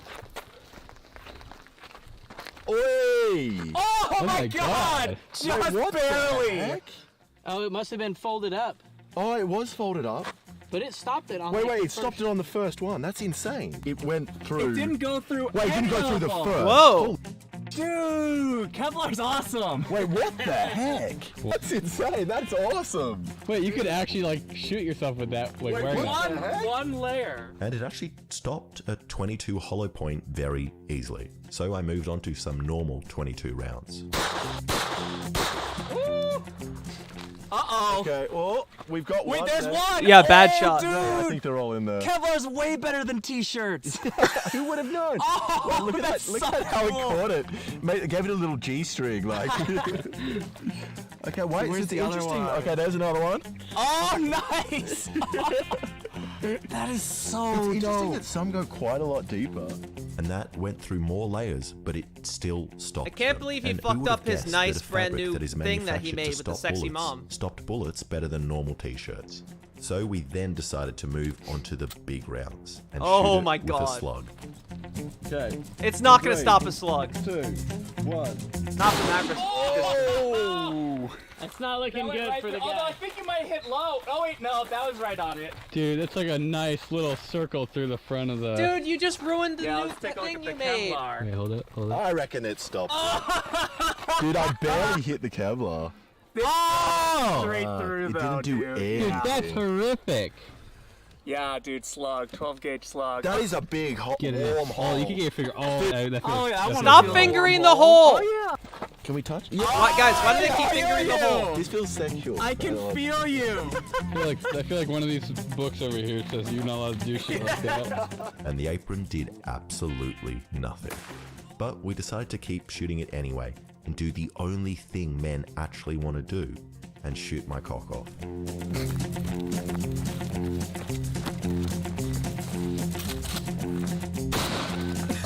Hey! Dude, you got it. That's my dick. Off. Oh, Is that not my poor dick? thing. And there you go. All the American That kids double watching penetrating. finally know how to protect themselves. Yeah, if only Shinzo Abe had worn 120 All shirts. you do is put on 120 shirts before you go to school. And now that I have my bulletproof apron, I can finally make the video I've waited my whole life to film.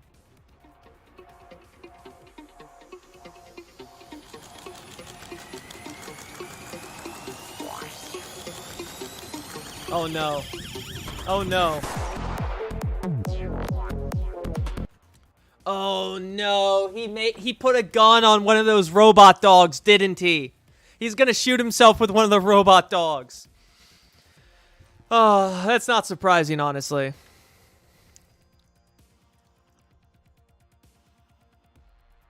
They didn't release that yet. I don't think he has.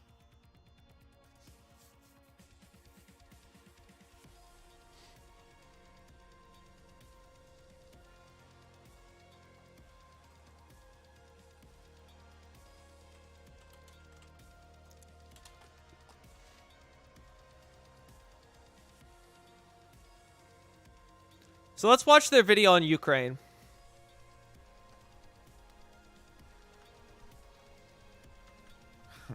I wasn't. Do you know there's a war? Yeah, there's a war. There's a war going on in Ukraine. War has returned to Europe. Russian tanks and troops rolled across the border. Russia is facing allegations of war crimes. We're escalating towards World War III. Here in Ukraine. All this bloodshed and carnage just came out of nowhere.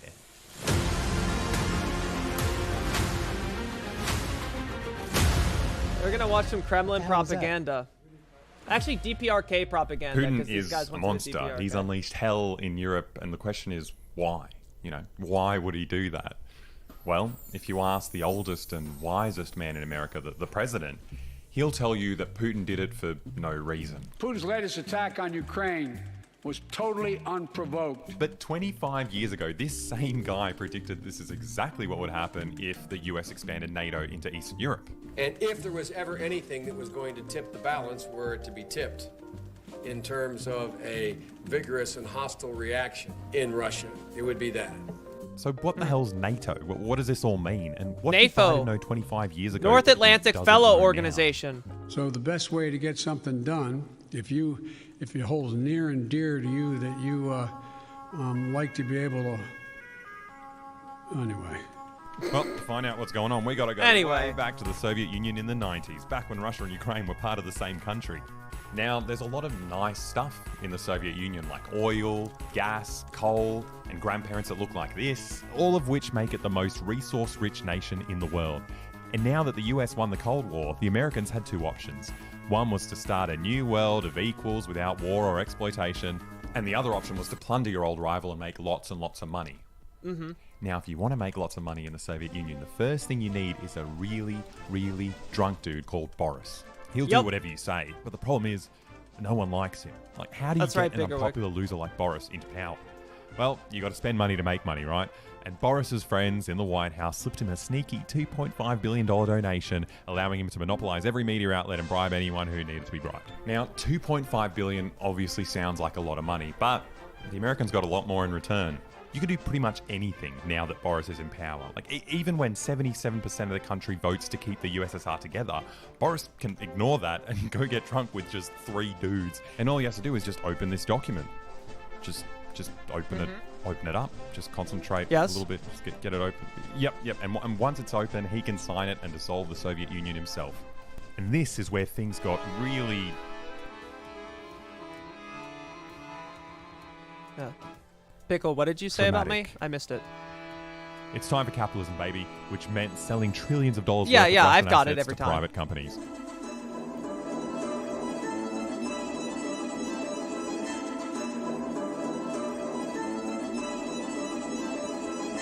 But as they were sold off...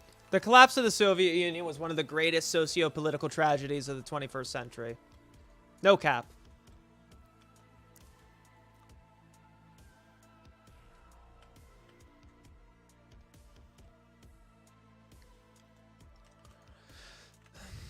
off, all these assets wound up in the weirdest places. I mean, take 26-year-old Boris Jordan, for example, an American who worked for the bank Credit Suisse. This kid ended up owning 10% of the shares in Russia's newly privatized companies. Now, how the hell does a 26-year-old end up buying 10% of the world's biggest country?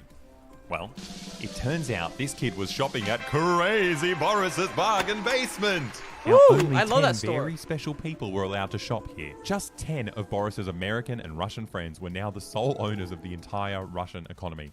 Not only did they get it all basically for free. I need to go to the bathroom. That doesn't sound good, guys. Does that?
Oh. But they were also Well, given a it didn't switch really scenes cool like I new wanted. nickname. Oh, well. Oligarch.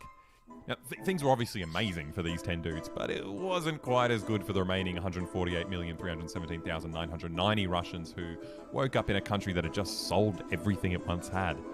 Food, healthcare, wages, all the vital parts of your life that you took for granted yesterday had suddenly evaporated. Now, Boris conducted what numerous historians have called the greatest theft in world history. Hyperinflation hit 2,323% overnight. Everyone's savings were wiped out in a day. If on Tuesday you had 100 rubles in the bank, on Wednesday you've got 4.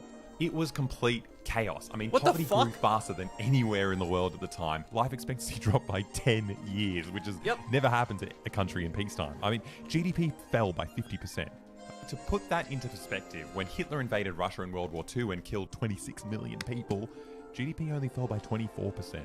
This is goddamn crazy. I mean, the Americans and the oligarchs made a killing, and the only thing they had to do to, keep the money flowing was just to keep an eye on Boris and make sure he didn't drunkenly stumble in front of a bus or something. But it wasn't all smooth sailing, right? Soon enough, the democratically elected Russian parliament... They did, by the way. Boris intervened to stop a vote that 76% of the country wanted to reinstate the Soviet Union after it dissolved, and they saw how poorly he was running things. Realized that Boris had created a humanitarian catastrophe, and they barricaded themselves in the building trying to impeach Boris and bring the country back to normal. Now, if you want to resolve this kind of delicate political situation, you need to be subtle, calculated, and above all, very, very careful. Woo! So Boris got his tank and blew up the parliament, massacred a bunch of politicians. He did such a good job that his mate Bill Clinton called him up instantly and congratulated him on his superb handling of the situation. Now, the situation didn't change much for the rest. Yep. He overturned the first election, and then when people tried to impeach him, he fucking called in the military and blew up the shit. In the 90s, Russia was a poverty-stricken wasteland ruled by murderous gangsters. But in 2000, someone new would show up. I mean, he's still a murderous gangster, sure, but he was killing for different reasons. He was the anti-Boris, and he wanted all of Russia to know that he was a tough guy. He doesn't drink, his nipples look like this, and he's here to discipline the oligarchs and bring the Russian government back in control. And people were into it. I mean, like, freakishly into it.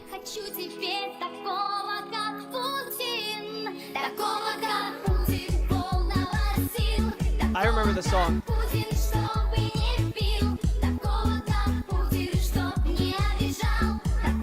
I remember the song. I mean, obviously you have to ignore the repression and poisoning of political opponents, the suppression of independent media, dodgy elections, creeping authoritarianism, but compared to the horrors of the 90s, Putin gave Russians a normal life. Well, normal by Russian standards. But at the end of the day, if it wasn't for the US, a dickhead normal like by Putin Russian would standards never needed to exist. Yep. And now that Russia was recovering, Putin was getting a bit antsy that the US would be back with a vengeance. Now, once upon a time, there was like a safety buffer between the two powers, with NATO on one side and the Warsaw Pact on the other. Well, I mean, they also touch over on this side, but that doesn't matter. No one cares about a frozen wasteland like Alaska. Yeah, now, fuck Alaska. When the Warsaw Pact disbanded and Germany joined NATO, the Soviets were assured that NATO wouldn't expand further east. But, they did it anyway, because Russia's completely backwards. They were told not one step east. Not one step east was what NATO promised Russia. Yeah, same. I forgot that song existed too. A boyfriend like Putin who doesn't drink.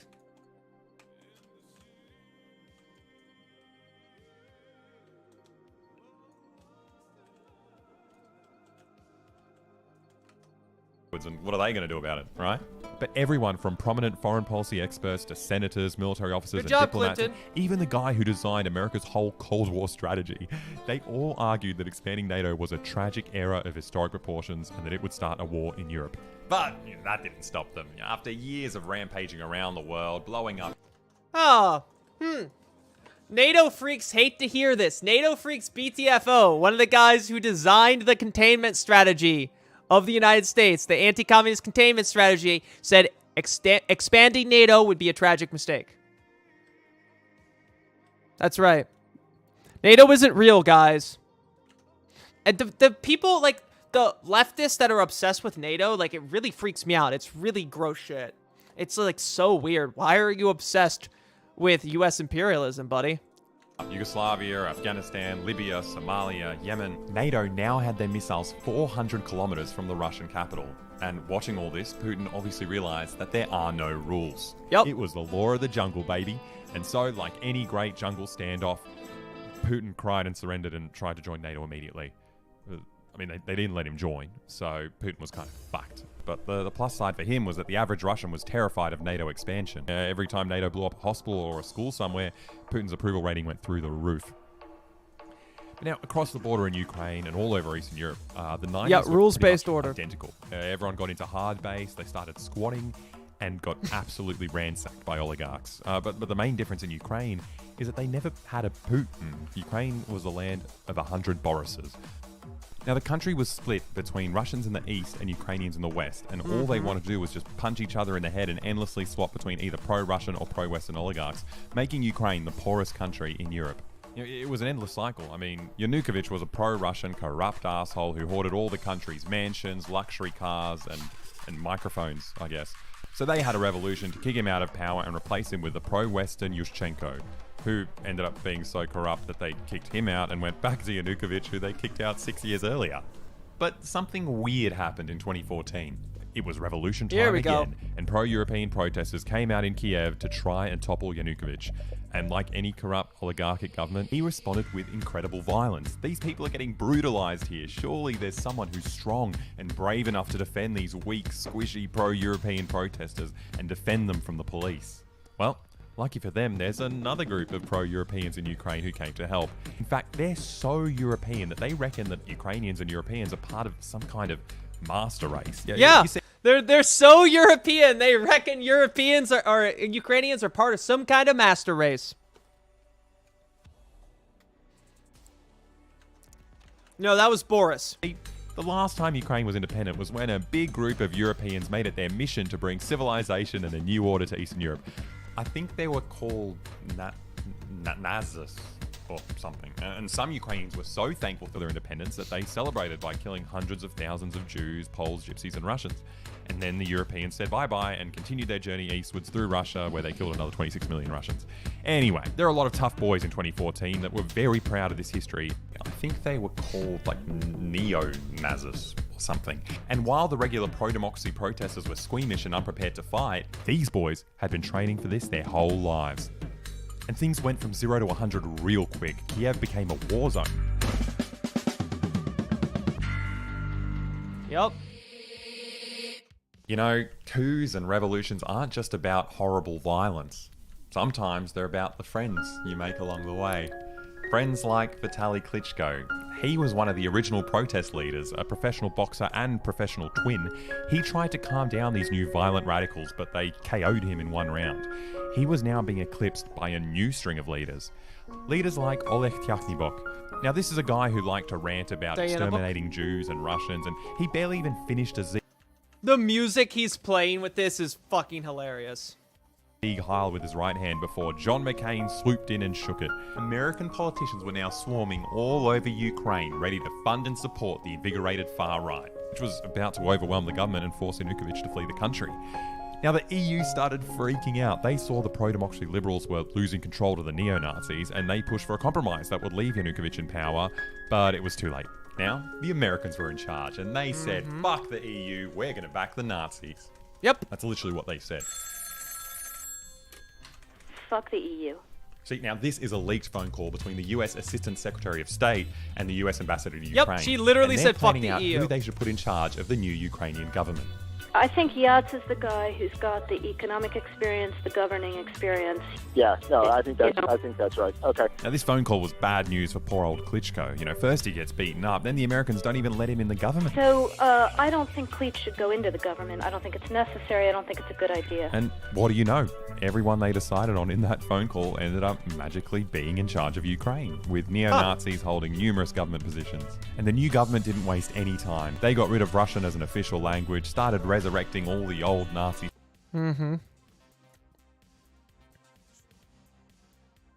That's pretty much it. Yep.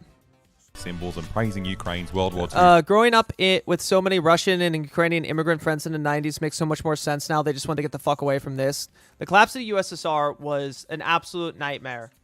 It was monstrous. I mean, what we did to the Russians and the Ukrainians and Eastern Europeans, all the citizens of the USSR, was truly criminal. I mean, we just robbed them blind, threw them out on the streets, literally in many cases. GDP, like he just said, the GDP declined. Double the decline of the Nazi invasion of Russia during Operation Barbarossa. The GDP declined 50%. The shock doctrine, the economic shock doctrine they applied, right? Average life expectancy dropped by 10 years.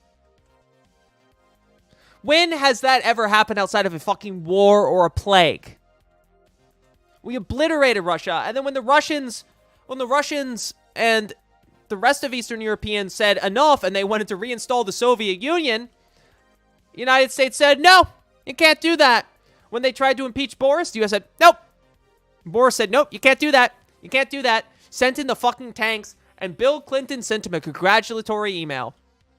By the way, Boris Johnson, one time when he visited the White House, he got blacked out drunk, wandered outside of the White House in his underwear looking for pizza. And they had to drag him back in. He was just like a violent drunk. They literally put like a violent drunk in charge of Russia because they knew he'd be easy to control. And they were right. They robbed the country fucking blind. Fascist government. Now, if you want to scare the shit out of an ethnic minority, this is how you do it, right? All over Russian-speaking Eastern Ukraine, people went wild. It turns out they were scared of Nazis and they wanted out of Ukraine, and they were ready to fight for it. Yep. I mean, the Russian speakers were terrified. Like, there was the Odessa trade union massacre, where they, the Nazis, like, burned alive, like, a couple hundred anti-fascist protesters. Yep. So Putin obviously jumped on this immediately. He was ready to break some rules, American style. He blatantly annexed Crimea, but he had different plans for the east of the country. He pumped them full of Russian weapons and training. They got guns and tanks and guns for their tanks and guns for their guns, plunging Ukraine into an unwinnable civil war. Putin wanted to keep this war going until the new government collapsed. But now was the time for the neo-Nazis to shine even brighter. The new government was desperate to subdue the Russian-backed separatists, and no one is willing to kill and die more than fundamentalist, radical neo-Nazis. Now, it's obviously a bit weird to focus on neo-Nazis in Ukraine, because every country has neo-Nazis, right? We've got neo-Nazis here in Australia. And just like in Ukraine, they're a tiny, fringe minority. But in Australia, we at least like to pretend that there aren't any neo-Nazis in our armed forces. But Ukraine is the only country in the world that openly has full-blown neo-Nazi formations in its military. Like Azov Battalion, for example, whose leader, Andriy Beletsky, is known for saying all this cute stuff like, "It's Ukraine's mission to lead the white races of the world in a final crusade against the Semite-led inferior races." Now, he rounds up a bunch of Nazi football hooligans and arms them using oligarch money, and then his battalion, along with many others, is formally incorporated into the Ukrainian army. I mean, that's like instead of sending the Marines to fight in Afghanistan, you send the KKK. Now, these guys were sent east to go fight the separatists, and the US loved it. They were training them, sending them crazy amounts of money and weapons, and just like when the US trained and funded far-right extremists to fight the Russians in the 80s and turned Afghanistan into a mecca for global jihadis, the Ukraine war became the hip place to be for the global far-right looking for military experience. That's why the Sufan Center ID'd the Azov Battalion as the emerging nexus for right-wing terror in the 21st century.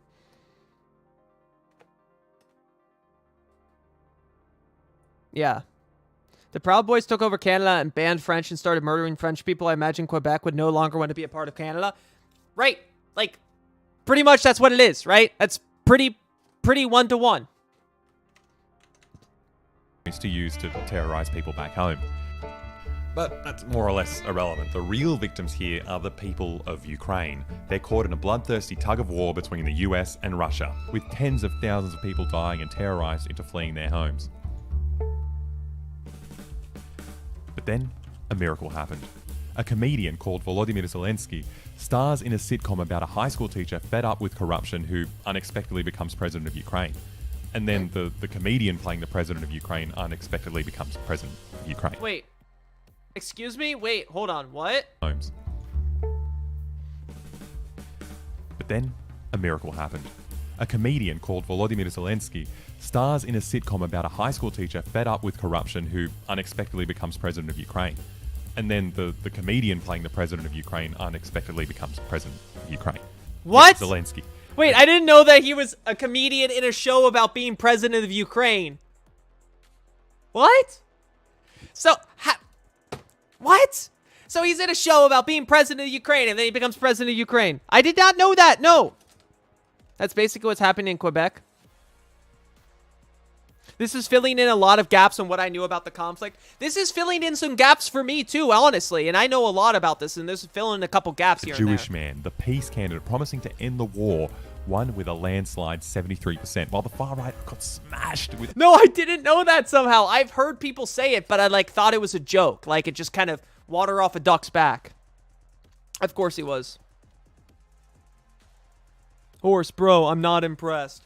Dude, I didn't know that specific part. I knew he was a comedian. I knew he was in Dancing with the Stars. And I knew he was in a really popular TV show. I heard something like vaguely like that. But I didn't, like, it didn't sink in that he literally played... I knew he was in a popular TV show, but I didn't know he literally played a dude who randomly became president of Ukraine. I did not know that. Oh, I'm sure it was, right? How do you not know Netflix bought the series at the start of the war and made big... Because I don't pay attention to Netflix's releases either. I like, don't pay attention to that shit. I do one thing. I sit here. I sit here. Oh, now my chat's attacking me. My chat's attacking me? Hey, well, did you guys know all the shit about the Moonies? No, you didn't. So don't attack me for not knowing this specific thing. Unbelievable. Historically, it tends to be like things, there's like one or two things that like everyone around me knows that I just don't know because I just didn't pay attention and it just went over my head. Like, I don't know, this one just went over my head. I didn't know this one. Oh, I actually don't watch Netflix very often, Nom.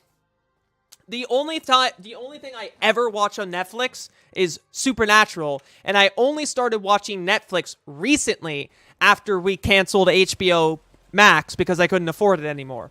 I only started watching Netflix after we canceled HBO Max last month, so. Before that, the last thing I watched on HBO or on Netflix was season 2 of The Umbrella Academy or something, and I didn't watch all of it. Fuck you. Fuck you, Nom. Only 2% sucked shit. Everyone from east to west was cheering for the new guy. The Nazis were... Oh, wait. Hold on. Sorry. I just got a DM. Apparently... Wait, this is kind of crazy, guys. This is pretty crazy. So... Wait, what's...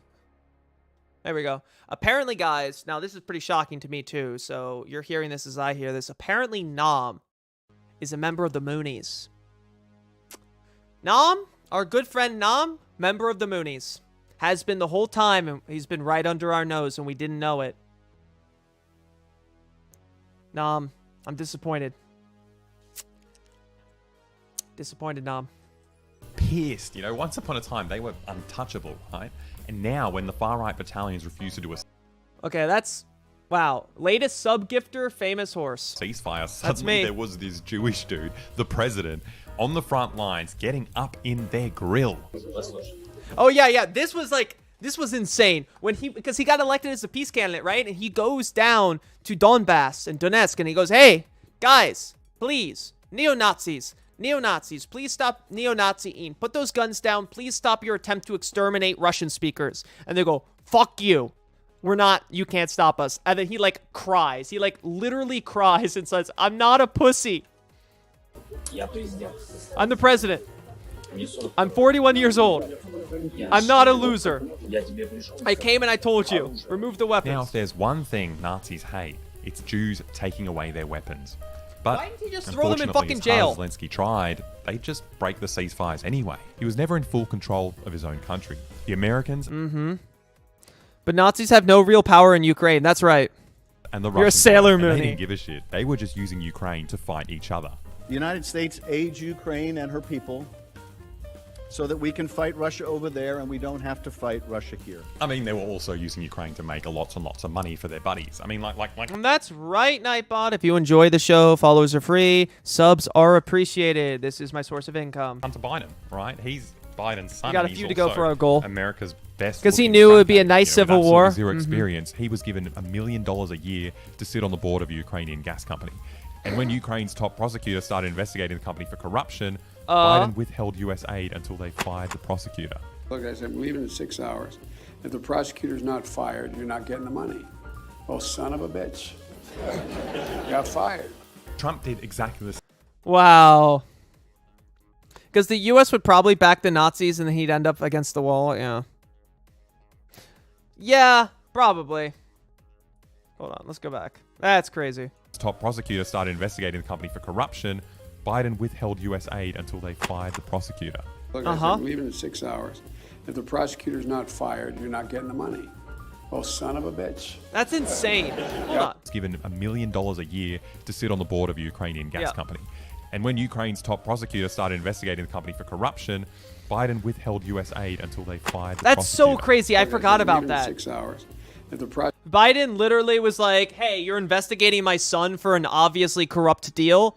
I'm going to fucking fire him, or we're withholding aid. I forgot about that. Yeah, I remember that. That was a big story for a little bit. And all the liberals, because they were like, oh, they're doing what Trump and Russia wants by making a big deal about Hunter Biden. Right? He's making a big deal about it because it's what Trump and Russia wants him to do. Like, yada, yada, yada. And the story died. He did. He sure did. He sure did. prosecutor's not fired, you're not getting the money. Oh, and of course it's the Council on Foreign Relations. Got fired. Trump did exactly the same thing. You know, everyone was just taking turns just milking Ukraine, just milking it good. Ooh. Ooh. Anyway, Zelensky's approval rating was plummeting, right? And he realized if you can't stop the war, you've got to join the war, right? And he got his opportunity as soon as Biden was elected president. Suddenly, Zelensky did a complete backflip. He went full Putin. He arrested the head of the opposition who had just overtaken him in the polls. He shut down opposition. Let's replay that again. Right? And he realized if you can't stop the war, you've got to join the war, right? And he got his opportunity as soon as Biden was elected president. Suddenly, Zelensky did a complete backflip. Yep. He went full Putin. He arrested the head of the opposition who had just overtaken him in the polls. He shut down opposition TV channels and most importantly, began talks for NATO membership. Now, Putin was absolutely furious. It used to just be because Putin was shit at piano. Can we get a while repair Zelensky bot? could do this.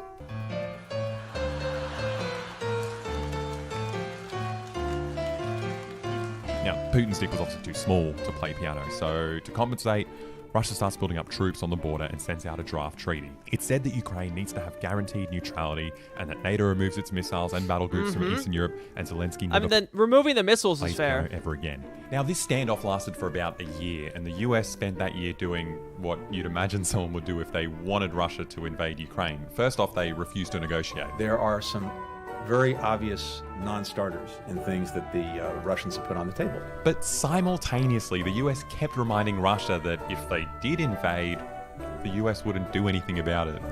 While I will not send American servicemen to fight in Ukraine. So it became this game of chicken where both sides are flying at each other and Ukraine is just stuck in the middle.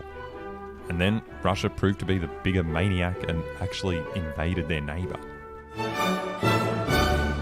With Russians smashing Ukraine, millions of people fleeing and thousands of civilians dying, a furious Zelensky comes out and reveals that the West was never even going to let him into NATO anyway, but they made him pretend that he was going to. And the response was very clear. You're not going to be a NATO or EU member, but publicly, the doors will remain open. The whole thing was a setup. Yeah, that's the other thing, right? It was a fucking setup for Ukraine from the beginning. They told him... You're never going to after, like, they got him to, like, basically escalate tensions, telling him he was going to join NATO. They tell him, you're never going to join NATO, by the way. Like, it's never fucking happening. You're not joining NATO. Get over it, dude. Wild. But let's keep the door open publicly, right?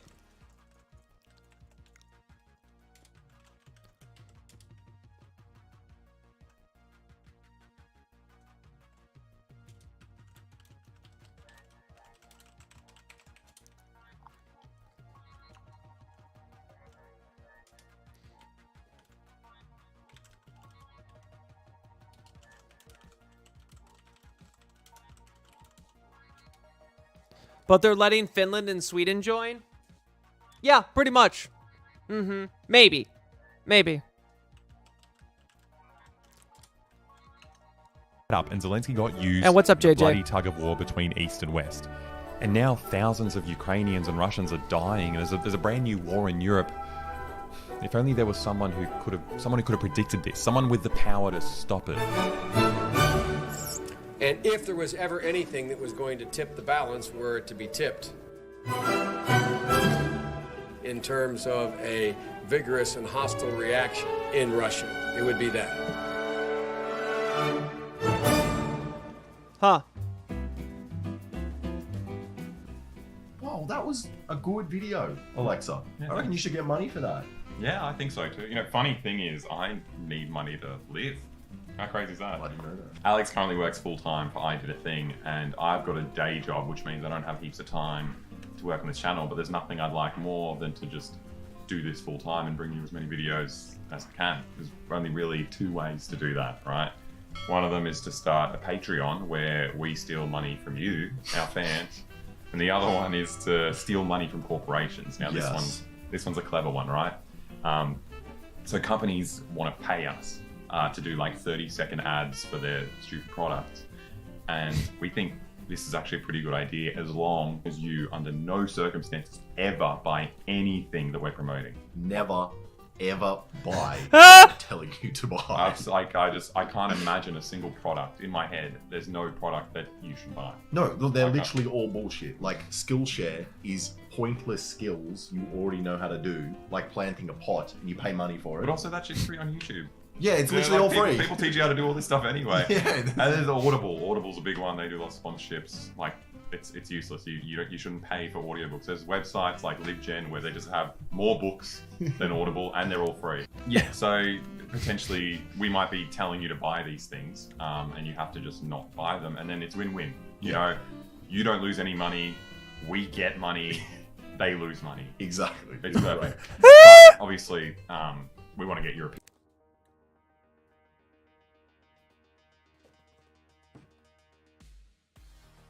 Oh, yeah. I Did a Thing is like a Marxist-Leninist. Like, I Did a Thing is like very, very, very left-wing. Well, it's not pro-Russian. I'm not pro-Russian either. In that video, I Did a Thing and Boy Boy aren't pro-Russian.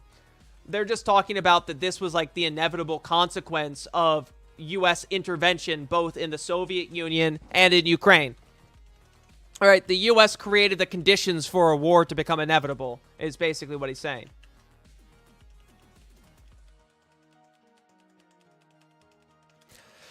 But yeah, unfortunately, Zelensky fell for, like, the switcheroo gag. It sucks. I feel bad. I, like, honestly feel bad for him.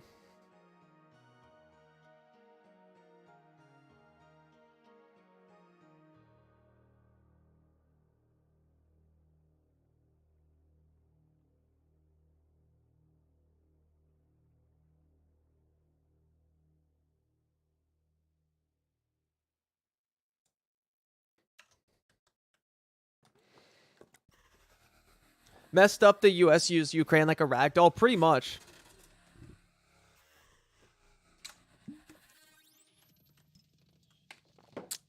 That's pretty bad. Like, honestly, like, ugh. God, man. But yeah, these guys, this is Boy Boy, they're also the people that went to North Korea for a haircut. It is really sad.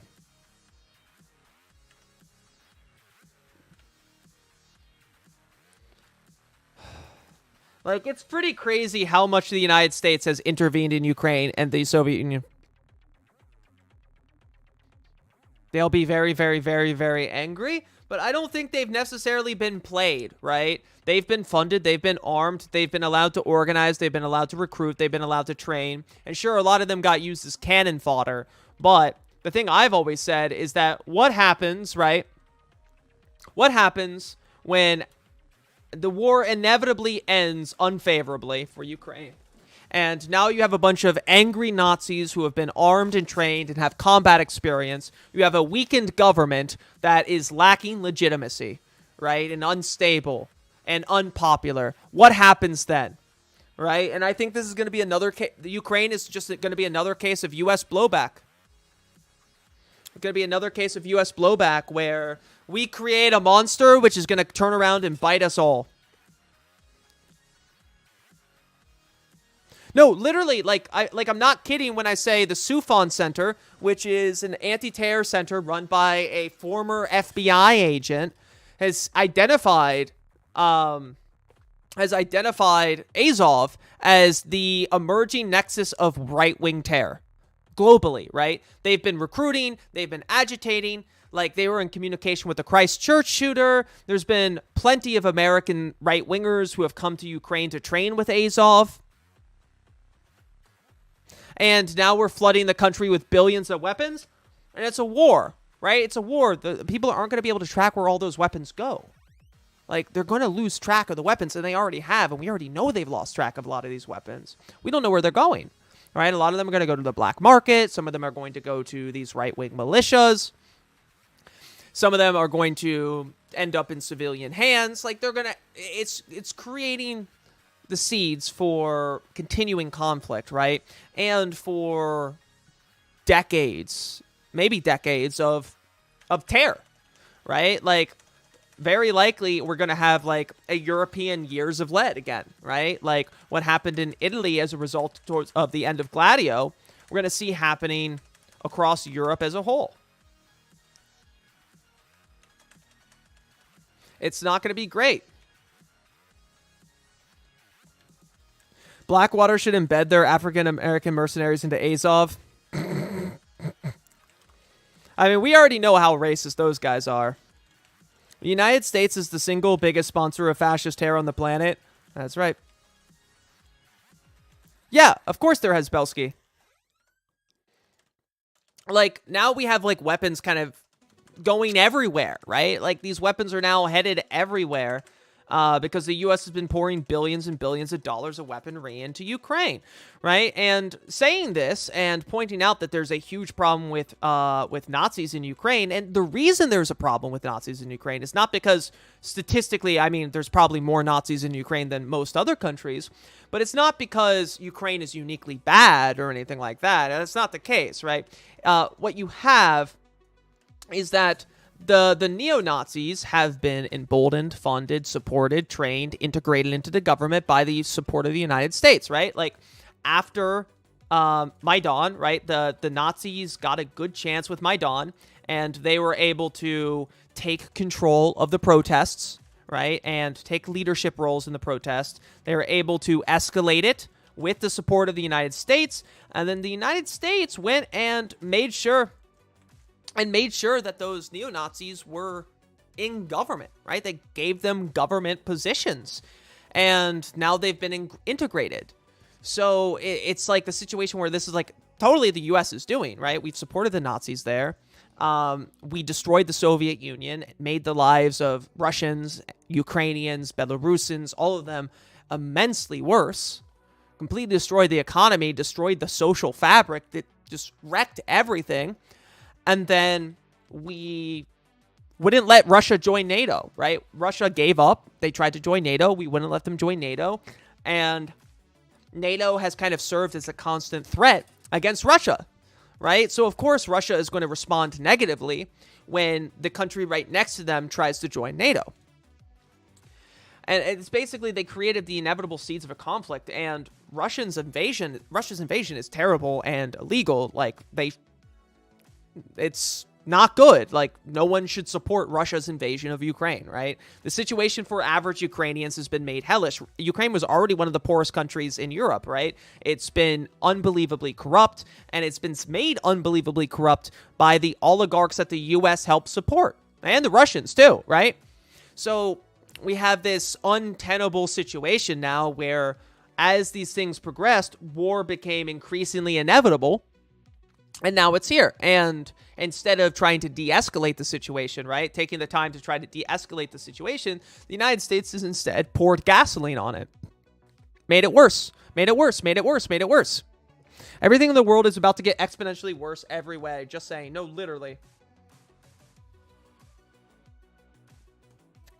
Right. I mean, there's not really... So if you go back to 2018, right, every single media outlet in the West was reporting on the Nazi problem in Ukraine, right? Even some of them were reporting on it in 2014 when the U.S. was openly supporting the Nazis during Maidan, right? All of them reported on this, but it became a taboo subject, right? Once the U.S. state, it's in our geopolitical interest to support the Nazis because they are a powerful bloc who are dedicated to aggression against Russia, right? Like, it's an enemy of my enemy is my friend, right? The neo-Nazis fucking hate Russia. They want war with Russia. They want to expunge all Russian speakers because in some ways they see, they don't like the Russian part, but they also see them as like holdovers of the Soviet Union, right? That they have the Soviet mentality. They do not like them. They want them expunged, right?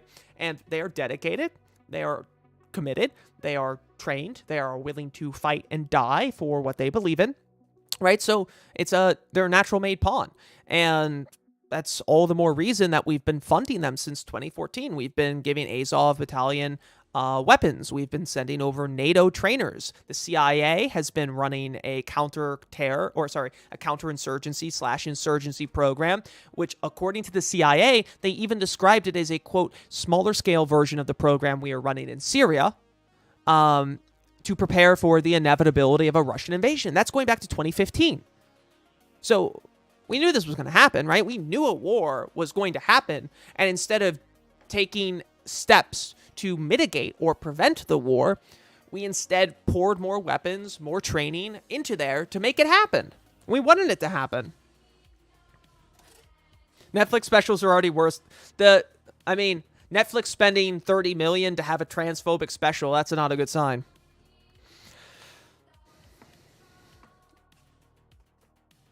Yeah, shit. Canada has been training Nazis too. Canada has. And this is something we covered a while ago. We have this in our highlights, but we covered this with Miss Pavlichenko. There was an article that we read about the so-called Wolverines, right? So it was a terrorist group, or not a terrorist group, sorry, a all-volunteer, unpaid group of veterans from the United States, Canada, France, the UK, and Australia. And Germany, right? A bunch of unpaid veterans who volunteered to travel to Ukraine and train soldiers, right? Totally unpaid, totally volunteer basis, and they trained over 5,000 soldiers, and they maintain a unit of 500 people on their own savings, right? That's weird. There's like 20 trainers, and they're running a battalion of 500 people, training 5,000 people total, over 5,000 people, on their own income. That's weird. Right? These guys must have made a lot of money before they retired if they're able to fund, arm, feed, house, clothe a battalion of 500, right? And they called themselves the Wolverines. The funniest thing was that whenever someone joins the unit, Ukrainian, and they're taking in average Ukrainians, right, and training them, they make them watch the movie Red Dawn. So their whole bit was that whenever they took down a Russian tank... Oh, Maverick! Thank you for the gift subs, King! We'll see who cancels who. We'll see who cancels who. It's you that will be canceled, or will it be me? Probably since I'm talking about Ukraine, it's going to be me. And their whole thing was that they would tag the Wolverines were here. So just imagine how funny that is, that they're like training these like Ukrainian citizens to speak English to write the Wolverines were here. Our Nazi girl boss future prime minister. Up yours, woke moralists. All right, so I'll be right back, guys. I'm going to heat up some leftovers. And now that I'm done, I'm going to hop in VC with Clever. I'll catch you guys later. And yeah, we'll cover some other stuff.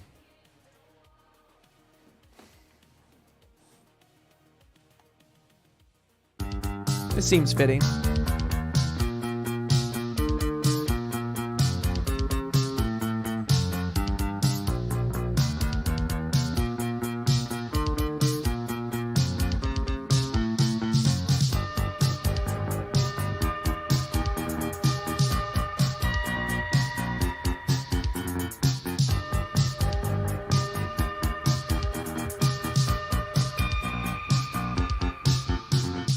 Only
unfortunately, Synthwave Maduro has passed away.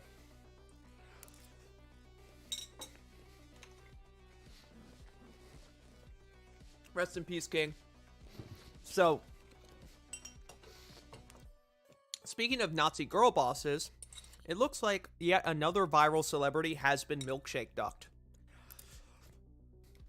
We hate seeing that, don't we?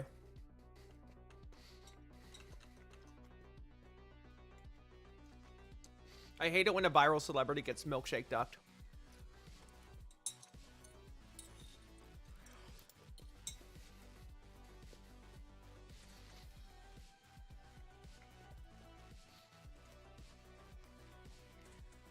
Let me pull this up. It was really funny. Oh god, I forgot about the NAFO guys. I hate NAFO stuff so much. So, apparently this girl went viral earlier today, or yesterday, for, like, posing with an emo. You guys know emo girl?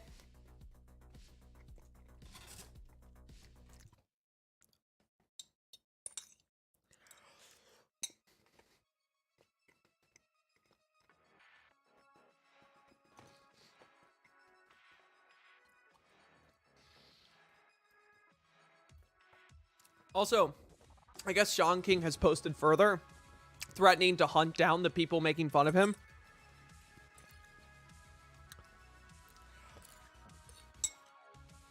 So let's find this woman first so we can see. Okay. So this is a cool woman that everyone loves, Emmanuel the emu. She's literally milkshake ducked. Whether it's a turtle or a tortoise, then I would recommend Emmanuel. Today we are going to be talking about So Emmanuel. wholesome. Don't do it. Emmanuel. Emmanuel Todd Lopez. Emmanuel.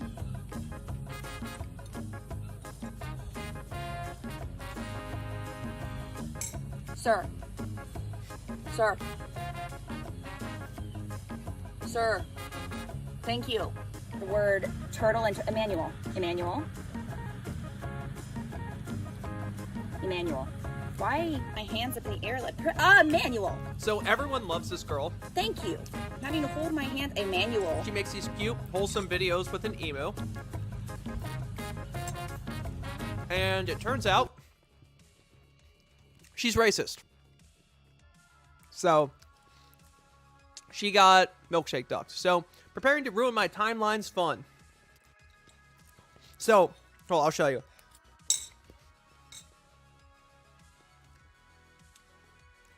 I'll show you. Milkshake ducked. So milkshake ducked is a term. It's actually really funny. It has its own Wikipedia.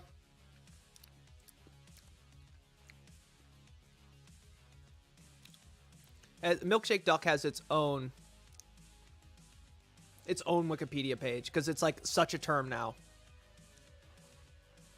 So it's from Pixelated Boat. The whole internet loves milkshake duck, the lovely duck that drinks milkshakes. 5 seconds later, we regret to inform you milkshake duck is racist. So getting milkshake ducked, it's when like someone's like a viral celebrity that everyone loves for some like usually wholesome content, cute wholesome content, when they immediately get revealed to be racist. Oh, Luke O'Neill wrote this. The internet maxim will come for us all eventually. That's the original tweet. I can't remember how, but my best guess was the Chewbacca mom. The Chewbacca mom, who went viral for laughing in a Chewbacca mask, came under heavy criticism for a misguided attempt to foment racial harmony. She got milkshake ducked.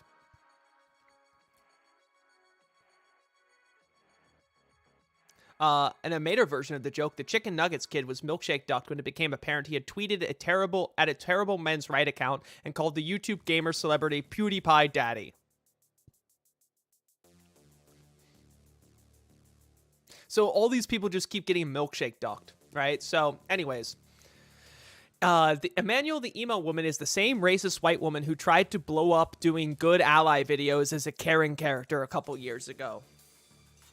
So she did these like tone deaf good ally videos playing a racist character.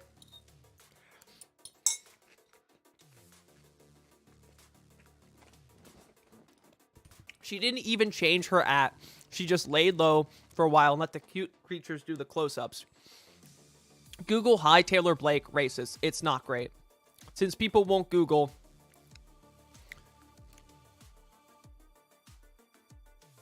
So this was her old account.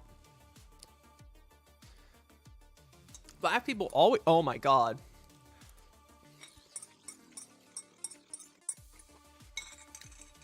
Black girl trapped in a white body. Mm-hmm. Hey, buddy head. You need to start a Tumblr dedicating all these.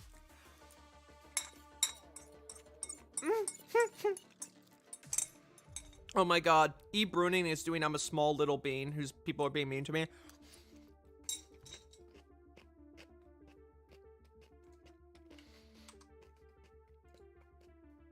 Oh my god.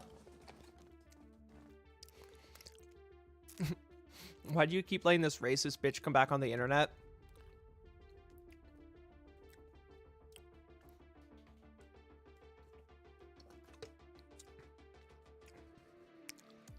Oh. Oh. Okay.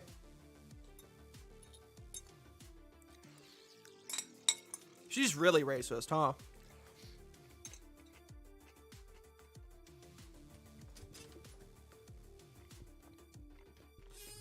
So yeah, that's her. No, Milkshake Duck is a 2024 Tumblr meme.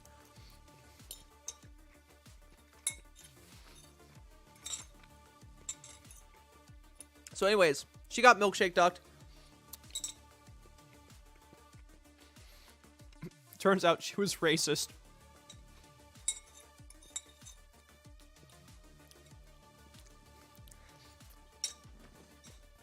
Let's see.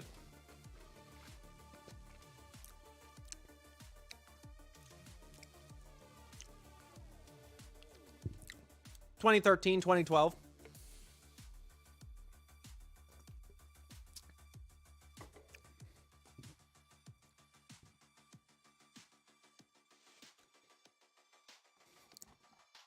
So she just laid low for a while.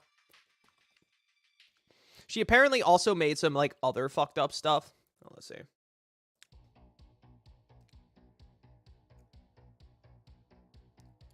Oh, as of 2015. As of 2015, she was racist. Amazing. An amazing tweet that I can show. This one is one of the few ones that doesn't have a slur in it. So how do you get rid of racism? Stop talking about it. Also, can we stop the don't see color bullshit? This is counterproductive. You need to see color. That's true.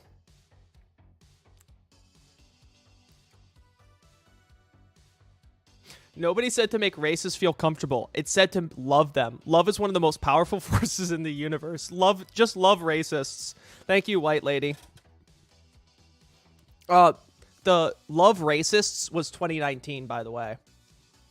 So there's a lot of ideology going on. 2 cars. Hate 2 cars. Nom. Buddy. So 2 cars. Sorry, I was going to say, hey, 2 cars. Can you send me more stuff on Elizabeth Bruning? Nom. This was 2 years ago. This was 2 years ago, Nom. She just doesn't say the N-word anymore. She just says other really racist things. So she tweeted, as of 2 years ago, no, racism can ultimately only be combated with love. Oh, then she did a bit where she pretended to be a racist Karen, saying Karen goes live on Facebook to discuss racism, inclusivity, and the importance of unlearning old habits.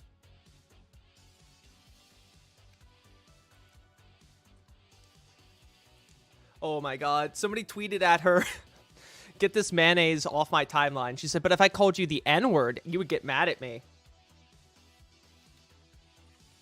Ooh, woof, woof, woof, woof, woof. Woof.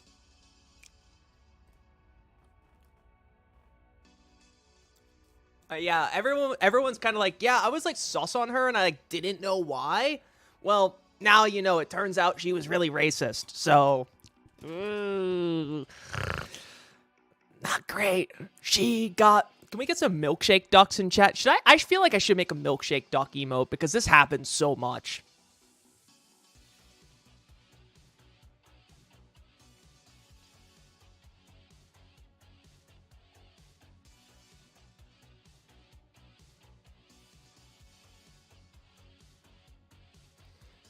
It's so funny that I don't know why, but everyone, like, a bunch of people are going in on Hassan for saying that he was going to, like, because, like, clearly what he was saying here is, like, I'm gonna watch this like it's the new Amber Heard Johnny Depp trial, right? But all these people, like, going in on him, like, Hassan's a himbo, dude. He's only seen like 1 or 2 celebrity trials. But, I mean, yeah, like, kind of weird to say, like, that trial. Like, okay.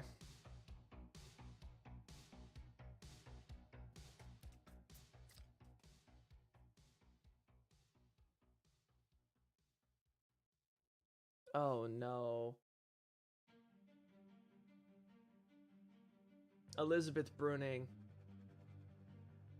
Oh, no. Elizabeth Bruning is about to deactivate again, guys.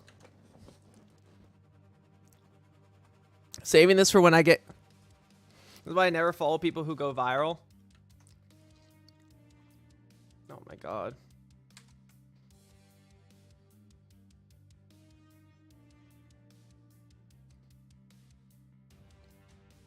I really, Damn,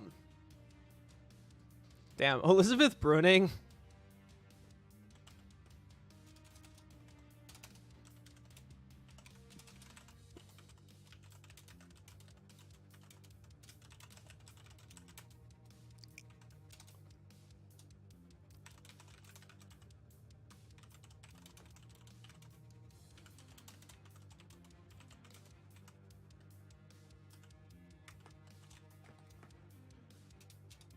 Catholic.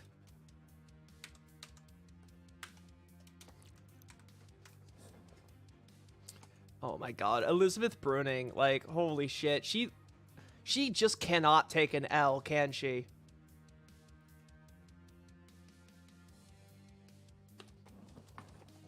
So she came back, guys. Elizabeth Bruning got fucking, like, piled on for no reason, honestly. Like, other than the fact that everyone was talking about the Kansas abortion victory yesterday. Yeah, I'm spending all my sub money on effective bunkers. Okay, so yesterday, right, with the Kansas abortion win, which was huge, right? The constitutional amendment that would have allowed to make abortion illegal. Oh, thank you for the follow. And NTM Kawa. Right, so welcome to chat. So anyways, the with the abortion ban failing in Kansas, right? It was big news. Matt Bruning tweets, and then people replied to him, like, being like, hey, is your wife crying? Or, like, quote tweet him like, hey, I bet your wife's crying right now, or whatever. She fucking gets into it, starts a bunch of fights with people, gets completely demolished, goes boo-hoo, and deletes her account. Now, she usually deletes her tweets every few days, like every 2 weeks or so. But she really just been like, she just like, I don't know, man. Just like kind of like threw a temper tantrum and deleted her account, right? Just off the cuff. So honestly, though, I think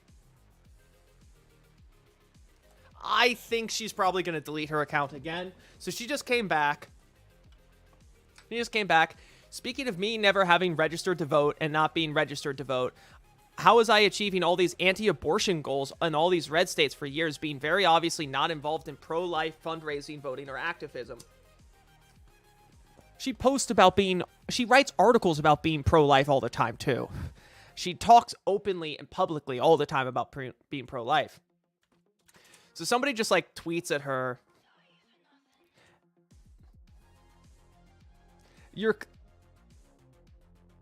Like, also, it's so funny that she fucking quote tweets. She just quote tweeted a tweet with 30 likes. Like, she just quote tweeted a tweet with 30 likes. She's clearly name searching. Why is she name searching? Why is Elizabeth Bruning deletes her account after getting dunked on, comes back, name searches, and then quote tweets a tweet with her name search?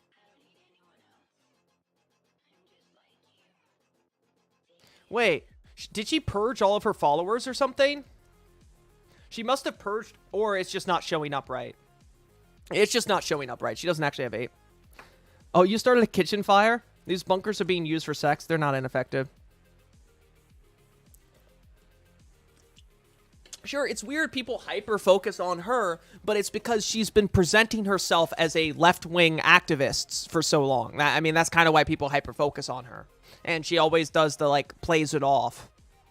Right? Like, she's been doing the thing as the pro-life, anti-choice leftist for a while.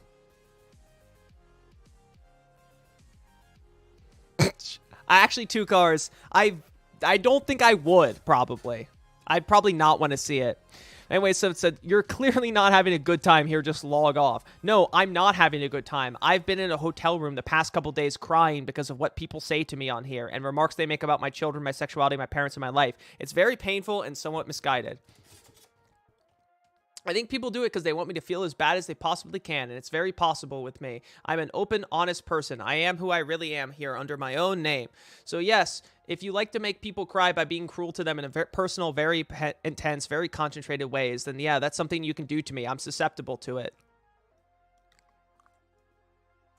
Yeah, just like, stop. Just like, don't be on here then. Like, people are really fucking mean to her. People are, like, people should not talk about her kids, right? People should not talk about her kids, and people are really, really mean to her. I will say that, but, like, she's made, God, the whole just being, like, so vocally anti-choice is just, like, really weird.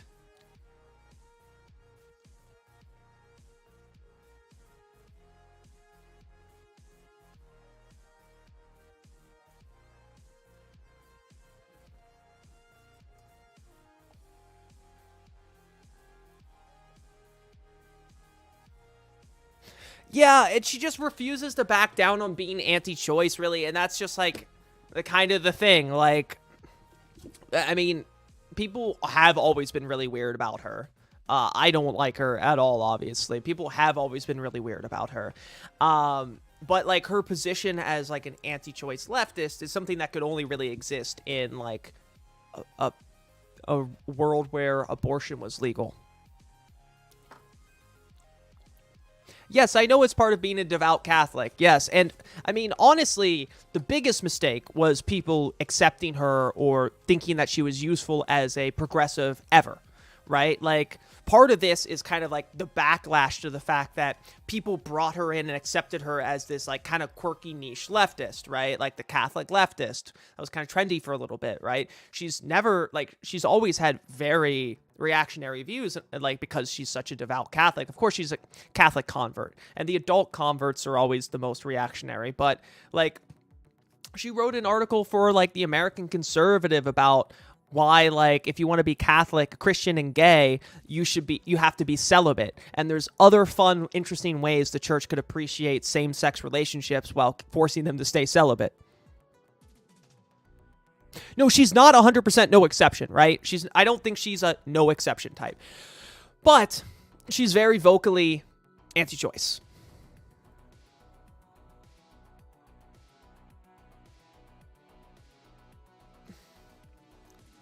Right, and it's not like she's the only one doing it, right? The reason people are really weird about her, right? And I agree, and I think there's also, she does get a fair amount of sexist hate, and people going after her kids, like, going after her kids and stuff, that's not okay, right? Do not dunk on her all you want, right? But don't dunk on her kids. Don't be like, oh, you're a terrible mom and your kids should be taken away or whatever. Don't do that. But she's just remained so openly anti-choice, even after Dobbs. So it's just kind of been like,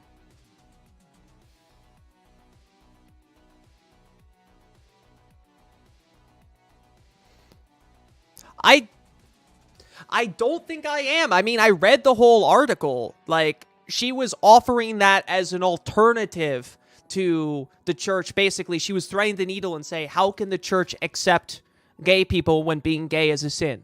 And that was the way I read the article. She made it seemed pretty clear what she was saying, Two Cars.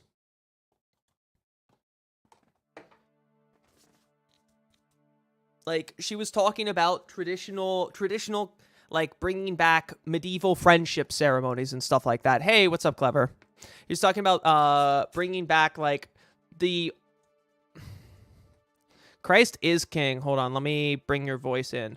But, like, in the article, like, she was saying, like, basically, like, well, you know, according to Catholicism, you can't be gay and be a Catholic. So what we can do is bring back the tradition of, like, friendship rituals, right? Where gay people, they can be celibate, but they can get the full benefits of an emotional relationship by entering into, like, avowed friendships.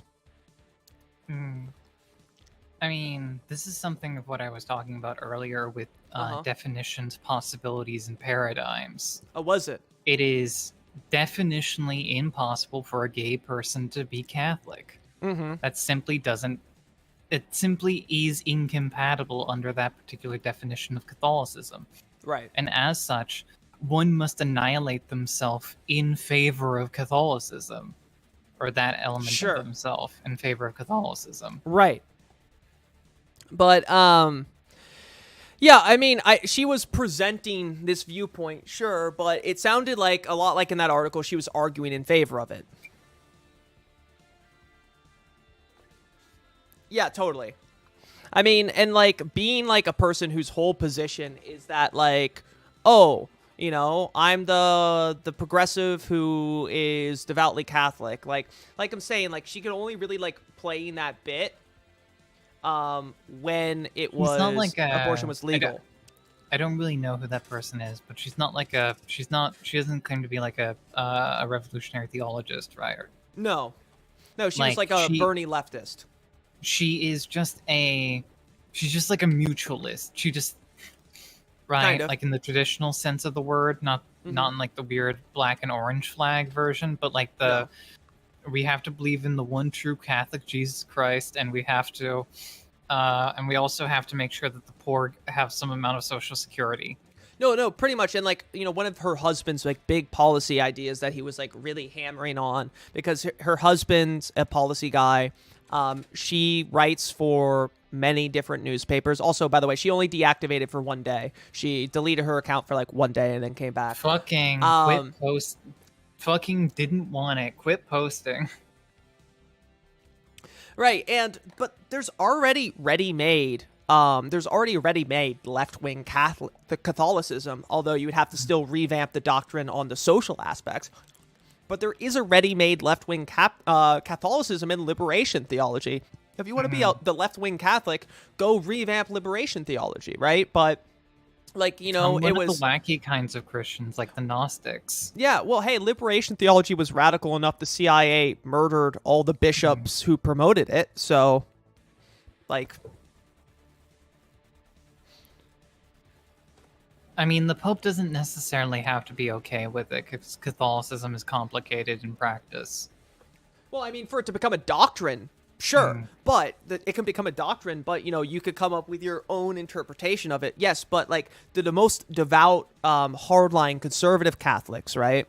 Like, contraception is a mortal sin on par with suicide, basically, right? Like, contraception. Hey, tiniest boop. Oh, hey, good to see you. Welcome to chat.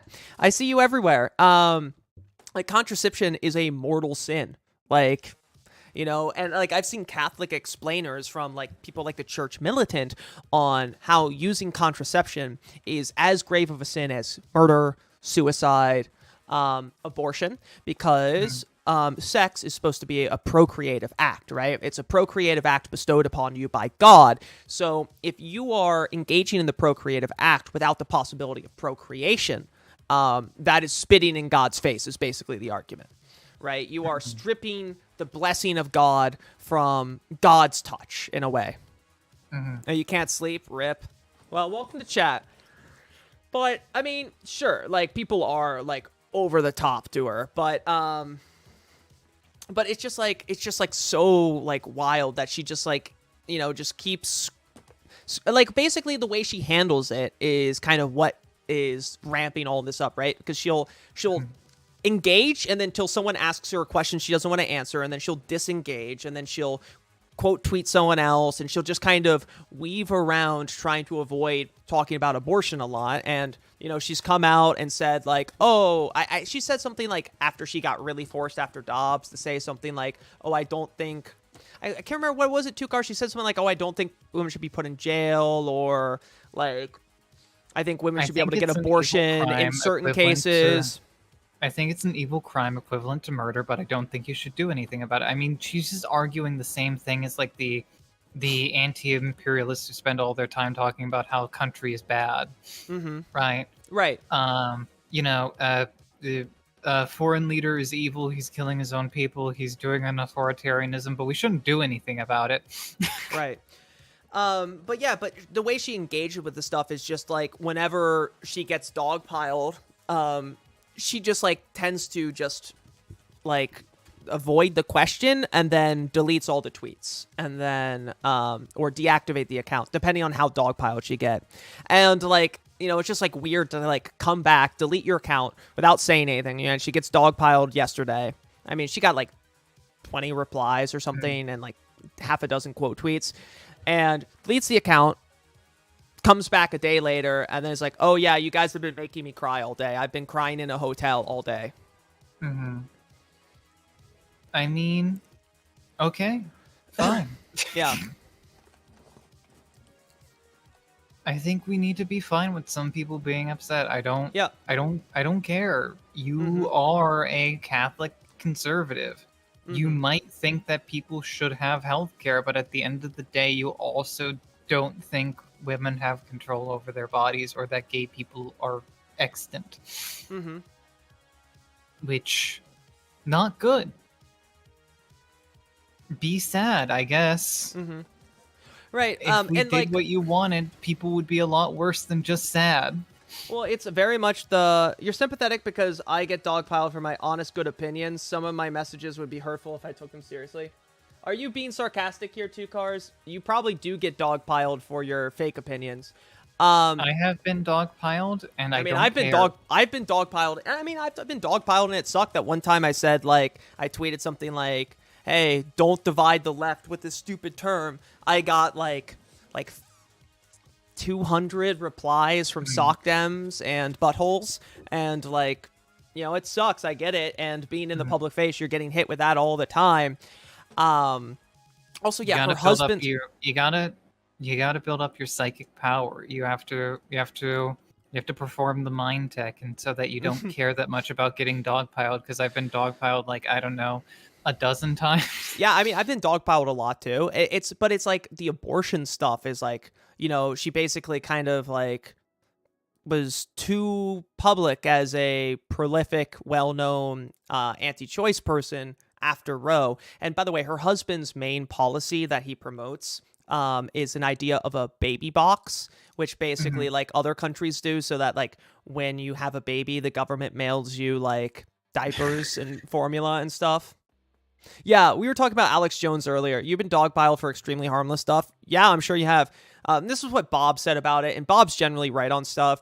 I was generally a Liz defender in the past despite certain things, but her behavior post-Roe doesn't feel very good at all. Designing politics that revolve around making it easier to have forced births was way too icky for me and many others. And that was kind of the thing she was talking about, like, well, you know, how do we... Well, now that, you know, this has to happen, how do we mitigate it? How do we... how does the pro-life community step up? How do we make it easier for mothers that might not want to be mothers? But, you know, it's hard to keep a record of any of her positions because she wipes all of her tweets like every week or so.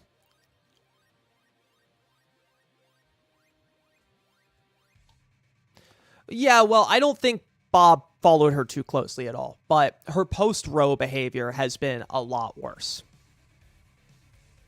More people should delete tweets. Probably. Never delete a post. Never back down. But it's never like step. It's like her response to everything is always just like delete all the tweets, which I guess that works. I guess that works because people forget about it and move on usually.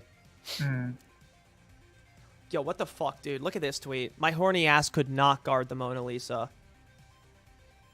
What does that mean? Not streaming. Oh, I'm not. Oh, sorry. I'll correct that error. I will correct the record, as it were, Clever.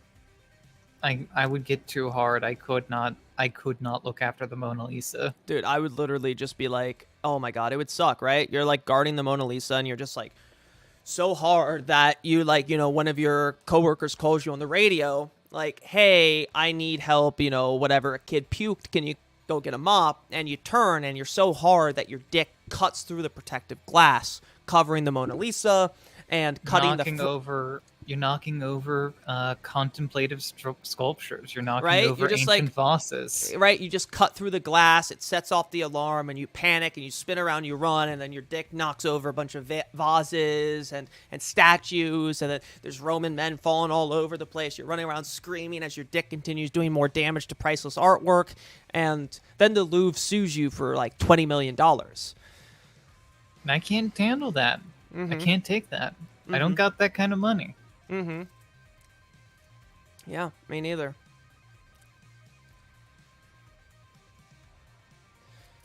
It's really fucked up, honestly.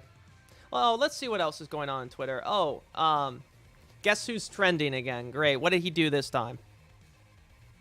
Actually, I believe I linked it in your PMs. I actually linked what he did. Well, other than posting the really racist picture, no, actually look in your DMs and you can Okay. see what he did. I'm a Taiwanese nationalist because I love freedom and peace. Buddy, Taiwan isn't a country. Oh yeah, I saw that. I was going to reply to that, Clever. Mm-hmm. I think I can't believe he said that. Show it on chat. Show it on stream. Lizard fucking is non-negotiable. Jesus Christ, Clever. Why would you do this? Do what?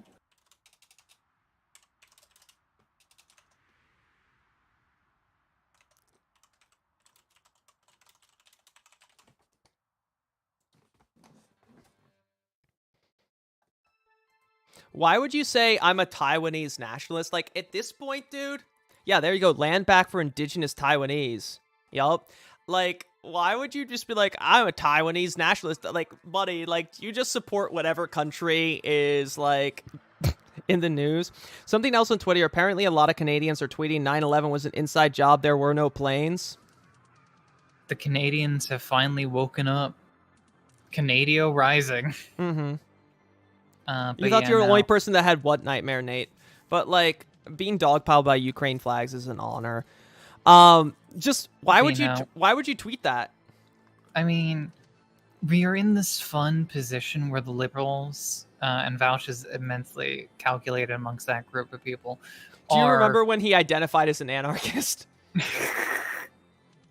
Where they're like flipping back and forth between Taiwan is its own independent nation and Taiwan is real China. Yeah. Like they can't settle on it. It changes based off each moment in the conversation. Each comma in the conversation changes whether or not Taiwan is its own country or the legitimate government of China and not an independent country. Right? Because these things are mutually exclusive. It cannot be its own place and real China. Because if it is real China, then it has to come into conflict with the PRC, and the PRC will win, and they know that. Because the PRC is liked all of the rest of China. Mm-hmm.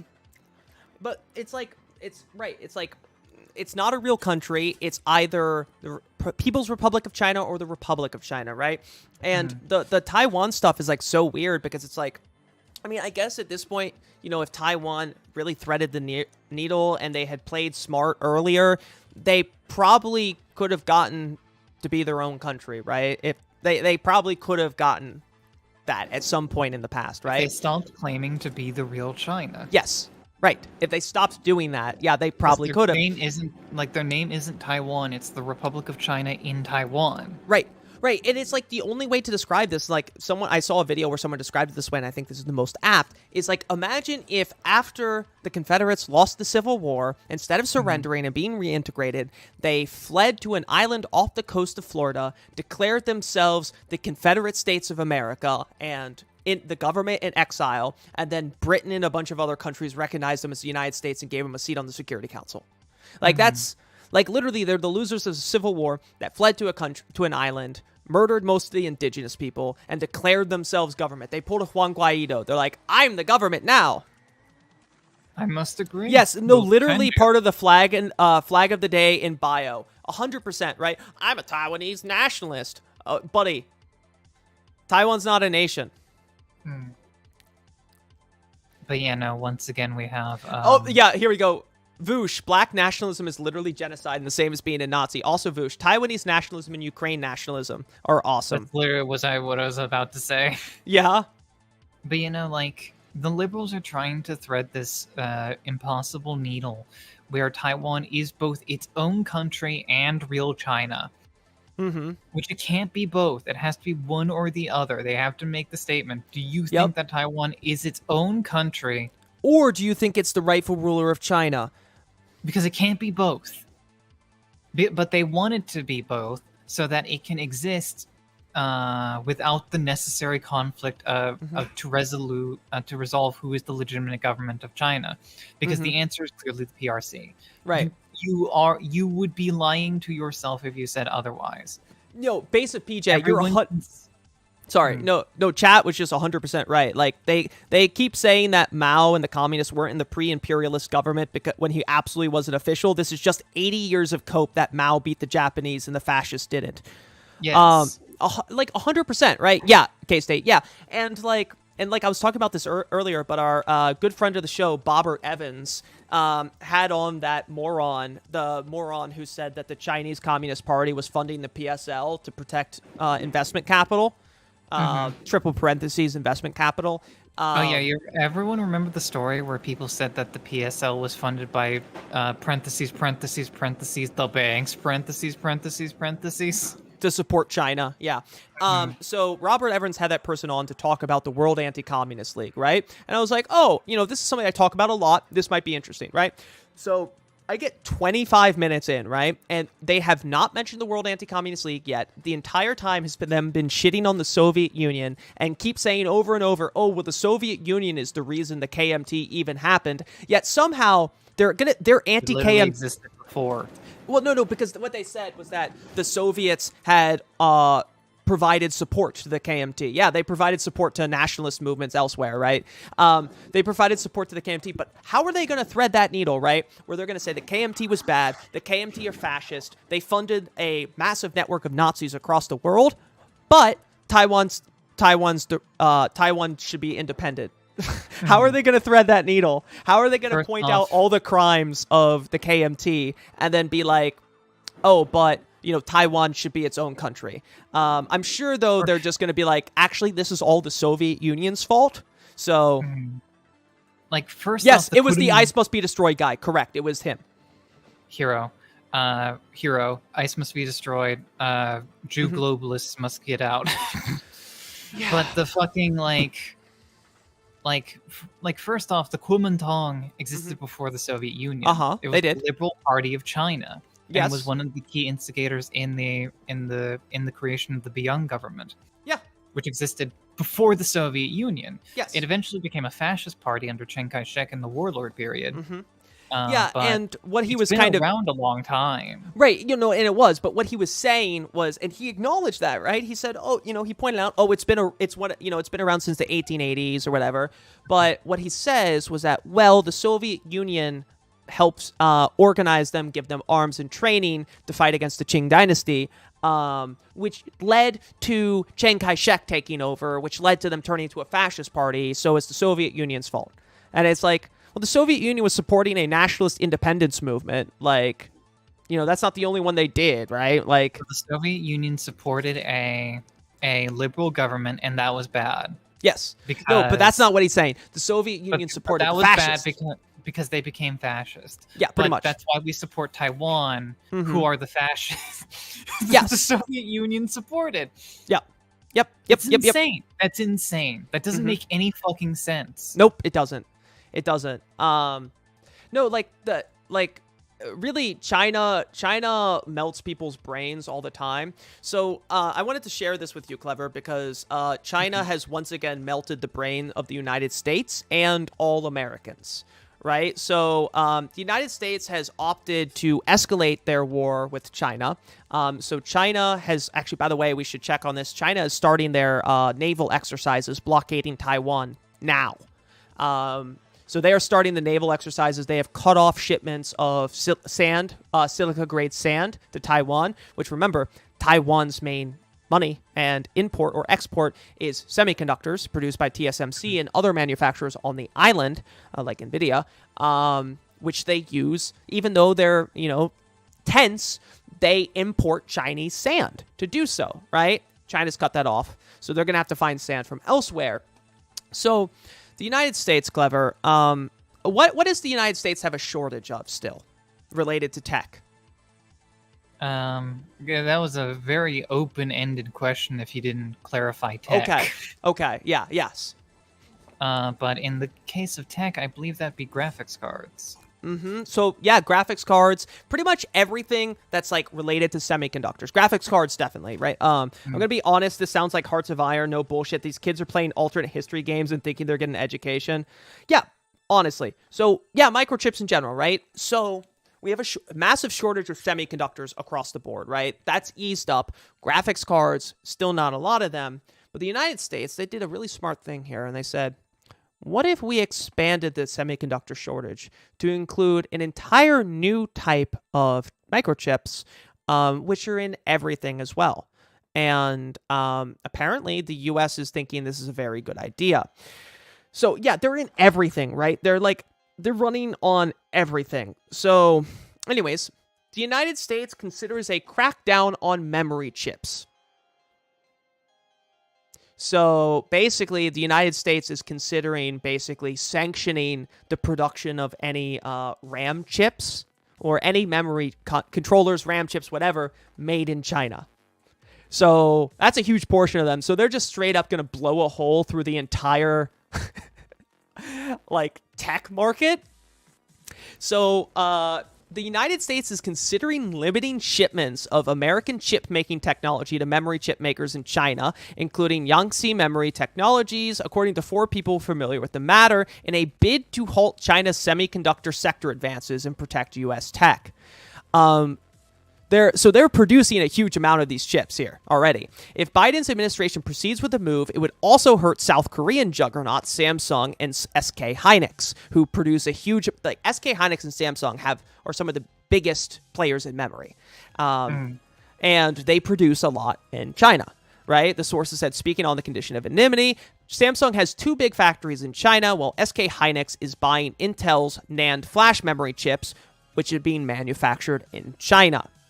So, SK Hynix, it sounds like the majority of their NAND memory controllers and NAND chips are being produced in China, which are basically being, there's good luck getting an M.2 memory. You're not going to get those.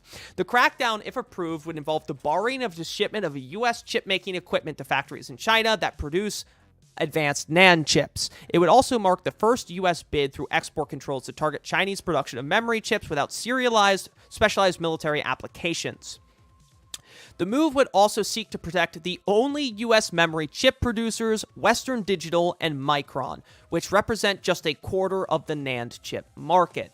So most of them are being produced in South Korea or China already. So they're going to be like, nope, we're not going to export any of the technology you need to produce these chips anymore.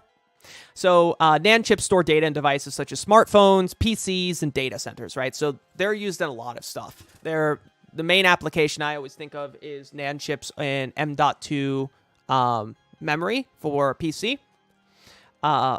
Very cool. So how many gigabytes a PC or phone can hold is determined by how many NAND chips. Under the action being considered, U.S. officials would ban the export of tools to China to make NAND chips. Yes, so Lam Research and Applied Materials are the primary suppliers of such tools. So even though China is producing the majority of these, the equipment to manufacture them is mostly produced in the United States. A memory war in Taiwan while another memory war rages in Ukraine. That's right. If Alstone's totally normal, won't be a problem. I see nothing going wrong here. Bro, yeah, and we just gave pallets of money. And that's probably the other consideration why we're doing this specifically, right? Because we just gave a bunch of money to U.S. chip manufacturers. All the sources describe the administration's consideration in the matter as a matter in the early stages with no proposed regulations yet drafted. Asked to comment on the move, the Commerce Department, who oversees export controls, did not discuss potential restrictions, but noted that the Biden admin is focused on impairing China's efforts to manufacture advanced semiconductors. Okay, so they're taking it under the national security risk. This is clearly just a trade war, and they're saying, oh, we're concerned about the security risk to the United States because what if China puts little spy bots in the memory chips? So YMTC, which is one of the large China ones, is a rising power in NAND chips. Micron and Western Digital are under pressure from their low prices. YMT is already under investigation by the Commerce Department over whether it violated U.S. export controls by selling chips to Chinese telecoms company Huawei. And they're in talks to supply Apple with the with the flash memory chips, right? So they're like, oh, we're already mad at them because they sold chips to Huawei. Like, fuck off, dude. They're one of the biggest smartphone players in Asia. You can't just say, oh, you can't sell it to them. So as tensions over the tech sector deepened, Biden administration is considering restrictions on shipments to China. Yeah, right. Like what we just said. Last week they approved legislation helping the United States compete with China by investing billions into domestic chip production. Chip makers that take the money would be prohibited from building or expanding manufacturing for certain advanced chips, including advanced memory chips at a level determined by the administration in China. Right, so if they take the money, they can't make advanced chips in China. Very cool. Mm-hmm.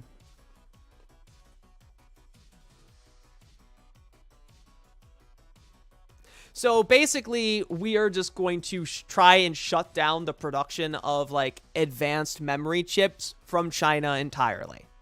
Like, no way that's going to backfire on us, right?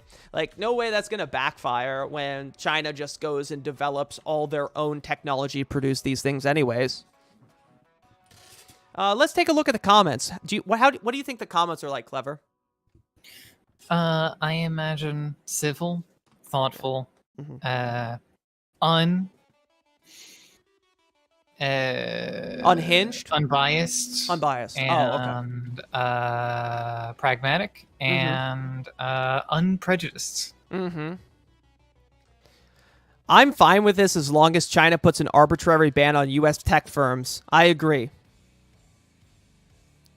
We created this mess. Corporate greed. Okay, all right. Yes, let's do that while we have a shortage of electronic components. All right, there we go. Inflation's so high, we need to start a new war, just like in 2001. So, some positive comments, actually. They're trying to start a war with China, but that's downvoted. Fuck it, at this point, let's just take over Taiwan and Ukraine. Yeah, I'm going to upvote you, you deranged person. Crack the fuck down already. Crack the fuck down. Chips ahoy. Chip manufacturing to come back to the U.S. No export ever. And we'll just make the factories. We'll make them now. They will simply be... They'll just instantly turn on. Just snap the factories into existence. Do it. Thumbs up emoji.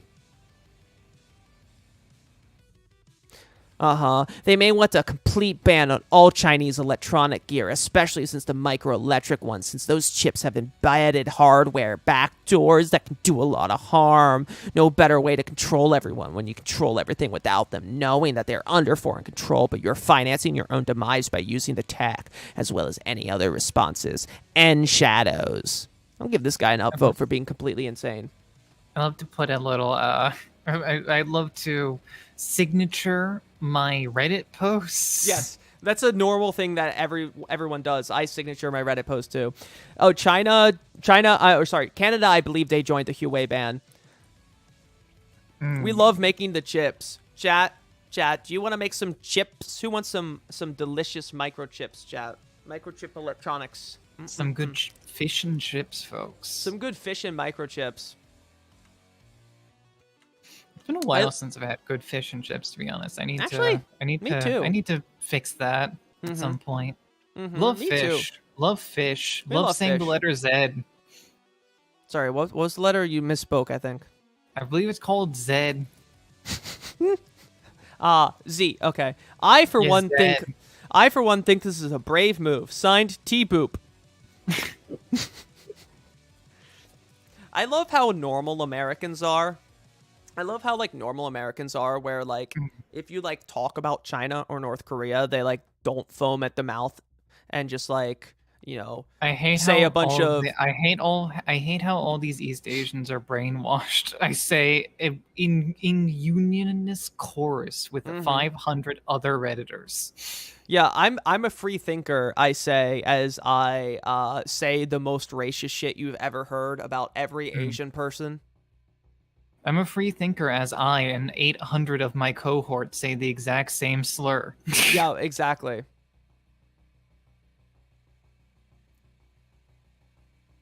I mean, one of the phenomena that I've really noticed is the more that one thinks of themselves as an individual, the more susceptible they are to being driven by trends and these sort of greater wills of the groups that they're a part of. Yep. I'll sell microchips out of my vein from the vaccines. Ooh.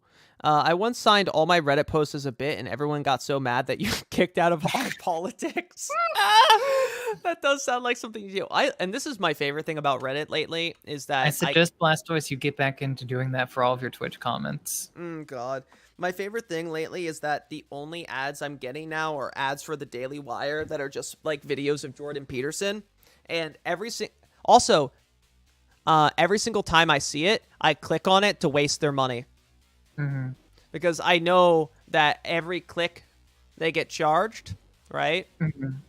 So, also, how fucking funny is this? Like Jordan Peterson, dragons, monsters, and men. Dragons, monsters, and men helps you discover your purpose and slay the dragons that stand in your way. Dr. Jordan B. Dragons, Peterson. Monsters, and Men. Covers a 4-part ways of what it means to be a man, why masculinity matters in the pursuit of greatness. And then you have to click become a monster. I love Dragons, Monsters, and Men. My favorite homoerotic indie visual novel. Yeah, this is so fucking funny. Part 1, what makes a man? Jordan dares to answer the most basic question, what is a man? Discover the dragons in your story, worth slaying in this adventure called life. There's great treasure to be found, including yourself. Part 2, arm yourself. Follow the rules, but not the stupid rules. Be literate and reciprocate peacemaking. I love rules, but not the bad ones. Not the bad ones. In this episode, learn how to unleash the spirit of voluntary fun and develop your purpose. Part 3, be the prince and you'll find your princess. Is society promoting the forever bachelor? Dr. Jordan B. Peterson deconstructs the popular opinion as he paints the contrast of today's dating scene and cultural norms. Part 4, be great. The truth behind family, the final installment of Dragons, Monsters, and Men. Jordan P. Peterson explores the strategies and bold roles of a father. Harness your purpose in relation to women, children, and the household. I'm not gonna take family and masculinity advice from a guy whose daughter tried to murder him and like literally left Several him times. Literally left him detoxing from benzos in a medically induced coma in like the shittiest rehab in Siberia while she went to Budapest to fuck Andrew Tate. Like, not gonna listen to that guy. She took him to some fucking like rehab place deep in the Carpathian Mountains in Romania. Until she found out that wouldn't kill him quick enough, so she took him to the one in Siberia instead. Like, if you think we're kidding, she like literally took her dad when he was addicted to benzos, like which benzo withdrawal can kill you. She took him to a rehab facility and like for some reason decided to take him one in like the middle of Russia, just like the middle of fucking nowhere, and they put him in a medically induced coma to detox him. This was during COVID too, and he got COVID.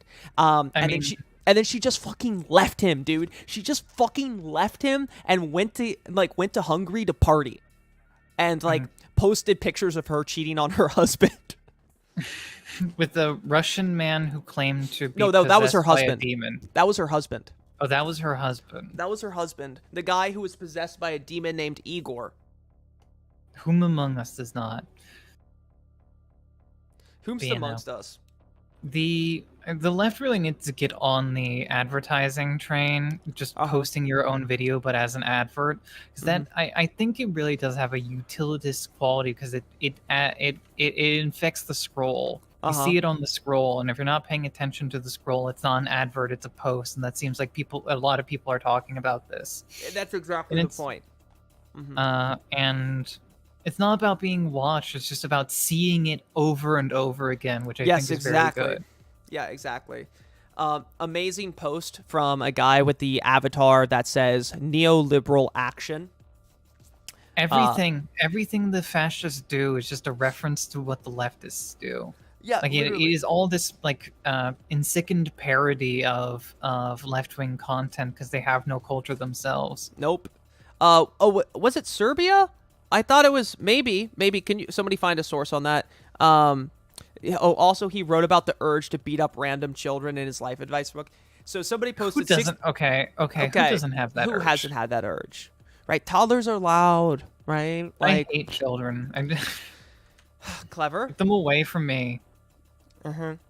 Yeah, actually, that reminds me of something really funny. I'm gonna a really funny sentence I'm gonna read you in a second. Clever. Actually, a really funny paragraph. But anyways, so 60% of the country can't afford a $500 emergency, and last year rent's gone up in similar amounts countrywide. The neoliberal action replies, "Source, please." The only source I can find shows that only 53% of Americans can't afford a medical emergency. Source, please. Source? Sir, I'd like a source.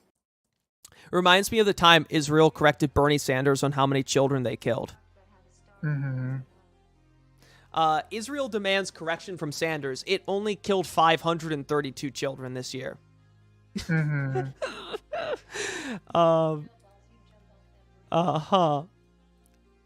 He said that Israel killed 10,000 children, and they replied by saying, "This is a disgusting, horrible lie. We only killed, the number is actually close." Okay, so he said, he amended his statement saying that the Israeli government had killed 2,000 civilians that year, which Israel replied by saying, they're saying the number is actually closer to 1486, two off the number they wanted to have, including 532 children. Wow. Should have got on that Sigma grind set. Could have But knocked like, two imagine, more out. that's so funny. Like, Israel's like, "Those are disgusting lies, Mr. Sanders, you anti-Semitic man. We actually killed 14,000 people, 1,400 people, not 2,000 people." How could you say something like that? I'm sorry. Okay, so I have probably the most amazing sentence I have ever seen, or most amazing paragraph I've ever seen in the English language. So, from a Wikipedia entry about Jack Sparrow House.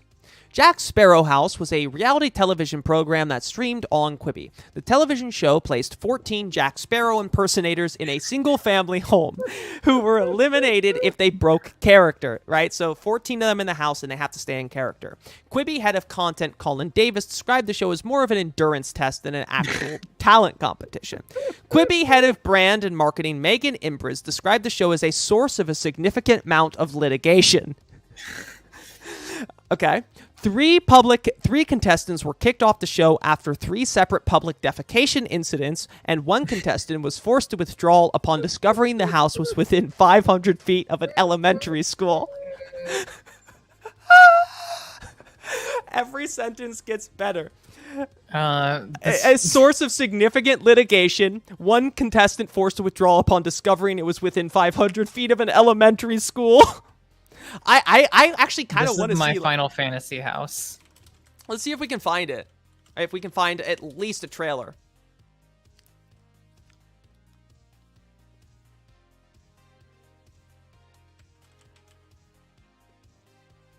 Oh, no. Snopes is saying it's fake?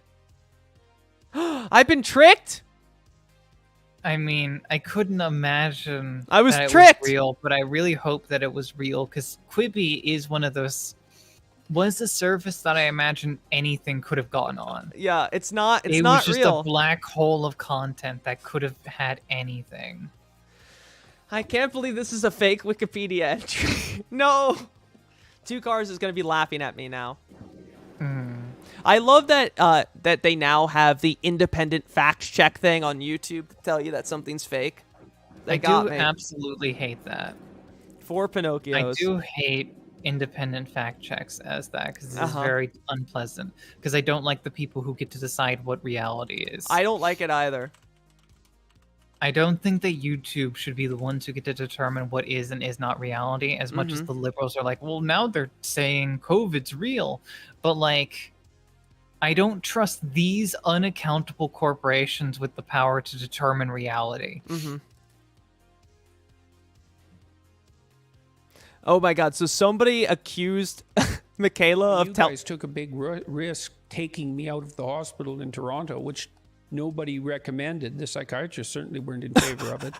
Wait, And hold on. He starts off talking with his daughter by saying, you guys took a big risk by taking me out of the mental hospital in Toronto where he was detoxing. taking me somewhere as foreign Yes, as that Moscow. is also and- true, Vera. No, and she took then him to Moscow. attempting this, what, generally unadvised treatment was I all. mean, with the You can tell that he is fucking so pissed off at her right now. The way he's talking about a generally unadvised treatment. Surreal. Yeah, But- it was terrifying. And when I woke up, so as I said too, that was complicated by the fact that I had developed pneumonia in both lungs. But when I woke up, I was first catatonic and then delirious. I can remember the delirium that lasted a whole day. Consisted of a sort of dreamlike hallucination that I had been kidnapped by. You were delirious for 9 days? You were 9 kidnapped, days? dude. Your daughter fucking kidnapped you. She took you out of the hospital against medical.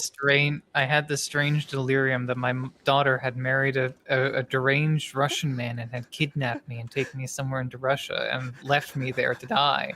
But I know that can't be real. No, like literally, dude. His daughter, he was My in a my he was- daughter my daughter would never betray me in such a way. It looks to camera. dude, he was literally in a coma, with double pneumonia, and his daughter takes him out of the hospital against medical advice and flies him to Moscow to get an unapproved or a unproved treatment. 9 days. You remember the last day. Yeah, I remember that I was kidnapped by people, oddly enough, who lived in Florida. And they were like very rural backwoods people. And Florida tree people. Florida tree who lived people, in yeah. Florida. That they were going to, the leader of this little gang who kidnapped me were going to kill me because the leader was going to kill me because he played Resident Evil 4. wanted to impress his girlfriend. And it was a very, very vivid dream that I had while I was awake. I knew I was in the hospital at the same time. I was just one of the...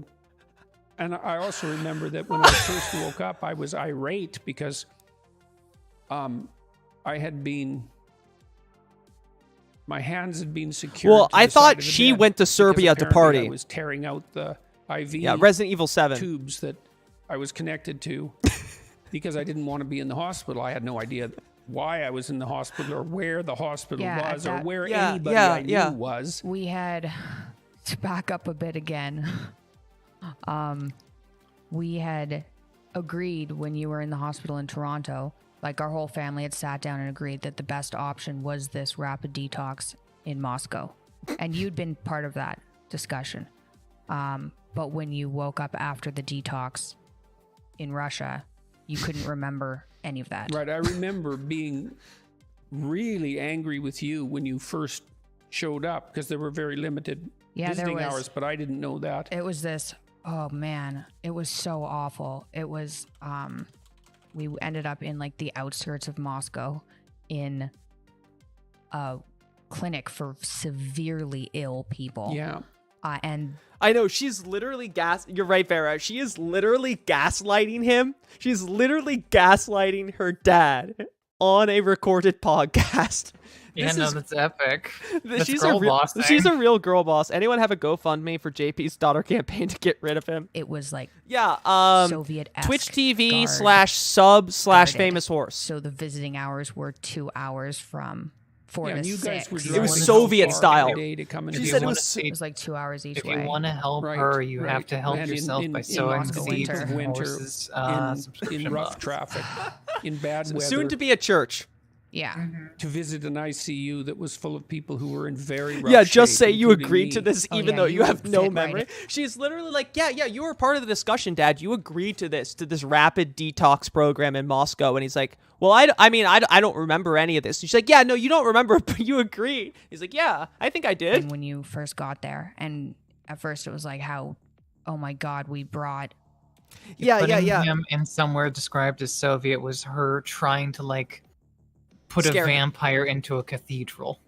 Yes, yeah, like, right, like to him, Soviet's the scariest thing in the world, right? Like, he's terrified of, so she's like, it was like Soviet, like, they had guards, and he was like, oh yeah, it was Soviet-like. Dad to Moscow. Why and would you take him there then? destroyed him. Well, that's what the doctor told you, wasn't it? The first Yeah, one when of the we first first ones got said that. Oh yeah. Andre, I couldn't even like. There was one day that was so. Okay, so what I don't get is they're talking about this and they keep talking about how terrible of an idea it was. Like, it was the worst idea ever. He's like, it was against medical advice and all that. The place was terrible. The place was horrible. They told him not to do it. And they're like, why are they talking about it like this? So bad I couldn't go in. And Andre went in and they said, you know, why are you here of all places? Yes, In that's a Russian. great question. Why And are you there? Andre said there was no Healing. one to help him in the. Oh, I think the demon told the husband to do it. That's why they did it. She's doing this, how could I have known? West, which there Demon wasn't. or We looked angel? everywhere, right? And we tried 2 clinics and talked to multiple psychiatrists, and none of them could help. And she said, "Great, you've brought him here to die." So, Why is she talking about this? She's like, takes her father from the Toronto to Moscow to do a dangerous rapid detox, and even the doctors there are like, why the fuck are you here? You're bringing him here to die. Why are you talking about this? and that was, you Listen, know, you have money. You the don't scary have thing to about be here. the hospital you were in Toronto is you had pneumonia that wasn't picked up until we got to Moscow. So when you arrived in Moscow, you had a fever and pneumonia in both lungs. And so when they sedated you, And they intubated me as they well. had to intubate you during the sedation because of the pneumonia. So we He weren't probably had getting COVID. care anywhere, and getting off of benzodiazepines almost killed you. And the place in Russia managed to stabilize you, but it was Yeah, to some degree. Like Some I didn't have degree. the akathisia was The much acad- reduced. Yeah, when the benzos were finally, so they did some plasmapheresis as well to get rid of the benzodiazepines in your blood, because the half-life of benzos are so long that even when you stop taking them, Of, it the- takes of that particular kind, Yeah. particularly. it takes a really long time for it to get out of your blood. So one of the things they did when you were under was plasmapheresis to No, they went to Moscow and then to Serbia, it looks like. get rid of all the benzodiazepines. So when you woke up, the only good thing that had happened was you weren't taking benzodiazepines and you weren't akathesic. You Right. were totally screwed, but you weren't akathesic. Right, yes, and that was You were a totally great screwed. relief. Why are they And then we bragging went- about how we went badly to she rehab tried to kill center him? for a while in Moscow. That was less medical and more physiotherapy oriented. And for a while I couldn't type because I couldn't remember how to put my hands on the keyboard. I couldn't walk up and down stairs because I couldn't see the stairs properly. I couldn't do up buttons. And one night Most I got awful up thing she took to posting use the from him. washroom and then Yeah. came back into my bedroom and I couldn't remember how to lay down. I tried for about 40 minutes. I couldn't remember the sequence of actions that would enable me to lay down. So this was probably 2 or 3 in the morning. I ended up calling for a nurse so that the nurse, who was a very helpful person, could come in and tell me how to lay down. So that was very strange, kind of cortical blindness. So I stayed in there for what, 2 weeks? And then we went to Florida where we Mac, thought thank it would you for be the follow. sunny and Welcome to easier chat. to recover, which Yeah, it might and- have been, but when I was in Florida, my anxiety levels were. I wasn't akathisic most of the time, but my anxiety levels were unbearably high, and that. Yeah, because you're coming off benzos. Oh my god. Yeah, I love her reaction to everyone in Russia saying, "Why the fuck did you bring him here?" It's just to lie to him. Finally got so bad that I had family members there who were taking care of me. You were there, of course, and Andre, but also my parents, my sister, some friends. Tammy came for a while. My son came for a while. But it got to the point where it was obvious that just the care of family members, no matter how well-intentioned, A, wouldn't be sufficient, and B, was just too much to ask of people. The responsibility was too great.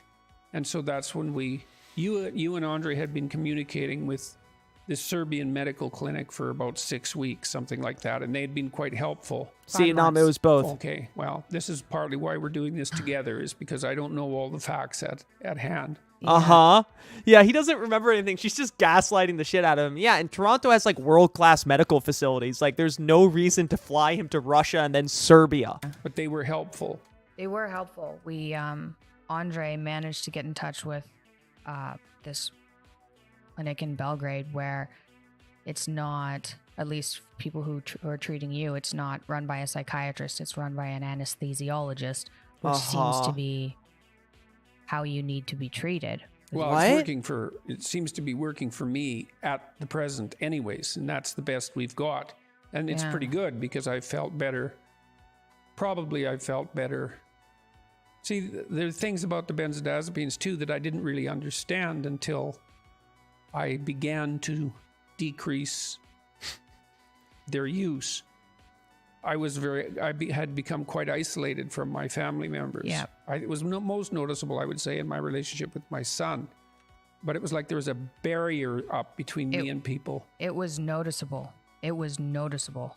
I attributed that to the strange twists and turns my life had taken in the previous 2 or 3 years, because there was no shortage of strangeness on that front. And then also I had a strange muscle weakness that plagued me, and I now realize.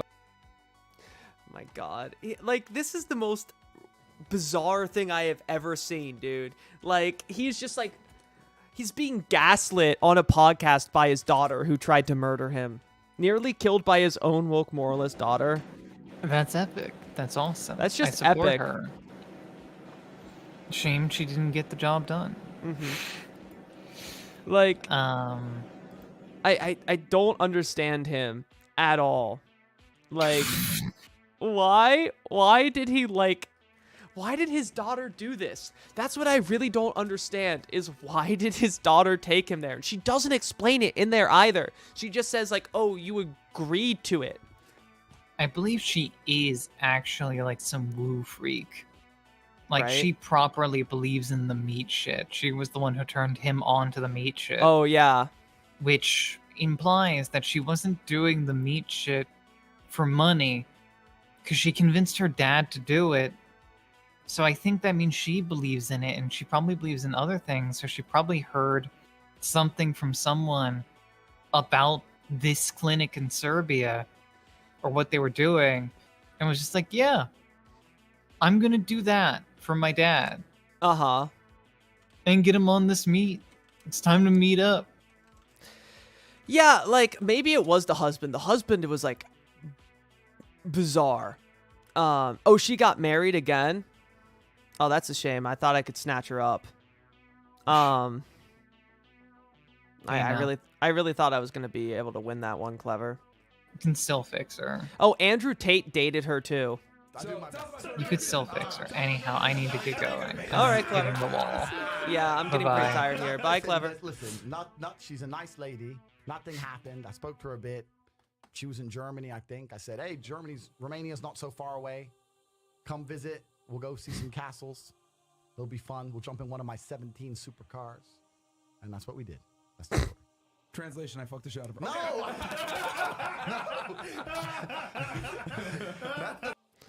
So yeah, while her husband was there and her dad was detoxing, she went to Romania to fuck Andrew Tate. So, dude, like I I really don't know what to make of this person at all. Oh, here we go. What really went down while Jordan was sick? Before I went to Russia, this was October. Before my dad was in the hospital, before I went to Russia, I was in Germany, and Andrew Tate invited me to come see his house and talk business. And he flew me over there for a day. I was there for a day. He was talking about starting a paywall, trying to figure out how to monetize content. And then I flew home. And so we took a couple of photos. One's in the cigar lounge.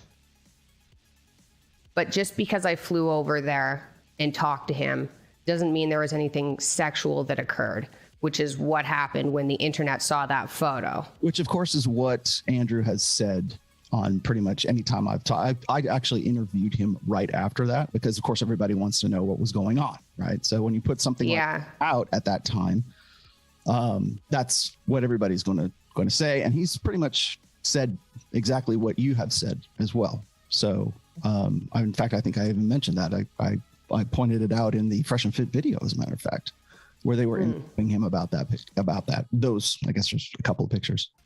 But you got to there's a bit of inference that maybe something had occurred. So I just wanted to set that straight. Right. So that's the first thing. The second thing is, can I ask? Yeah. Okay. So that was in October of 2019, and you were in Germany. 2019. Mm-hmm. So you were already in Germany at that time, or were I'd been in Germany. I flew from Toronto to Germany. I was in Germany for business, and then on the way home, I stopped in Romania for a day. Okay. And 100% slept with him. She's going out of her way. Yeah, she definitely slept with Andrew Tate. I'm trying to find the thing where she says her husband Igor her husband has a demon named Igor. Oh well, I can't find that.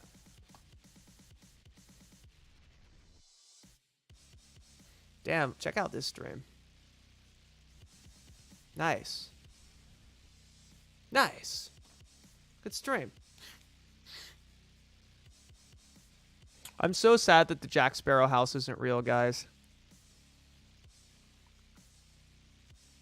Oh, guys, by the way, China is canceled. If you're not convinced Pelosi being a woman is particularly triggering to the Chinese leadership, worth following Lita Hong on more how Chinese authoritarianism is inextricably linked to misogyny.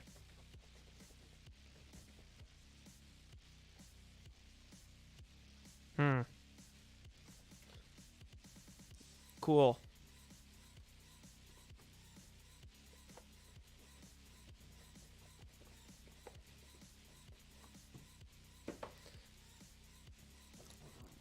Got him.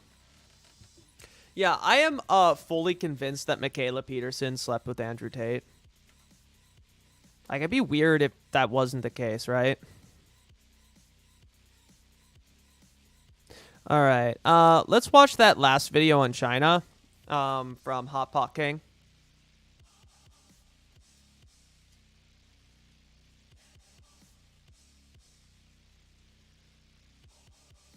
Who wants to, okay, should we watch that? Should we watch that or the worst inspirational content on YouTube? You guys want something light or something to get mad at?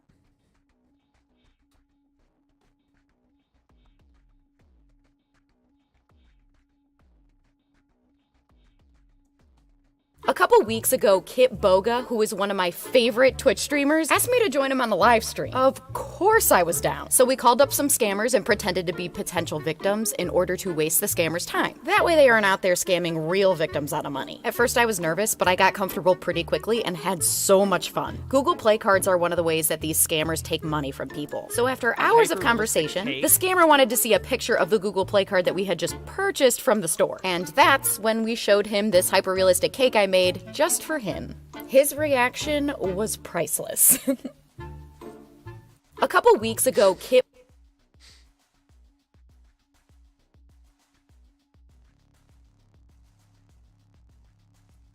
All right, more debunking of CIA man or something funny? What do you guys want?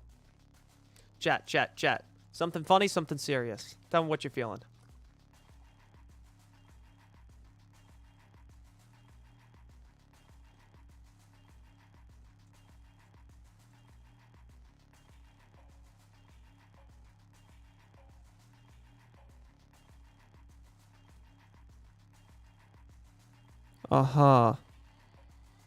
Cool.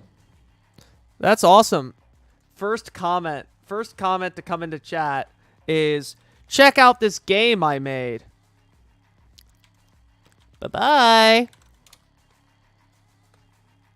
You got to slow roll that, guys.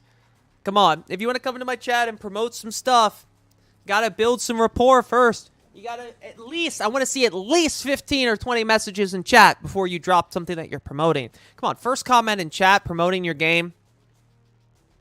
Come on. Come on. You can do better than that. I know you can do better than that. Okay, China video. He said literally nothing outside of the standard, totally accepted, totally non-controversial history of China. Xi Jinping and the Communist Party use this story to justify terrible things. So the CPC I hate that guy's face uses so much. this fake story that China's been around for 5,000 years and had 100 years of humiliation. The fake story that everyone in the world agrees with, except for you, to justify horrible things. Mass assimilation of people. You're kind of presenting yourself as a historian here, explaining the history of China. So as two amateur historians, I guess we can communicate on the same level, right? When you say mass assimilation, I assume that you and I are both totally aware of this fact, but let's just let the audience in on this. There has not been one single year in China's history that didn't involve mass assimilation. China has always involved huge amounts of people from different, what we call now provinces, but different regions that all had different languages and different cultures and different locals and natives and customs and tribes and foods and everything. So this mass assimilation thing has nothing to do with communism or modern China or whatever you're pushing right now. It's just China. That's just how it's always been. To be controlled by the central government of Beijing. So this is something that these types of people do when they describe a country, but they use these weird words to make it seem nefarious and evil, and you kind of go, yes, assimilation of people into a region, and this damn government's controlling them, and wait, isn't that just a country? Isn't that what we mean when we say government and country? Yeah, that's what we're talking about. It's just a country that you're describing. What it looked like over the past few thousand years to sort of fact check Xi Jinping. Xi Jinping's claims that you're going to fact check is that Chinese culture is 5,000 years old, which I would say even older, depending on how you look at it. But even if we ignore my weirdness, it's definitely at least 5,000 years old. Everyone in the world already knows that, and it's just a settled fact. And the other thing he said is that there was 100 years of humiliation. Widely known, widely accepted fact, as widely known as gravity. I mean, there's so many thousands and thousands and thousands of eyewitnesses, documents. I mean, it's just mind-boggling to me that you would try to fact check this, but okay, show me some facts that dispute any of these things. What we think of as Chinese culture or Chinese civilization has indeed been around for thousands of years. Oh, okay. So it has been around for thousands of years. Gotcha. So is there anything else in this video? Would you like to say anything else, or are you just done now? Because you just fact-checked him by saying, yes, it's true. It was born here along the Yangtze River. Or did it originate at the Yellow River? Because the people who were near the Yangtze River was like literally 10,000 years ago. So are you correcting Xi Jinping by saying Chinese culture is actually way older than what you're saying? Because at the beginning of the video, you said this whole China thing is new. So, I mean, do you even know what you're saying? No. But from there, the idea of a contiguous, unified China becomes kind of a myth. Over thousands of years, if you were to look at this territory, you would see all sorts of land configurations. Guys, the United States of America doesn't exist. Because if you look over the last just couple of 100 years, there have been all kinds of different land configurations. I mean, does anyone actually think that this is some kind of argument out there? I Yes, mean, sadly. who's watching his videos? Looking at this, you can see that China goes from these periods of unity to periods of total division. Over the past several thousand years, China has gone from a bunch of divided kingdoms to periods of total unity where lots of good things happen. All of those things are what we would call today China. And if we were Italy's not alive real. back then, the borders would have been different, and the names would have been different, and everything would seem different. But in our context, those things would be called China. I don't know why this is so difficult to understand. It's exactly the same as any other country. Technology, agriculture, unity, power. During times of division, bad things happened. The country was in chaos, there was destruction, there was war, there was lawlessness. This is just like baby level of oversimplification at this point. I don't know if you think you're saying something profound, but I almost can't say anything against it because it's so vague and meaningless. It's just a vacuous yapping. And this just keeps on happening for thousands of years, a seemingly endless cycle of unity and then division. You'll notice in his weird little graphic that he's very careful to always try and show China as having borders smaller than his weird fake version of the borders today. He, for some reason, never in this video shows any maps that show larger border area than today. Don't you think that's a little suspect?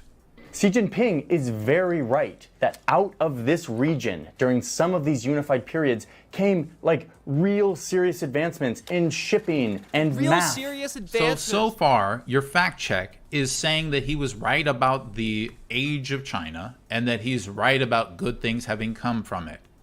You have literally not disproven one single thing that he said. And like gunpowder, but it was never one contiguous China for thousands of years. So this is just more of him pretending like there's something special and different about China, that it should be treated differently than other countries. So this is the foundation of inequality, the belief in inequality, especially enforced inequality. The idea that China should not have the same rights as other countries because it is uniquely bad, uniquely evil in some way. This is the foundation of imperialism and fascism towards China. So this is why I really think it's interesting that he doesn't talk like a fascist, like some of the other YouTubers are just more open about it. He doesn't talk that way, but he builds this large case saying that China hasn't always had the same exact borders and land masses has no bearing on anything else because no countries have. So there's no way to use that as a justification or explainer for anything else. It doesn't make any sense. Unity meant prosperity and technology and all these good things, and disunity equals chaos and bad things. I can see why you think that, but you're actually not exactly right. You see, the problem with this kind of dumb theory is that the Qing dynasty at the time when the Opium War started was pretty unified. Actually, they didn't really have the problem that you're describing. And so unification at that time wasn't enough. Actually, what they really need Towards the global south, there's no functional distance between left and right in American politics. Yep. needed was strong leadership. When the British Might as well was be treated like a forcing the fascist. largest drug trafficking campaign in the world's history on China, that Good. didn't just immediately break China. Strong leadership would have been able to solve that problem. Maybe there would have been concessions early on, but there would have been a way out with strong leadership. It had nothing to do initially with unity or lack of unity. So your little comment here is not really appropriate. Disunity that everyone in China is talking about has to do with what started to happen about 10 to 15 years later, not from the first crack. Your theory, it's not totally wrong because unity is a big part of it, but really the problem back then wasn't about unity, but about strong leadership. So it's now the 1700s, and over in Europe, the new fad is imperialism. Well, actually, imperialism was a new fad in the 1400s, and then also 1500s and 1600s.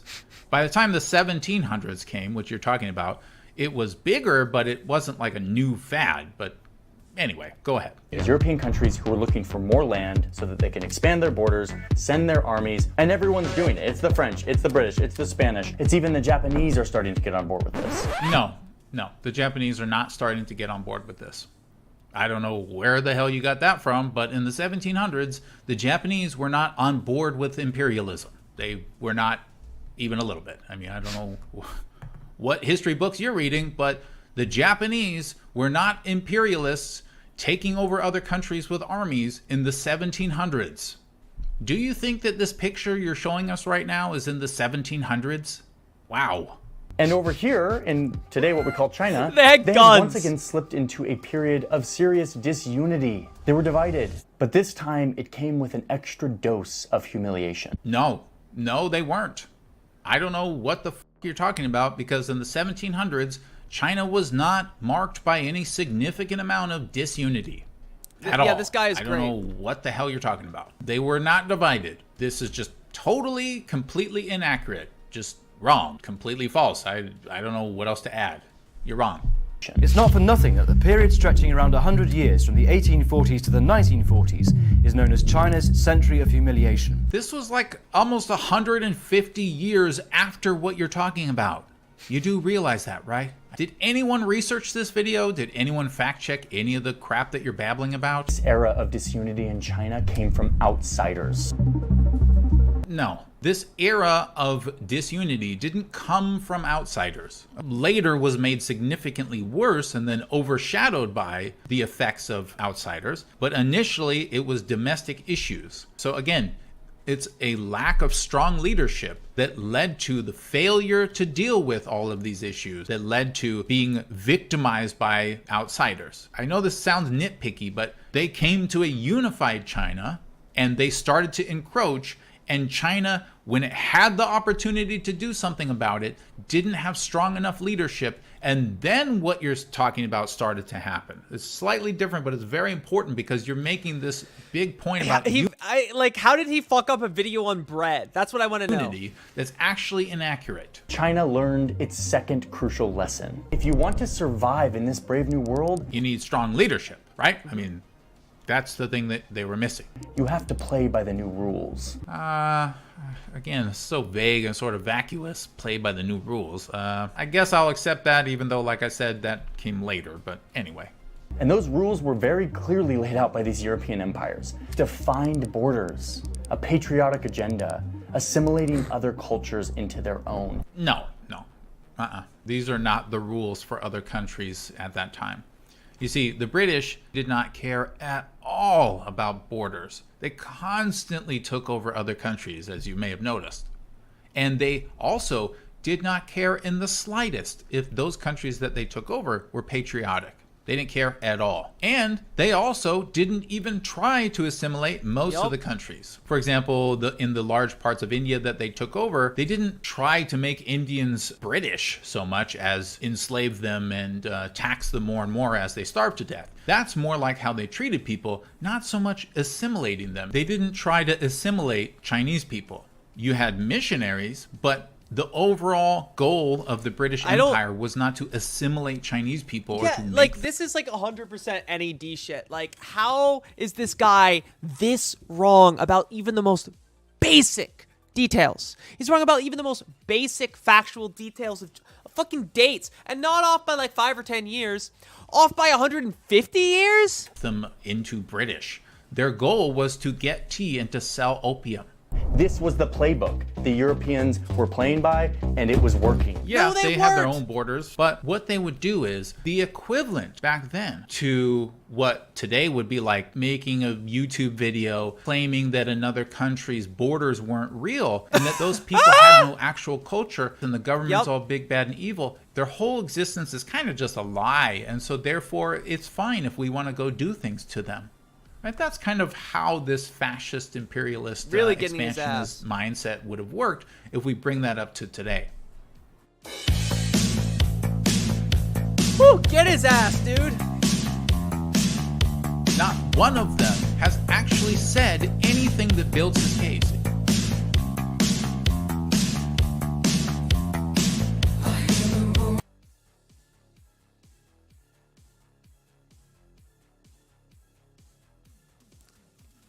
He had some sponsorship on the back. Jesus Christ, man. Like, the original video was just so unbelievably bad. Why is China's border so big? Why is it so big?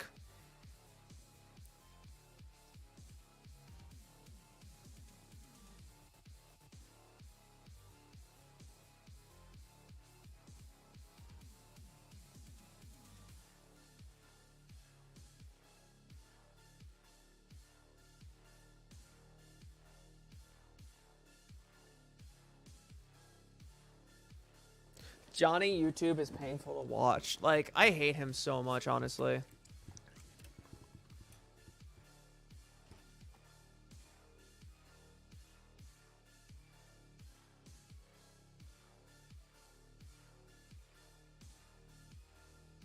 I love this lady. She's great.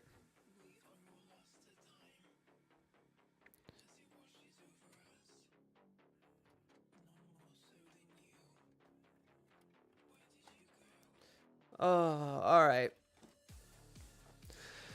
I think we're going to be ending the show here.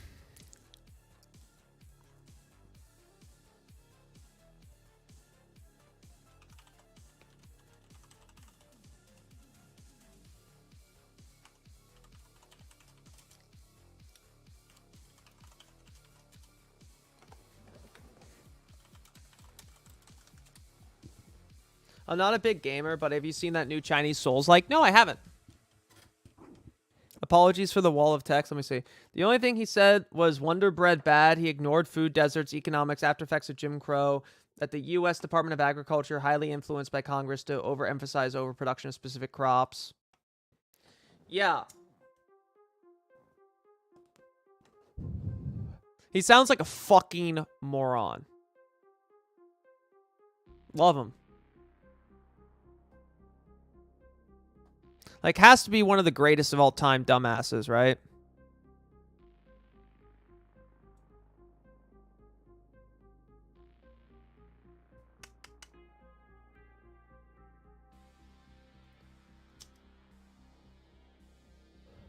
God, somebody needs to fucking stop Catholics. This is a 19-year-old married to a 30-plus-year-old man. Red Scare and their fans should be classified as a threat to the Republic. Catholic supremacist tweets, it genuinely bothers me you can't criticize obesity without someone saying it's caused by health conditions. There's no way that this many people have conditions that prevents them from losing weight. If you talk to people who grew up in the 70s, they'll tell you hardly anyone was fat. It's just a gluttony issue. Cool. We love being a 19-year-old Catholic married to like a 50-year-old man. That's cool. Wait, the Harris guy had another China video that was sponsored by the World Economic Forum? No way. What?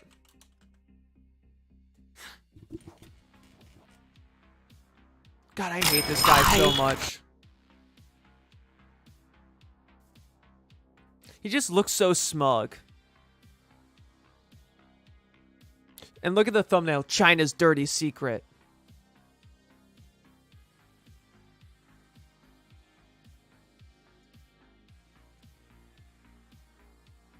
What happens if China invades Taiwan? Was that it?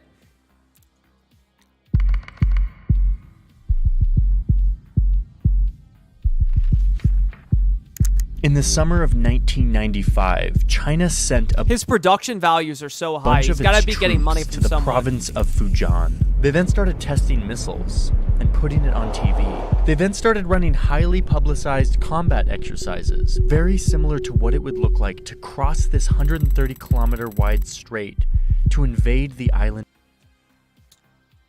100%. This guy's definitely getting CIA money.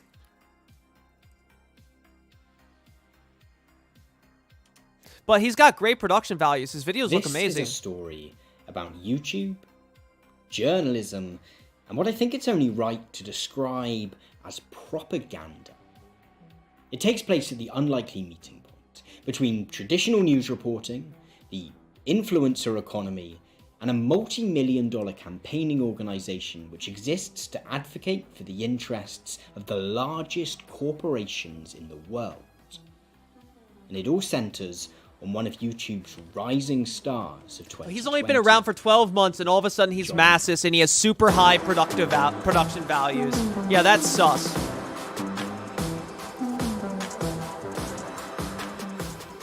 I'm a journalist. At least that's what I think I am. No, you're not. So, a few months ago, I was sat on my sofa, mindlessly scrolling the homepage of the YouTube app, when something increasingly rare happened. The all-powerful algorithm served up a video that I was genuinely interested in. The video was by a creator named Johnny Harris. And he's got like 3 million now. Pretty good year on the platform. Until 2020, Harris was a video journalist for Vox, where he created the much-celebrated and Emmy-nominated series Borders. That year, after 4 seasons, Vox made the surprising decision to cancel Borders, and Harris left the company to strike out on his own as an independent creator. He has remained prolific, His office looks combining really nice. making casual lifestyle content with continuing to produce highly polished, broadly geography-themed reportage/explainer videos. The video of Harris's I was recommended is called Hold on. So this guy is an expert in geography. And okay, so if he's an expert in geography, then he intentionally got all the information about China's borders wrong. This guy should know better.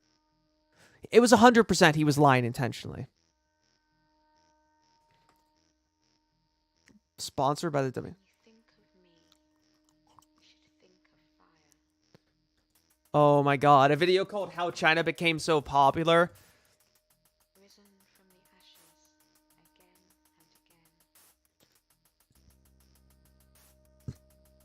Oh my god, this guy sucks. Yeah, I love the EDM millennial influencers.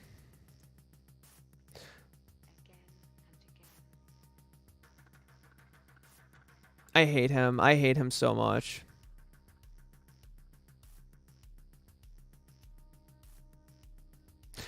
He went... Oh my god, he went to Brigham Young University.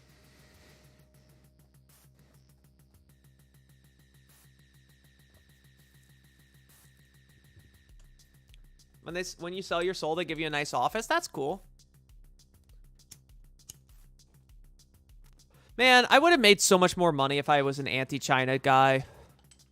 Damn it, guys. If I didn't have a fucking morals, I would have made so much more money as a streamer if I was like typical sock dem lib who hates China. A journalist who hates the news, and is a really interesting watch. There is a lot of critique, complaint, and outright conspiracist discussion about the mainstream media on YouTube, but there's something relatively unique about hearing the perspective of a professional journalist on the current state of the press.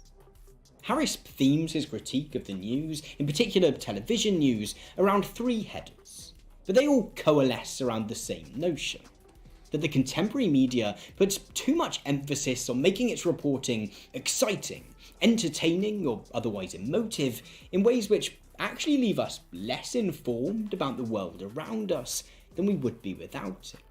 Now, I really enjoyed that video, just as I've enjoyed a lot of Harris's work. A month or so later, however, I was recommended another video from his channel, which was frankly alarming. And not so much for what was said, although that wasn't great either, but for the behind-the-scenes reasons for why it was said, and the exchange of, even if not money, access and support which brought it into existence.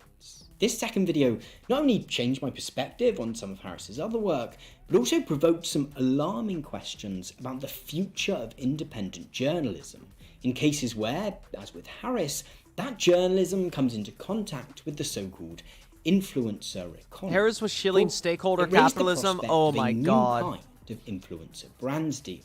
Well, Made we'll all watch the the more rest of this worrisome later. when that I'm just creator kind of getting presents into the themselves intro as a here. journalist, Because this is really interesting. I'll have to say unlike this. the plugs that have become a mainstay of platforms such as YouTube, a creator is not paid simply to sell a product or service, but gives over creative control of their platform to those seeking to sell an idea. There you go. Okay, it was about that video, yeah. The video of Harris's that provoked these concerns is titled How China Became So Powerful. For the first minute or so, it seems to be a fairly standard Johnny Harris video. An engagingly written, gorgeously edited attempt to demystify a country which most people in the English-speaking world know shamefully little about. Things take a slight turn around the 90-second mark when, in an effort to try and add some global context to his discussion of China, Harris evidences a pretty threadbare understanding of post-Second World War politics and economics. Yet, it's around the 7-minute mark when things become bizarre. At this point, Harris stops talking about China almost entirely, and instead embarks upon a polemic about the state of contemporary capitalism. Drawing on a couple of graphs, he argues that what he calls shareholder capitalism has led to massive inequality, both globally and within individual nations. He also charges shareholder capitalism with having put the very planet we live on in jeopardy through its preference for increasing profits over reducing CO2 emissions. And of course, thus far, he's right. The truly odd moment comes when he begins to offer us a solution to these crises. Does the route to addressing inequality and the climate emergency lie in moving away from this evidently and existentially destructive system? No, he sarcastically laughs that idea off pretty quickly. The solution, according to Harris, lies in a subtle shifting away from what he calls shareholder capitalism and towards something he calls stakeholder capitalism. An idea which he defines so loosely as to make it almost meaningless, but which broadly involves corporations taking into account the impact of their business practices on people and the planet, as well as trying to drive profit for shareholders. In fact, Harris goes further to suggest that companies such as Walmart, Apple, and JP Morgan are already doing this. Fantastic. What the fuck?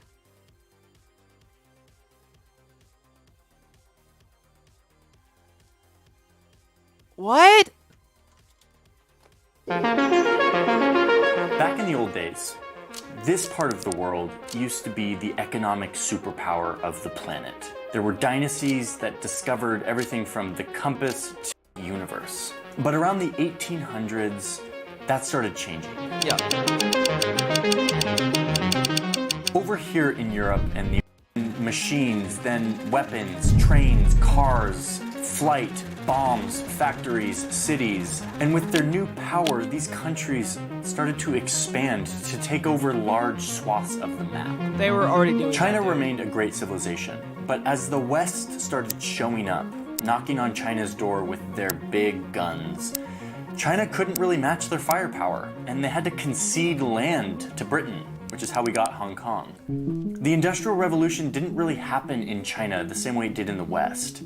And by the middle of the 1800s, China began a massive decline in its economic standing in the world. A century later, that situation got way worse, as China was invaded by its neighbor, Japan. China's economy was no longer the prosperous Middle Kingdom, but rather a shadow of itself, a poor country that was being occupied by outsiders. Once World War II was over, the West devised a new global economic and financial system. It was modeled after the economic system that was working so well in the West. Capitalism, free enterprise, still with some government oversight and high taxes for the rich and corporations, but it was still capitalism. And after the war, this capitalism would go on to become a miracle for many countries. Rebuilding Germany, France, Japan. For many in the West, post-World War II capitalism was like a magic elixir that was fixing everything. It was working so well that more and more people started to believe that we needed to get government out of capitalism and let the market just do its thing. One of the major advocates for this idea of unfettered capitalism was this guy. There's never in history been a more effective machine for eliminating poverty than the free enterprise system and the free market. A Chicago-based economist named Milton Friedman. If they fail, they bear the cost. If they succeed, they get the benefit.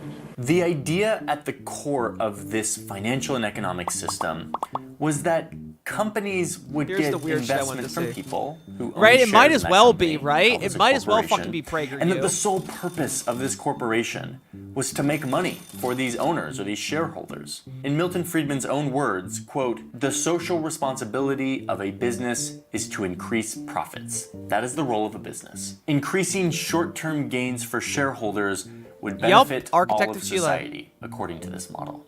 And if you look at the data in the United States and the West, Milton Friedman sort of had a point.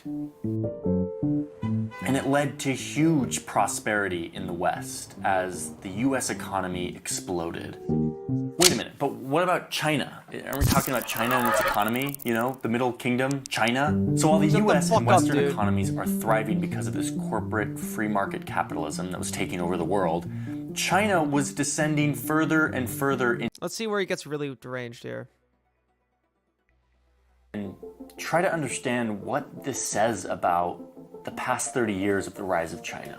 On this axis is everyone on Earth, ranked by their income, grouped into percentiles. So these people down here make an income that is the 10th percentile, the lowest 10% in the world, and then the 20th percentile, and so percent, not 100.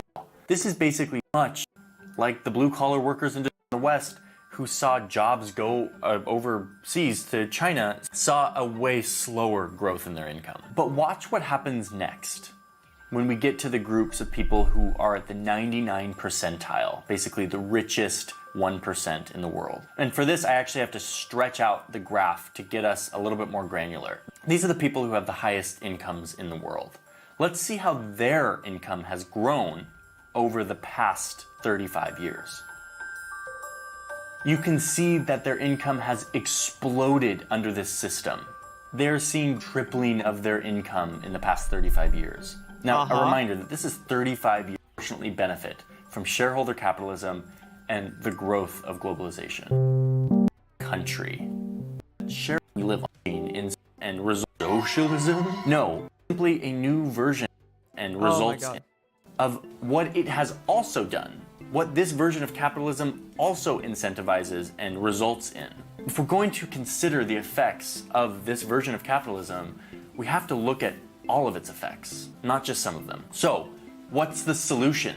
Is it socialism? No, it's not. It is simply a new version of capitalism, a reframing of how we think about business and globalization. One that old Milton Friedman would despise, and one that more and more businesses are actually realizing we must adopt. The solution isn't to scrap capitalism altogether, but instead to expand it. To not just focus on shareholders and delivering them short-term profits as quickly and as efficiently as possible, but to also focus on other people who are affected by the business. You can call these stakeholders. This is like the customers and the suppliers and the employees and the government and the overall economy and the planet and, of course, shareholders. This is called stakeholder capitalism, and it's basically just an acknowledgement that businesses that focus only on profits for shareholders don't end up benefiting everyone. There are winners and losers. It's not good for a huge swath of the 100% this guy's a fucking fed. Hi guys, I'm Johnny Harris, and I'm here to tell you about all the problems. But don't worry, there's an easy solution. Socialism? Changing things? Disempowering the rich? No, not that. We just ask the capitalists to be nicer. And if they get nice enough, they'll think about all the other people that their actions affect. And then they'll go, oh, you're right. You were right. We were being bad. I'm sorry. Just doing extra. Let's do turbo capitalism. Let's do double capitalism. Triple capitalism, right? Yeah, I could not believe that. I'm just like, what? What is this bitch saying? What is this fucking bitch saying? Damn. All right, everyone. Well, we are going to wrap up for the evening. So, everyone, thank you so much for coming out. And thank you to Rob Rousseau for the raid earlier. Rob, I know you're not still here. And I want to thank Maverick for the 3 gift subs earlier.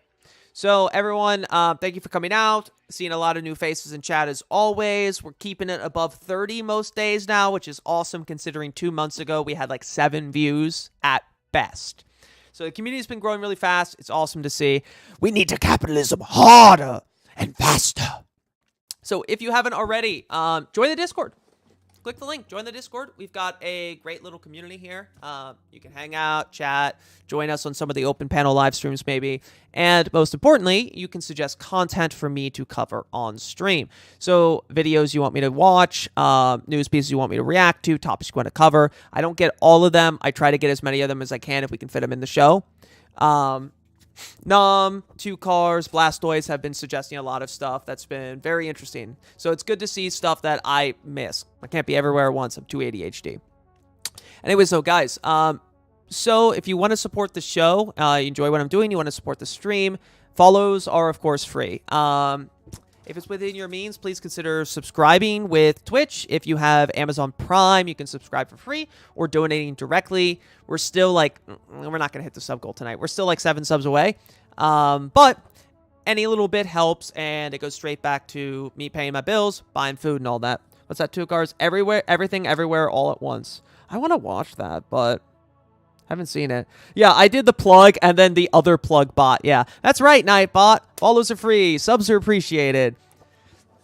So yeah, and that's the plug. If you can, please subscribe. Help me pay my bills. So let's get ready to... Oh! Whoa, holy shit, Octopus! What? Octopus Fiverr! Holy shit, dude, I haven't seen you in so long. Were you lurking? Holy shit, thank you for the gift subs, dude. Hey, one fell swoop, you hit the goal. Thank you so much, dude. Oh my god, Octopus. Get fucked, son. A meager tide. Oh, thank you. Thank you. Oh, that's so sweet. Thank you, Boop. And thank you, Octopus. Holy shit. Oh my god, we almost got a hype train from that. Holy shit. Octopus, thank you so much. How have you been, dude? It's good to see you. Poncho got pee-pee on you. Nightbot works. Poncho got pee-pee on you? Oh, Poncho. Why would you get pee-pee? I can't believe Poncho did this to you. Damn, I was about to end, but we almost got a hype train. There we go. Almost got it. Yeah, we got it. All right. Yes. Thank you so much, guys. All right. Well, we got a hype train. Let's boogie for a little bit, then we'll go to bed. All right. Let's get some songs, and then we'll raid out. Let's end on a fun note here. Octopus, thank you for the gift subs. Holy shit, buddy, get fucked. Lurkin should be asleep, just stopping in. Well, thank you, King. Thank you so much. Maverick, Boop, thank you for the subs. All right, let's get a party song on. Yeah, let's do this one. Au chef du prolétariat international, aux dirigeants de la révolution socialiste, aux libérateurs des peuples, aux premiers des combattants de la liberté et de la paix. Et nous, He's a pee-pee boy. que l'ennemi de classe et ses agents doivent outrager en nous appelant staliniens. Nous redisons bien haut, Calling us comme il y a Stalinists. 20 ans déjà, notre fierté de ce titre d'honneur et de gloire que nous nous efforçons de mériter. Oui, de tout notre cœur, nous proclamons notre amour ardent pour Staline et nous l'assurons de notre confiance inébranlable. Vive à jamais notre cher Long the et Stalin, doux long the Staline. communism. Vive le communisme.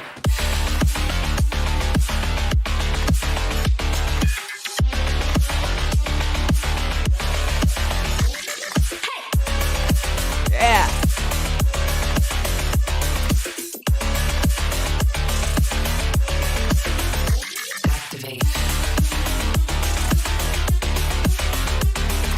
Look at those cat jams.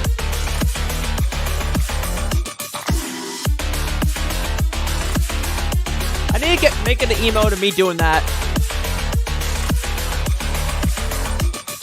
I don't have any dance. I don't have any hype emotes, so we need to get one.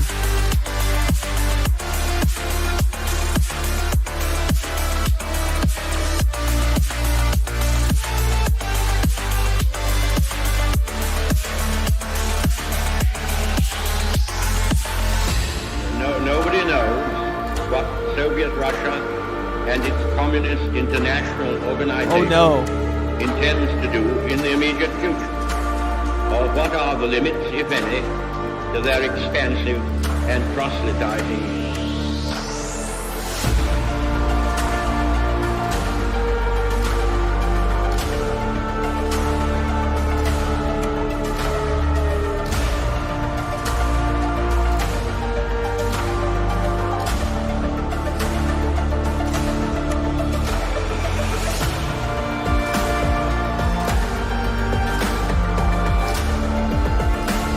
Boo! Evil US! Boo! Boo! Bomb users! Boo! Hey, it's Mao!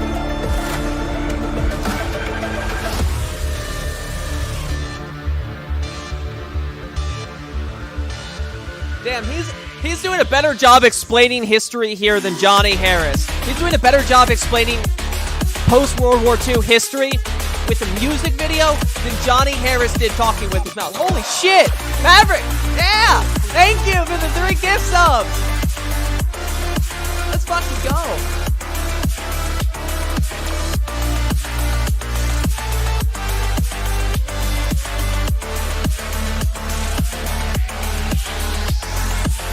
I should do an emo like this, but I don't want to crit Rob. But I always do that. Happy birthday, Stalin.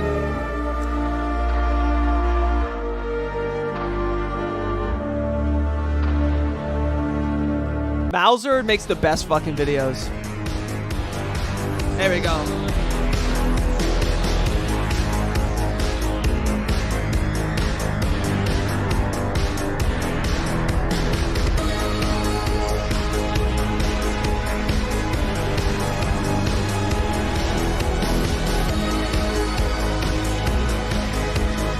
Look at those beautiful custom DPRK jets.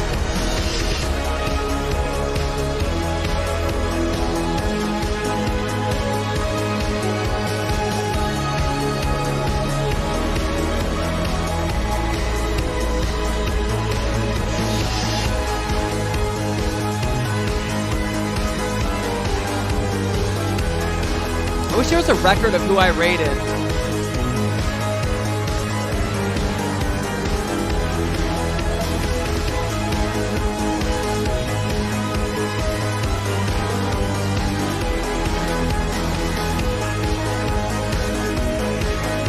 Yeah, DPRK literally has bisexual lighting jets. Juja jets.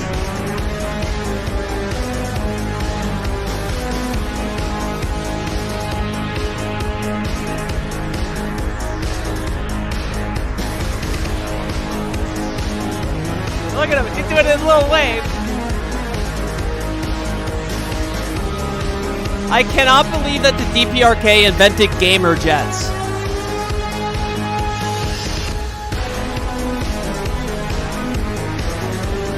They did it. The fucking crazy bastards did it.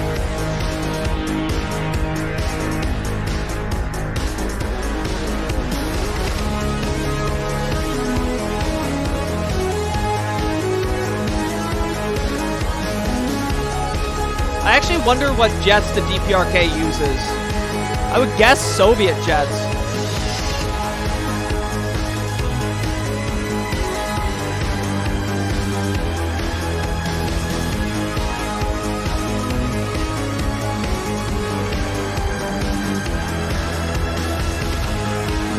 Oh, so they have Chengdus.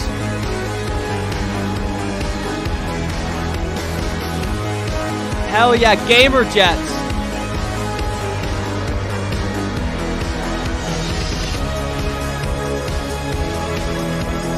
Oh, really? Thank you, Boo.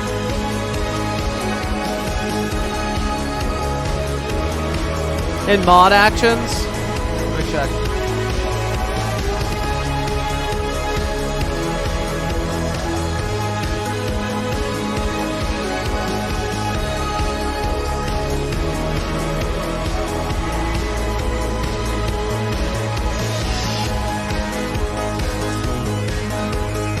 That's right. The communists have infiltrated us.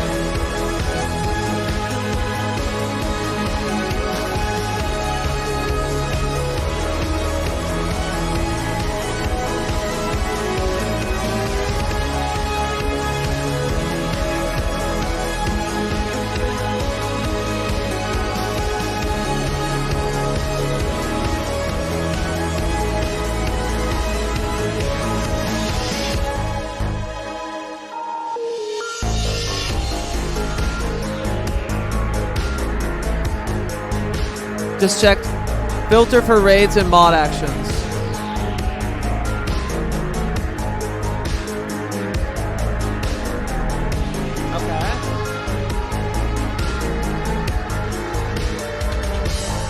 Hey, we did it!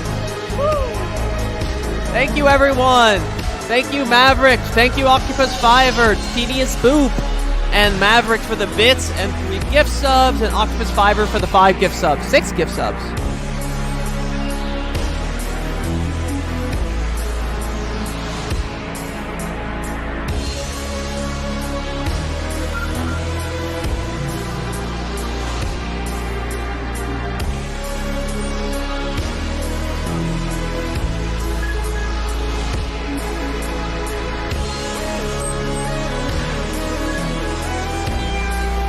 Mod actions. Ah, here we go.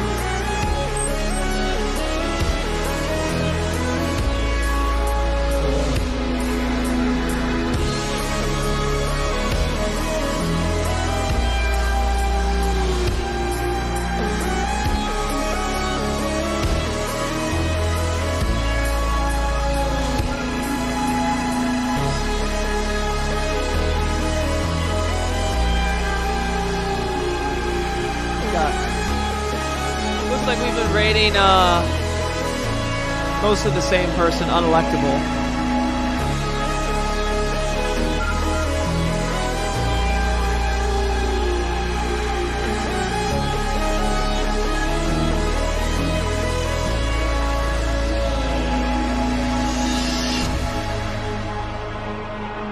Beautiful.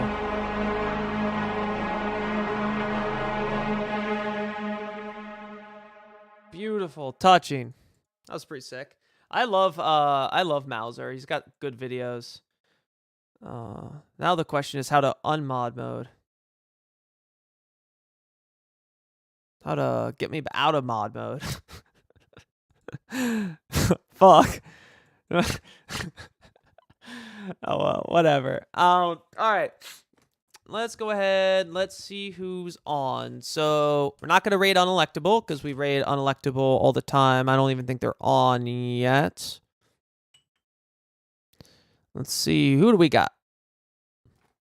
Well, we raided Pinko recently. We have Squidideer. Arun is probably, knowing him, he's probably about to end. He's probably going to end soonish. See, so I guess Tofu or Echoplex. What do you guys say? Tofu or Echoplex?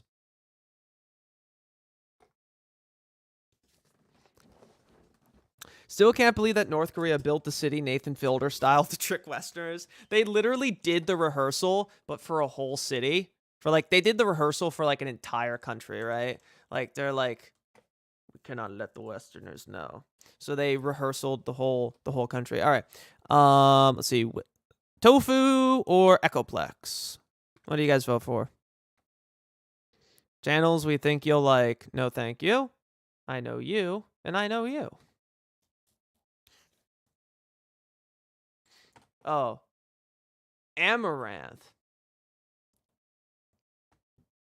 Echoplex? All right. Who's Cherry? I've seen this name before. They've got a new setup.